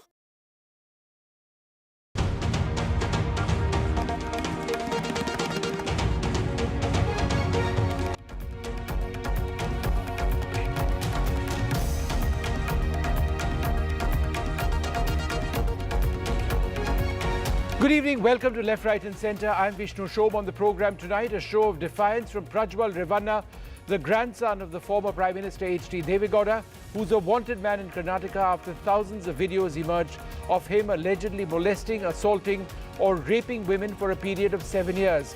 His tweets that truth will prevail, but just where is he? Why is he still outside the country? The Chief Minister of Karnataka has now written to the Prime Minister asking for the passport of Mr. Revanna to be cancelled. On this program, we'll be joined by Mr. Revanna's lawyer and a panel looking at the larger issue. Will there ever be justice for the women in these videos? One of the women who's been assaulted, has filed an FIR and is willing to see the case through to the end. Will others speak up? It's a staggering embarrassment for the JDS, which has partnered with the BJP in these elections. Will there be truth and will there be justice? That's our first debate. Later on the program, a more sinister angle has emerged in the bomb hoax email sent to nearly 100 schools in Delhi and the National Capital Region, with the police now investigating whether there is a terror link, with the emails being traced back to a Russian domain using the Internet Protocol address. The Delhi Police's special cell is looking into a connection with that country as well as Pakistan, sources say. This morning there was chaos in the national capital as parents rushed to schools to pick up their children. 100 schools were shut down. It's been a traumatic day for students, schools and parents alike. We'll be speaking to them on this program. But as we focus on the Prajwal Rana case and the fact that so many days later he is still not in the country, we thought it is important to play out a very important interview which we did on NDTV, an interview where the head of the Women's Commission in Karnataka categorically establishes that there are rape charges against the man on your screen. Dr. Chaudhary, can you confirm to us one way or the other whether many of the other victims in this case are now slowly emerging or being in a position to speak? As you know, those who have been victims often choose not to speak, often for the rest of their lives. And, you know, it really is ultimately up to them. But since there have been so many people who have reportedly been impacted, are we now beginning to hear a lot more of what exactly happened? Yeah, victims have started coming very confidentially, and SIT is doing its investigation. Ma'am, have they been coming to the State Commission for Women as well? State Commission, yeah, the first victim, met me and then spoken to me. She was fearful and she's scared of her life-threatening. But yes, she's been in the police protection and her confidentiality is maintained and the investigations are going on. And ma'am, this is the same person who'd filed the FIR, right? Yes, right. And ma'am, since then, my question is this: are you aware of other women coming forward? Because there are 2,800 reported videos out there. Not to the commission. Not to the commission. Are you aware of them going to the SIT? No, it has been a confidential matter, so it's been not discussed. Got it. And ma'am, just so that we are very clear about this, several of these are accusations of rape that we are looking at, right? Yes, yes. It's not, we have a terrible word in India we keep using, molestation. It's actually assault. But then there is assault. I mean, the law says there are different forms of assault. And then, of course, there is rape and different classifications of the law in dealing with rape. These are rape cases, right, that we are talking about, several of them? Yes. Of course, it's very terrible to watch those videos. Your blood starts boiling. And as Brinda said, this matter should not get politicized. Here we are speaking about the victims and their protection. And yesterday I wrote even to the police commissioner because many of them were sharing on other social media platforms about them. And I've asked the police commissioner to take a strict action on those who are still sharing it on many social platforms, I felt this is the responsibility of every citizen who is watching this should stop sharing it, if they respect the women of this land. Ma'am, I just want to confirm that these videos show non-consensual sex, that there is physical assault and rape which has been filmed. Is that what some of these videos show? Yeah. That's what some of the videos shows. You're right. Ma'am, that is much more direct now, because it was vague in the past. But you are saying, as a person in a position of responsibility, as the chairperson of the Karnataka State Commission for Women, that the videos show rape, some of them, right? And ma'am, the second point, and this is almost bizarre, this was all being filmed. Was Mr. Revanna filming these? Had he set up a camera to film this? Was somebody else involved in this? Do we have any idea?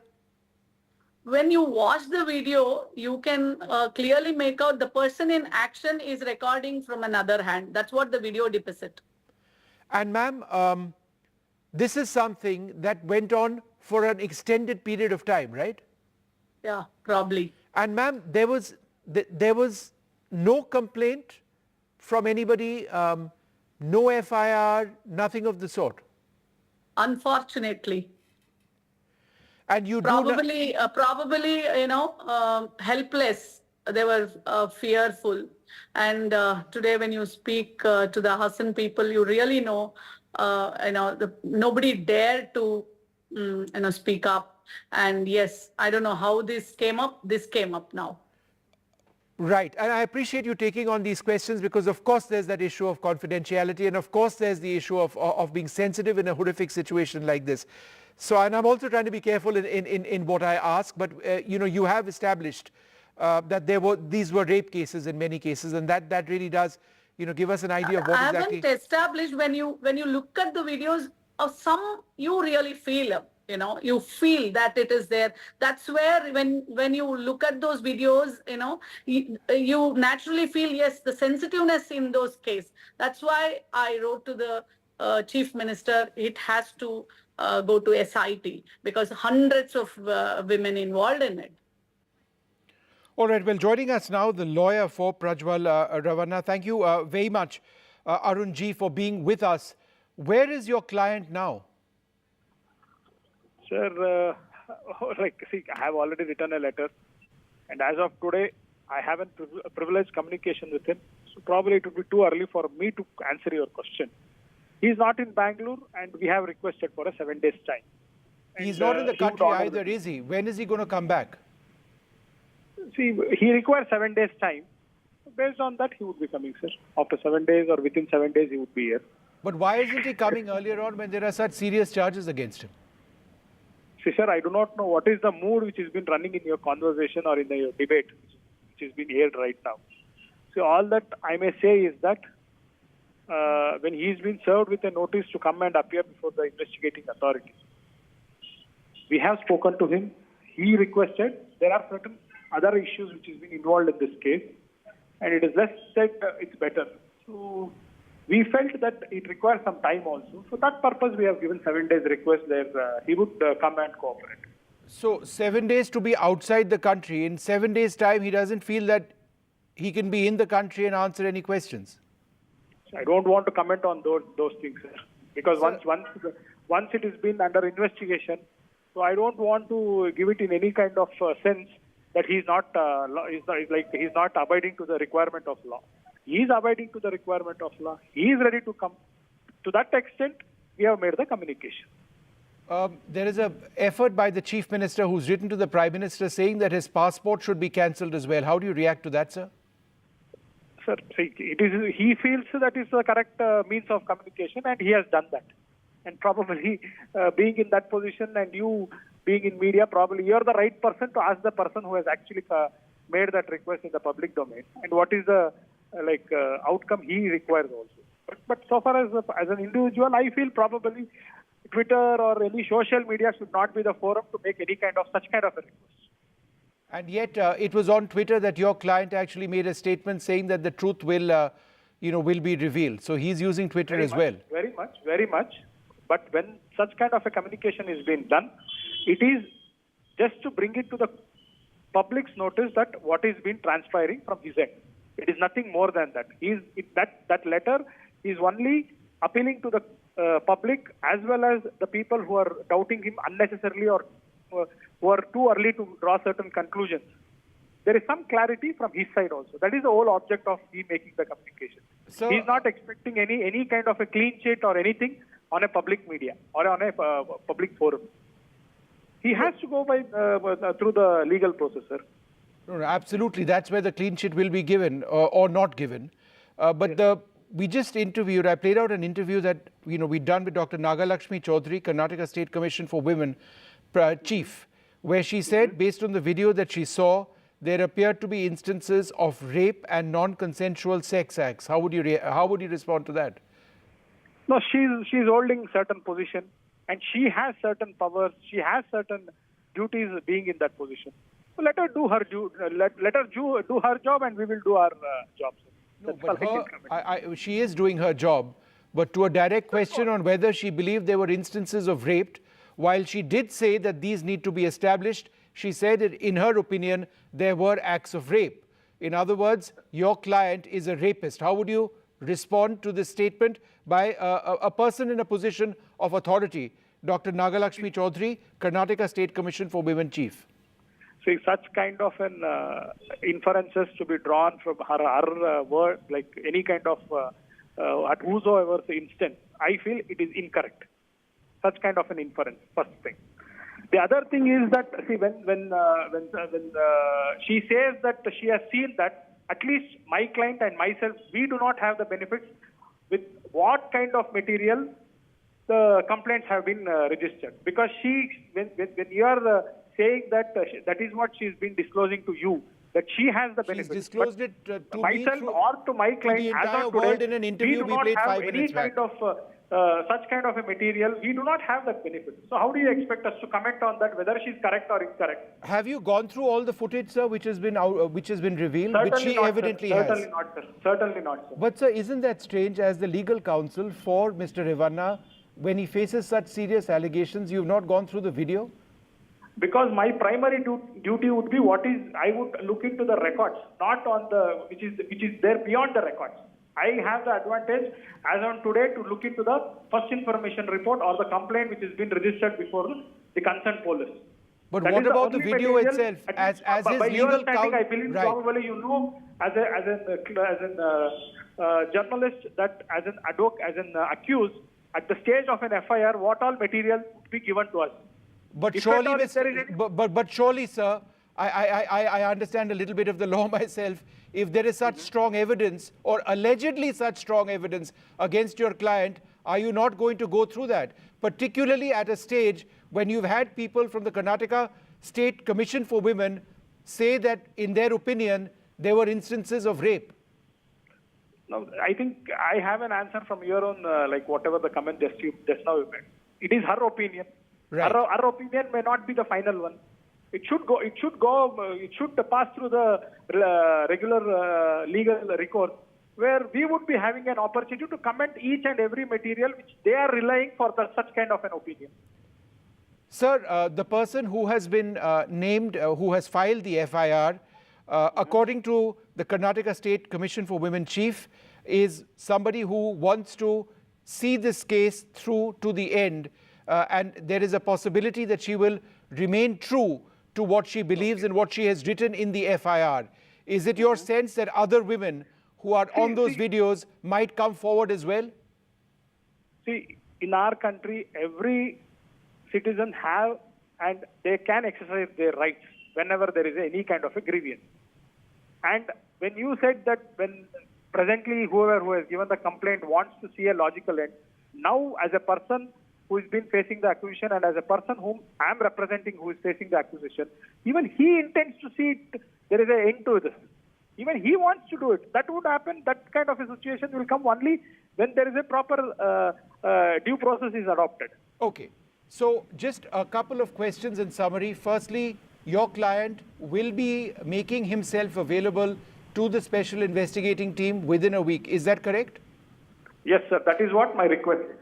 Right. And he is still not in the country, right? He is still to come back, number 2, right? He is not in Bangalore.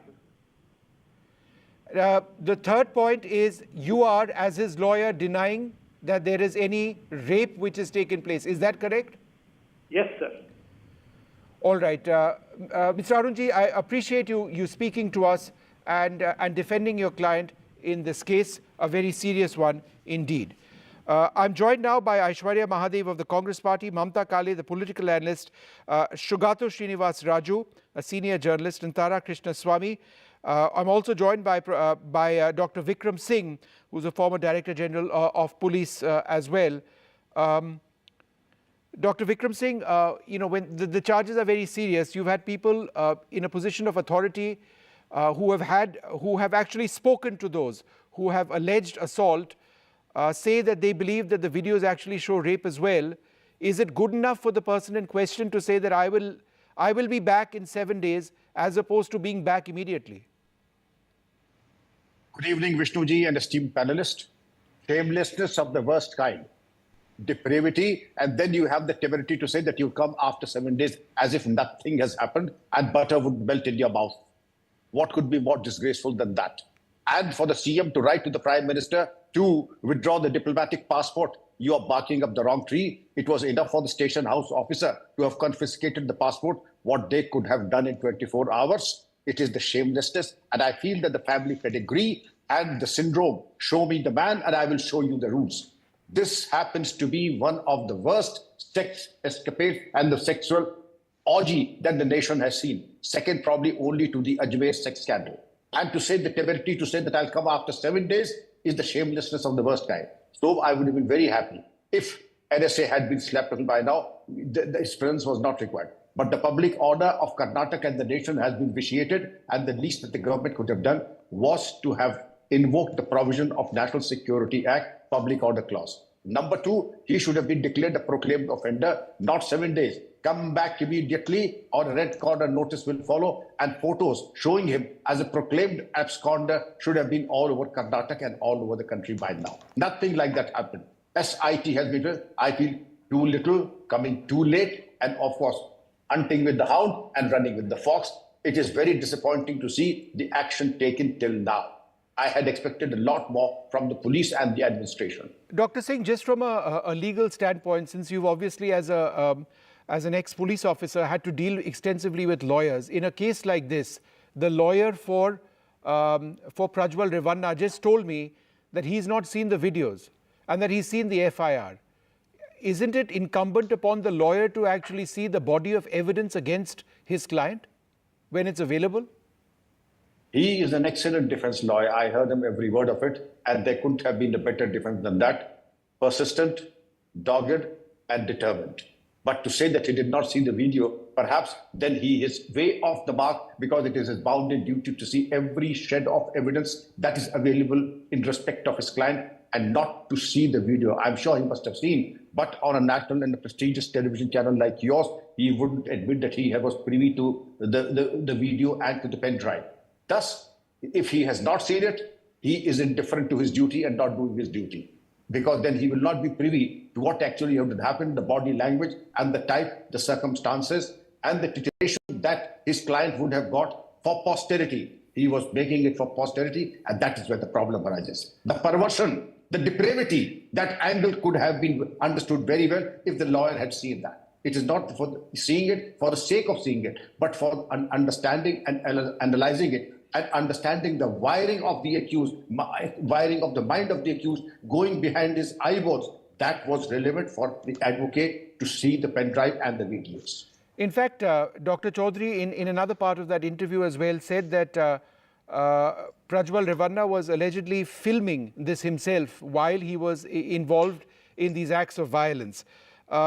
I'm going to go across to, to use your words, recording for posterity. Dr. Singh, that just shows another aspect of this awful case.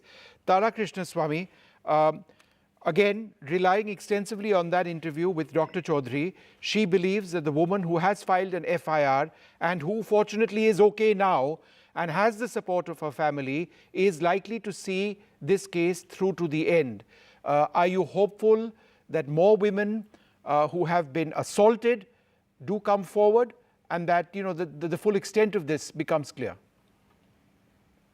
Vishnu, first of all, it is having gone through trauma like this, it is extremely difficult to even recount it in one's own mind, leave alone to other people, and then come forward in public and file an FIR or go through what it takes. In addition, in our country, as things stand, you end up having a media trial. The focus on, the sensitivity that a survivor's face should be blurred, or that, they should be treated with some respect and dignity is not there. You have IT cells running amok, circulating these things. Furthermore, the political culture is such that look at what has happened. What is the signal it is sending to women in the past? Let's just say during these elections, right? Just the past 3 months, you've had wrestlers protesting, no action on Brij Bhushan. You have had, the Gujarat government go and get the convicted rapist of Bilkis Bano released and then supporters garlanding. So what is the message it is sending to women? And today in Karnataka, we have had one Mr. Kantesh, which is the ex-BJP Deputy CM Ishwarappa's son, file a gag order, exact same injunction, and got an injunction from the Karnataka High Court against media circulation of what? Media circulation of explicit videos. So what is going on here? So when this is the culture that women see, and you see the impunity, right? It is not like Brij Bhushan is behind bars or there's action being taken even after so many women, public figures, wrestlers, they have protested, they have been brutalized on the streets. And yet, despite the country looking up to them with great respect and them winning honors for the country, no action has been taken. Bilkis Bano's case has been, something that has made the national headlines for 20 years now. And yet, her convicts, end up getting garlanded and getting remission. So what is the signal you're sending to us? Unless the government, union government, sends a signal that says, I am not going to let a Prajwal Rana flee. Because the passport, the control of where he is and, whether he leaves the country is in your hands. When you have the Delhi police appear in Hyderabad to give us, to give a notice to the CM, right, for allegedly doctoring a video. Here you have clear-cut evidence, hundreds of women, you have thousands of videos. Why can't they prevent him from leaving? You're going through the airport, you're going through passport control. What is the need to leave? What is the need to flee? We don't know. Okay, so lots of important points, Tara, that you raised. Let's try and get a couple of answers. Aishwarya Mahadev, could more have been done since there was apparently knowledge of these videos circulating for several months now by the state police in Karnataka to apprehend this man before he got out? Good evening, Vishnu. I think there are a few things that have to be answered. Is that there was a stay in June of 2023. In December, on 8th December, you saw a BJP worker write to the Home Minister and his state president stating that they shouldn't ally with the JDS because 2,976 videos of this sort are there. In February, leaders of the BJP themselves apprised the Home Minister saying this alliance should not happen. And even then, while being completely aware, they continue to not only give him a ticket, also campaign for him, and that is unfortunate. The second sequence of events, before polling, and because there's a lot of speculation as to the timelines, the minute this came to the notice, the Women's Commission immediately asked the Chief Minister to constitute an SIT. There's a lot of speculation as to what time he left, when he left, and a very simple answer. For a government that knows when Priyanka Gandhi goes to visit her children abroad, how is it that you cannot see a person with a diplomatic passport who has, when you also knew this had come out because there were responses coming out from BJP leaders in Hassan, how did you let this happen? If there is dereliction of duty on any part, it is something that will be probed. But more importantly, for somebody that says truth will prevail, for them to be hiding or wherever, holidaying or whatever else in a foreign country is absolutely shameful. If the truth will prevail and if you have nothing to hide, because the lawyer's blatant sort of answer of not knowing what evidence he was filing for is shameful. But if you had nothing to hide, you will come back and face the law. Because his father is still here. I believe that an investigation is going to happen. We're going to see what the truth is. And this is not only about Mr. Prajwal Rana. This is also about the people that bought hundreds of women's videos out into the public domain, and from the rural area they come from, not only ostracism, the sort of threat to their life, the sort of social backlash that they face is something that nobody has seen or even spoken about. And that is extremely unfortunate. I appreciate Naglakshmi Chaudhary when she said she's asked for a strict order of action against anybody circulating this. At the end of it, everybody can make whatever political slugfest out of this, but there are hundreds of women's lives at risk, and how we act, and we're sure the Karnataka government will be decisive, how we act will set a precedent as to how governments ensure the safety of women here in my state, because I can't speak for the track record elsewhere. Mamata Kale, could the centre have done more, and is it time for us to go beyond the mudslinging between the BJP and the Congress on the release of these videos, whether it was first given to a BJP leader or a Congress leader, whether the Congress party is using it now for political gains? The fact is that this is a crime against women. Shouldn't we all be looking at it from only that prism? Good evening, Vishnu. I am debating with you after a long gap. So first of all, I just want to make one thing very clear, being a woman, that this pervert has to be given strict possible punishment. He has to be punished because what he has done cannot be, just forgotten. Number one. Number two, I really feel bad, and I feel sorry for the state, seeing the affair of state of Karnataka, that a pervert has left Bengaluru. What was the police doing there? What was the Chief Minister Sahab doing? And I couldn't have agreed with the DGP sir more when he says that it was the SHO's responsibility to confiscate his passport.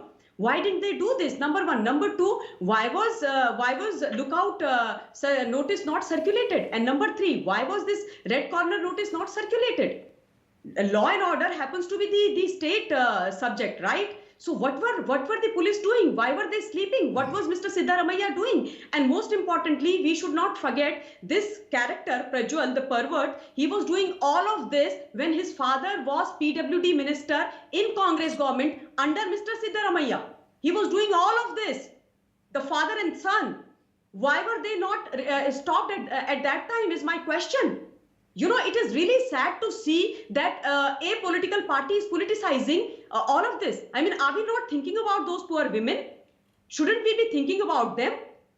I don't see any action, Vishnu, any action taken by the central government or by the police. Yeah. How can this guy just flee from Bengaluru? Well, there's an SIT now. Let's see what finally happens. Important steps. No, absolutely. How did he flee? It is a question. And how did he get out of the country? That's another question. Shugata Srinivas Raju, how is this likely to play out politically in the middle of elections right now? The entire basis of the political alignment between the JDS and the BJP appears to have been impacted by this. How is this playing out politically on the ground? Thank you, Vishnu. I think I will go with Tara Krishnaswamy's line. This is beyond politics. Right. And I don't think someone who speaks with absolute dynastic hubris and entitlement should be condoned. I think the Congress and the BJP and JDS are making it a murky affair, trying to digress, trying to do all kinds of things.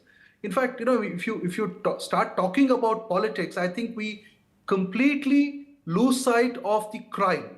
The crime is to be focused upon, and I think politics can come afterwards. Yes. A lot of things are being spoken, Vishnu. In fact, I just was watching a Kannada television channel where Mr. Kumaraswamy has said that the driver who initially, handed over that pen drive has escaped to Malaysia. So now, who is sending him to Malaysia becomes a question. See, people are speaking about 3,000 videos. Who gave them the figure? Did the Congress government supply that number? So I think as journalists, we need to wait until facts are established and keep politics aside for now, because it's about the lives of a lot of women, and especially women who are not, articulate or there, people who can sort of take care of themselves. They are in the rural hinterland and they have been exploited. So I think, we have to wait for the facts to be established and then move quickly. And it's not about the Congress government not apprehending him or the BJP, forming an alliance. I think all those issues can wait, and they will sort of, there is of course a political impact, and the next phase of elections in Karnataka is coming quickly.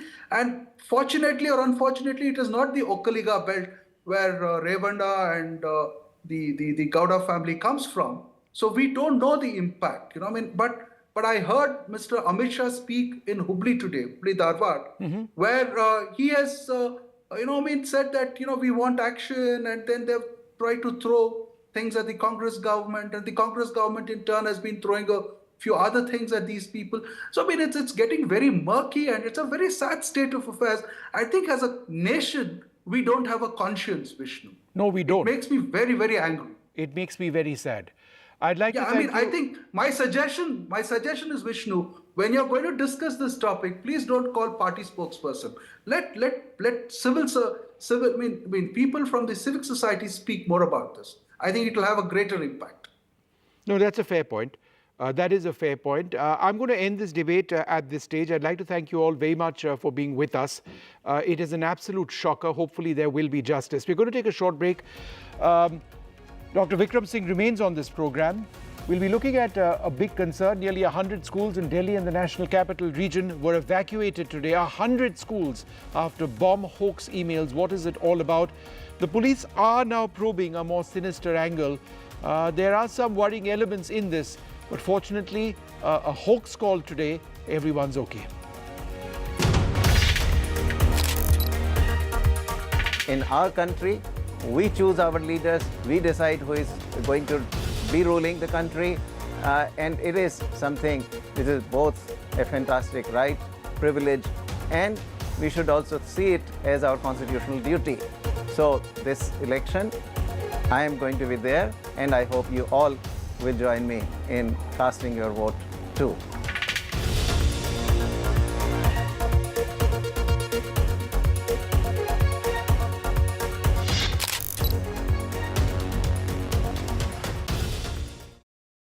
प्रत्येक काळात गरज असते एका नव्या आवाजाची, सोबत नवा दृष्टिकोन, तसंच नव्या विचारांची.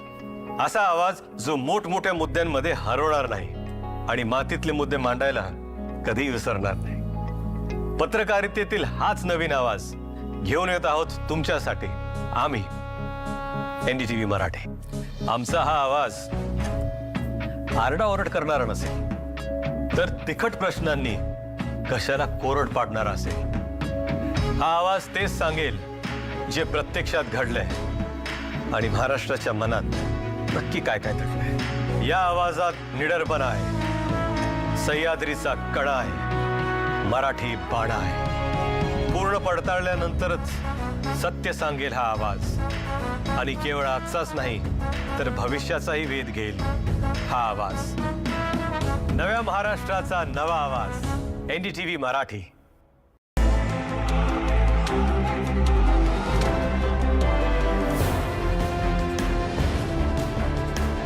The biggest carnival of democracy, India's general election.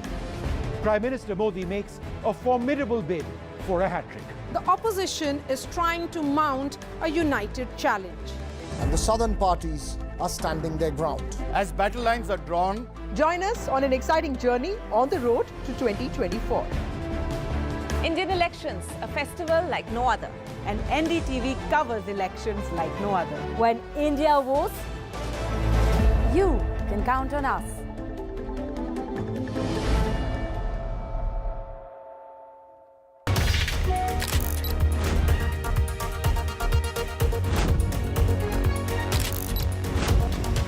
It's the essence of democracy, and we stand firmly behind it. We are thrilled to join NDTV's pledge. It's the world's biggest festival of the power of a vote and the power of a citizen. It is a day we must answer our call to duty as citizens of India. We get this opportunity to determine how our country will be governed. It is this constitutional duty through which we can make a difference in our nation's future. And make India always a better place than it was yesterday. I certainly plan to vote as long as I'm able to vote. We are joining NDTV's Pledge to Vote initiative. Let us make democracy stronger by going out and exercising our franchise. Jai Hind.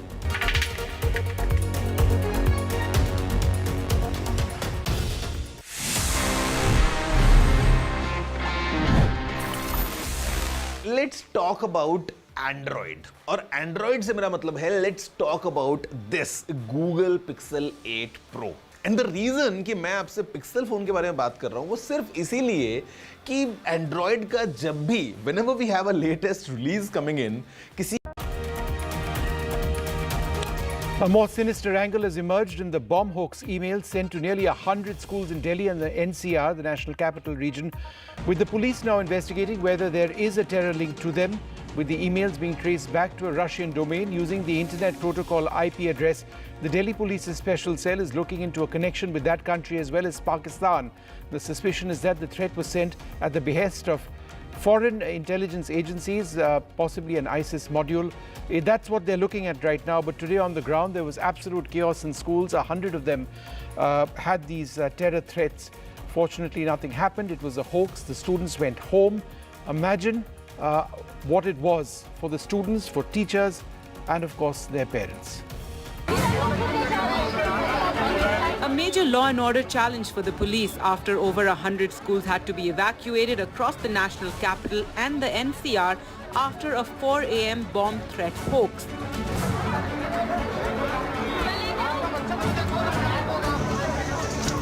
It took the police and other officials hours to carry out extensive search operations. In the end, nothing suspicious was found. But the mails were enough to cause chaos. One of the schools was conducting an exam and had to stop it midway as the search operation started. आज morning में कुछ schools हैं, उन्होंने approach किया local police को, कुछ लोगों ने कंट्रोल रूम को, उन्होंने बताया कि उनको ईमेल्स आए हैं जिसमें थ्रेट है कि उनके प्रीमाइसेस पर बॉम्ब्स रखे हुए हैं। तो जब ये कॉल्स रिसीव हुए तो उसके बाद लोकल पुलिस, हमारे बॉम्ब स्क्वाड, डॉग स्क्वाड सब उन प्रीमाइसेस पर पहुंचे और एज पर प्रोटोकॉल पूरे प्रीमाइसेस को चेक किया गया। देखिए, मेल आई थी कि भाई कुछ बॉम्ब है कहीं कहीं जगह पे, पर देखिए बच्चे हैं हमारे पास तो हम कोई चांसेस नहीं ले सकते। हमने चेयरमैन से भी बात किया और सारे सीनियर ऑफिसर्स से पुलिस की बात किया, उनका सपोर्ट मांगा और साइमल्टेनियसली हमने बच्चों को ओपन एरिया में निकाला क्लासरूम से और पेरेंट्स को मैसेज किया, बसेस को दोबारा से लाइन अप किया और बच्चों को भेज दिया है। Delhi's Lieutenant Governor V.K. Saxena said the police have traced the origin of the hoax bomb emails. Reports suggest a single IP address was used to send them. The email address used had a Russian domain. However, it's not yet certain whether the email originated from there. Police sources said that it took some time to trace the email's origin as it was sent using a virtual private network or VPN that routed and rerouted data via foreign servers. मैं इस बात को दिल्ली की जनता को assure करना चाहता हूं कि दिल्ली पुलिस पूरी तरीके से मुस्तैद है और हमारी कोशिश होगी कि हम किसी भी अप्रिय घटना को नहीं होने दें। दिल्ली पुलिस ने अभी पता कर लिया है कि ये मेल्स कहां से आ रहे हैं, जांच चल रही है। The hoax mail presents a big challenge for the Delhi police. In February, a similar threat at the Delhi public school in R.K. Puram had turned out to be a hoax. Special cell of the Delhi police has been formed to give a detailed probe on the matter. This is what the Delhi LG has asked for, and the details of the probe into the investigation is awaited. This is Tanushka Datta for NDTV 24/7. All right, well, joining us now, Dr. Tanvi Gupta, mother of Amira Gupta, a Class 8 student at DPS International. We are joined by Sudha Acharya, principal of ITL Public School, Eden Menon, a mother, and Adhiraj Menon, her son, who's in Class 9, and Nitin Joseph, administrator at St. Xavier's Senior Secondary School here in Delhi. Let me just go, and of course, Dr. Vikram Singh, former Director General of Police, with us as well. Sudha Acharya, ma'am, let me come to you. When did you get this email and what did you do as soon as you received it?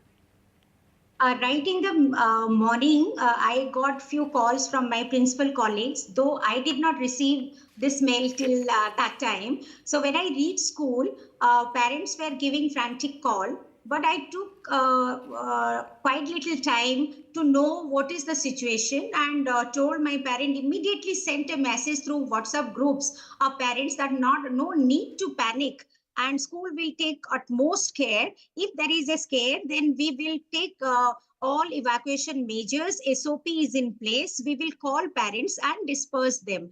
But what happened is that on WhatsApp. Lot of rumor mongering and parents were really getting hyper, and they forced some of the schools to close down even though there was no scare or the schools did not receive any mail. So we asked the police, we asked our Deputy Director of Education. So they said if parents want their children back, so kindly do the evacuation. So we took all measures, and then of course parents were in office and the van drivers have to reach the school. We just can't evacuate the school just like that. We have to take all safety measures. So we can't leave the children in school buses also. There should be somebody to pick them up at their doorstep. Sure. So we had to connect all the parents and took all measures. But this is very, very disrupting, and a normal school day was badly disrupted by this mail. We're also joined by Ruchika Sukhija, principal of the Mahavir Senior Model School, and Sujata Malewar, the headmistress of Springdales in Dholakwa in Delhi. Ms. Malewar, could you tell us about what you did once you got this email? Was there panic as well? How were you able to deal with this situation? Yes. First of all, good evening, everyone, and thank you for having me here. As soon as we got this email, sir, luckily we have a police chowki just next door, and then the police came over. We immediately informed the parents. We also, we evacuated the building. So I have very small children, sir, 3-year-olds also. So what we did was that we decided to have a fire drill, and we announced the fire drill. The children are trained for the fire drill. They came down. Within 3 minutes, we had the building evacuated. We gathered them in our open amphitheater, in the open areas. We put on some music. So the children thought, oh, it's another, they were all happy, they were dancing. So there was no panic at all. Meanwhile, we had informed the parents too had heard about the news, and then they rushed over. We issued gate passes, we lined up our buses, the buses were loaded, and the children were sent home, and the van drivers too were there. So it was very, very smooth evacuation today. And I think it was teamwork without panic. Yeah. That's what I would call it.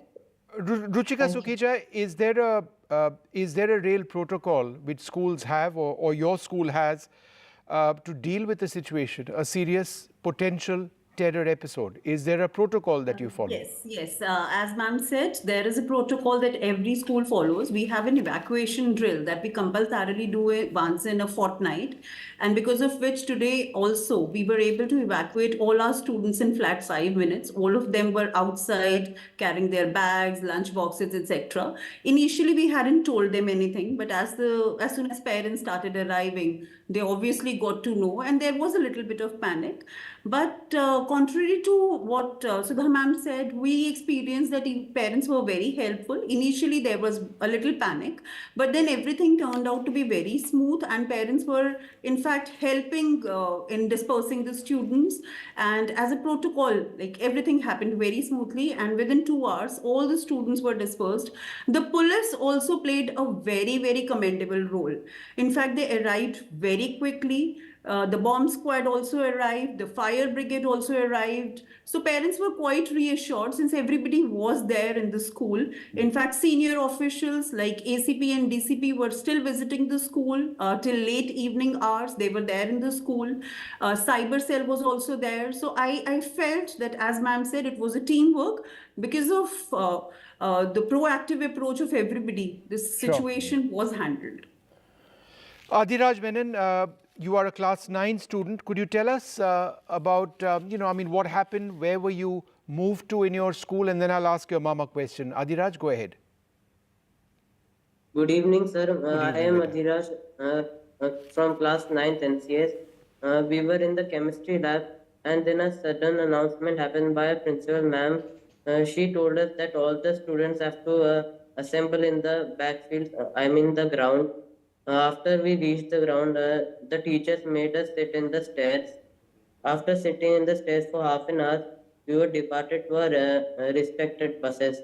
We didn't know about the bomb case, so we were not scared. Eden Menon, did you know about what was happening? Did you rush to school to pick up your child? Yes, Vishnu, it was an usual day for all of us. And my son goes to a defense school, the Naval Children's School located at Chanakyapuri. So the bus departs at around 6:30 in the morning. So it was an usual day. After a couple of hours, around 9:30, we received a message from the school, a very well-articulated message from the school, which says the children have to be sent home due to some logistic issues. Here, I would like to commend the school for, sending messages which does not create any stress among the parents. I, being in media, I had no clue that something of this sort has taken place. So for me, it was a usual message.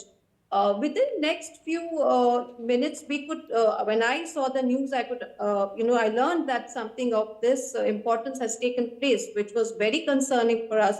However, the school took all possible steps to make sure that children are safe. They are sent home safely, escorted by a senior teacher. All, not only the teachers, the non-teaching staffs, authorities, everybody was available on phone. Their numbers were being circulated. There was updates on WhatsApp. And I was very, there was no stress as such. As parents, we will be concerned, we were. Sure. But the school took right measures at the right time. And they did not take the email, it was taken very seriously, ensuring the safety of each child. Dr. Vikram Singh, any thoughts on this, the fact that they're investigating a possible Pakistan connection, somebody outside this country, the fact that the email had a Russian domain, etc., etc. How do you look at this? Do you see this as being perhaps more than just a standard hoax call, which unfortunately has been made to Delhi schools in the recent past quite often? Good evening, Vishnu and esteemed panelists. It is just not a routine hoax. It is a well-calibrated hoax. And even if it is a hoax, it is a hoax that is almost like a dry run and has to be investigated to the last and individual. I would strongly recommend the registration of a case under the IT Act, which presupposes that the act may happen anywhere in the world, but the accused will be anywhere on the planet, he will not be safe. And get help from the Interpol and other sister agencies right across the globe, including the Interpol. And the IP address is a fair indication. The choice of words of the threat also is indicative of the fact that coming as it does during the course of the Lok Sabha elections, 100 schools taking a basic minimum of 50 constables, that translates into 5,000 constables and manpower of the police. What a terrible waste of man hours and manpower. But I would compliment the principals, the police, the parents for the confidence building measures and not panicking at the last minute. Their SOPs are indeed perfect, and I would compliment them for not losing hope and not panicking at all. The fortitude and the maturity displayed by all of them are exemplary, and I salute all the respected principals and the parents. And Adhiraj also is an example of fortitude and chivalry. But Vishnuji, I would also say that this needs to be worked out, coming as it does in the elections. Is it there to polarize? Is it there to create a divide? That is the larger question. And my appeal to political friends would be, this is just not the opportunity to level allegations. A resolute nation must stand together and give a befitting reply to those who indulge in these kind of hoax calls and threaten our society. Amaira Gupta, you're a Class 8 student at Delhi Public School International, DPS International. Could you tell us a little bit about, what happened in your school? Were you aware of what this threat was all about? What exactly happened?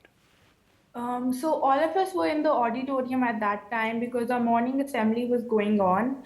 And then suddenly the fire alarm rang and all of us were rushed to the playground. Our teachers were very supportive at that time and they tried to calm us down. We were not aware that it was a bomb threat, but we were aware that something went wrong because the fire alarm had rung. Dr. Tanvi Gupta, did you rush to school to try and get your daughter out? Yes, of course. Being a concerned parent, I did. Reason being, her morning bus flies at around 6:50.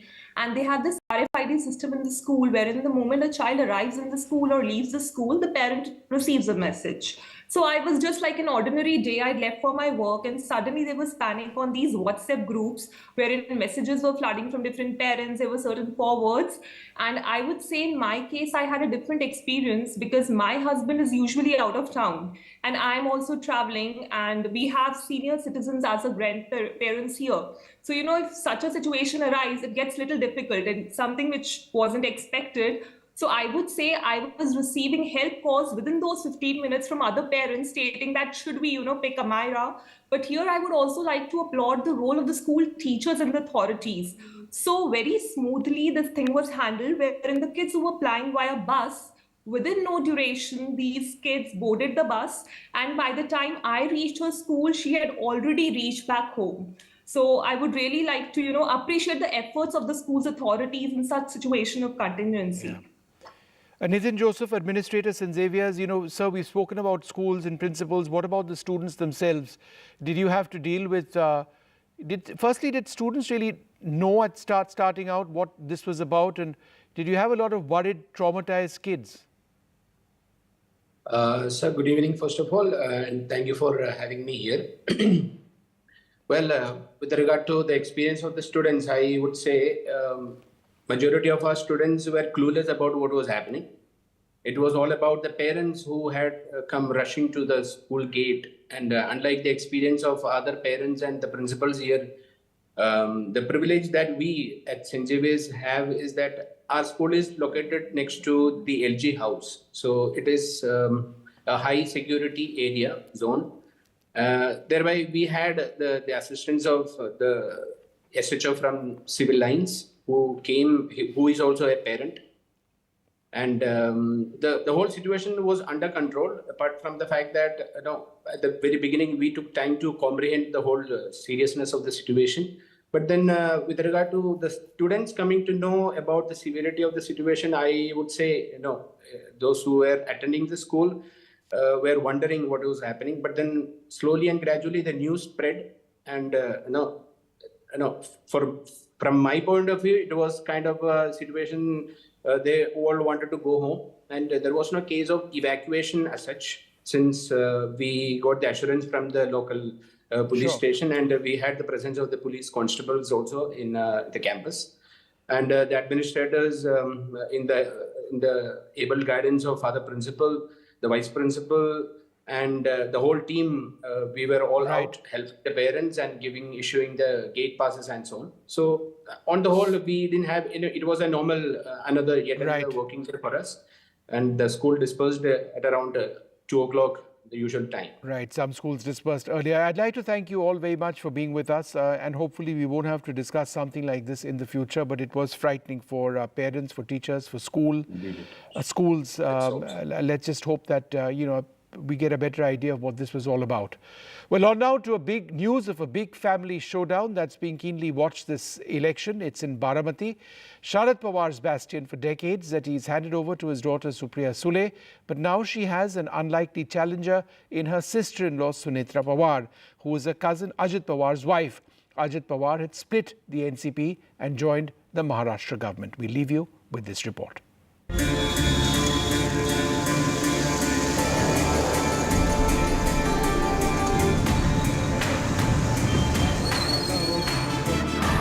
Maharashtra's biggest political battle this Lok Sabha election is playing out in Baramati, a stronghold of the Pawar family, where Deputy Chief Minister Ajit Pawar's wife Sunetra is fighting against his estranged cousin Supriya Sule.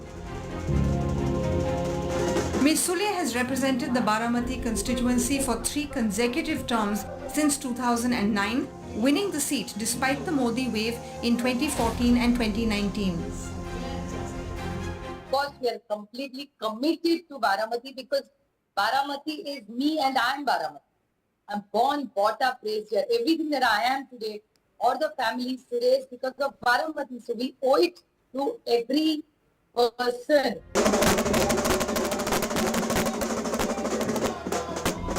For over 55 years, this constituency has been a bastion of the Pawars. Sharad Pawar first won Baramati in 1967 and then won the seat again 5 times.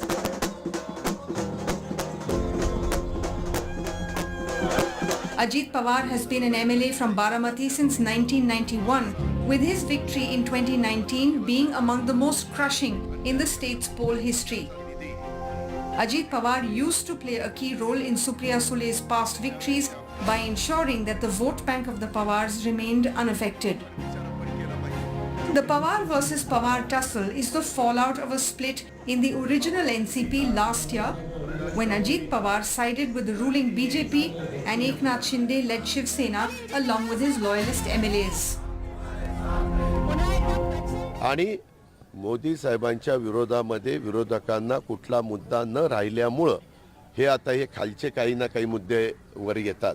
Modi साहेबांना भ्रष्टाचाराच्या बद्दल 10 वर्षात कुठलाही आरोप झाला नाही, त्याबद्दल हे कोणी काही बोलत नाही.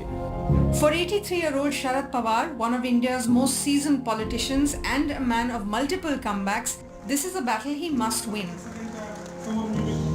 Pawar may have lost the party he built, but his support among the people remains intact. Helping the senior Pawar are family members on his side, like Sunanda Pawar, the eldest daughter-in-law of the Pawar Parivar. हमारी लड़ाई दादा के साथ नहीं है, हमारी लड़ाई BJP के साथ है. हम संघर्ष कर रहे हैं, बीजेपी के साथ कर रहे हैं संघर्ष. तो ये लड़ाई हमारे परिवार की लड़ाई ऐसे मैं मानती नहीं. और महिलाओं का सबसे बड़ा मुद्दा क्या है? महिलाओं का सबसे बड़ा मुद्दा है महंगाई, गैस और जो किचन में रोज का जो लगता है तो वो सब महंगा हुआ है और महिला सुरक्षित नहीं है. Away from the politics, it is real issues like these dried up wells that also matter to voters. With days to go for polling, the big question, who will win the battle for Baramati? With Maria Shakil in Baramati, Anasya Mathur for NDTV. Hello everyone.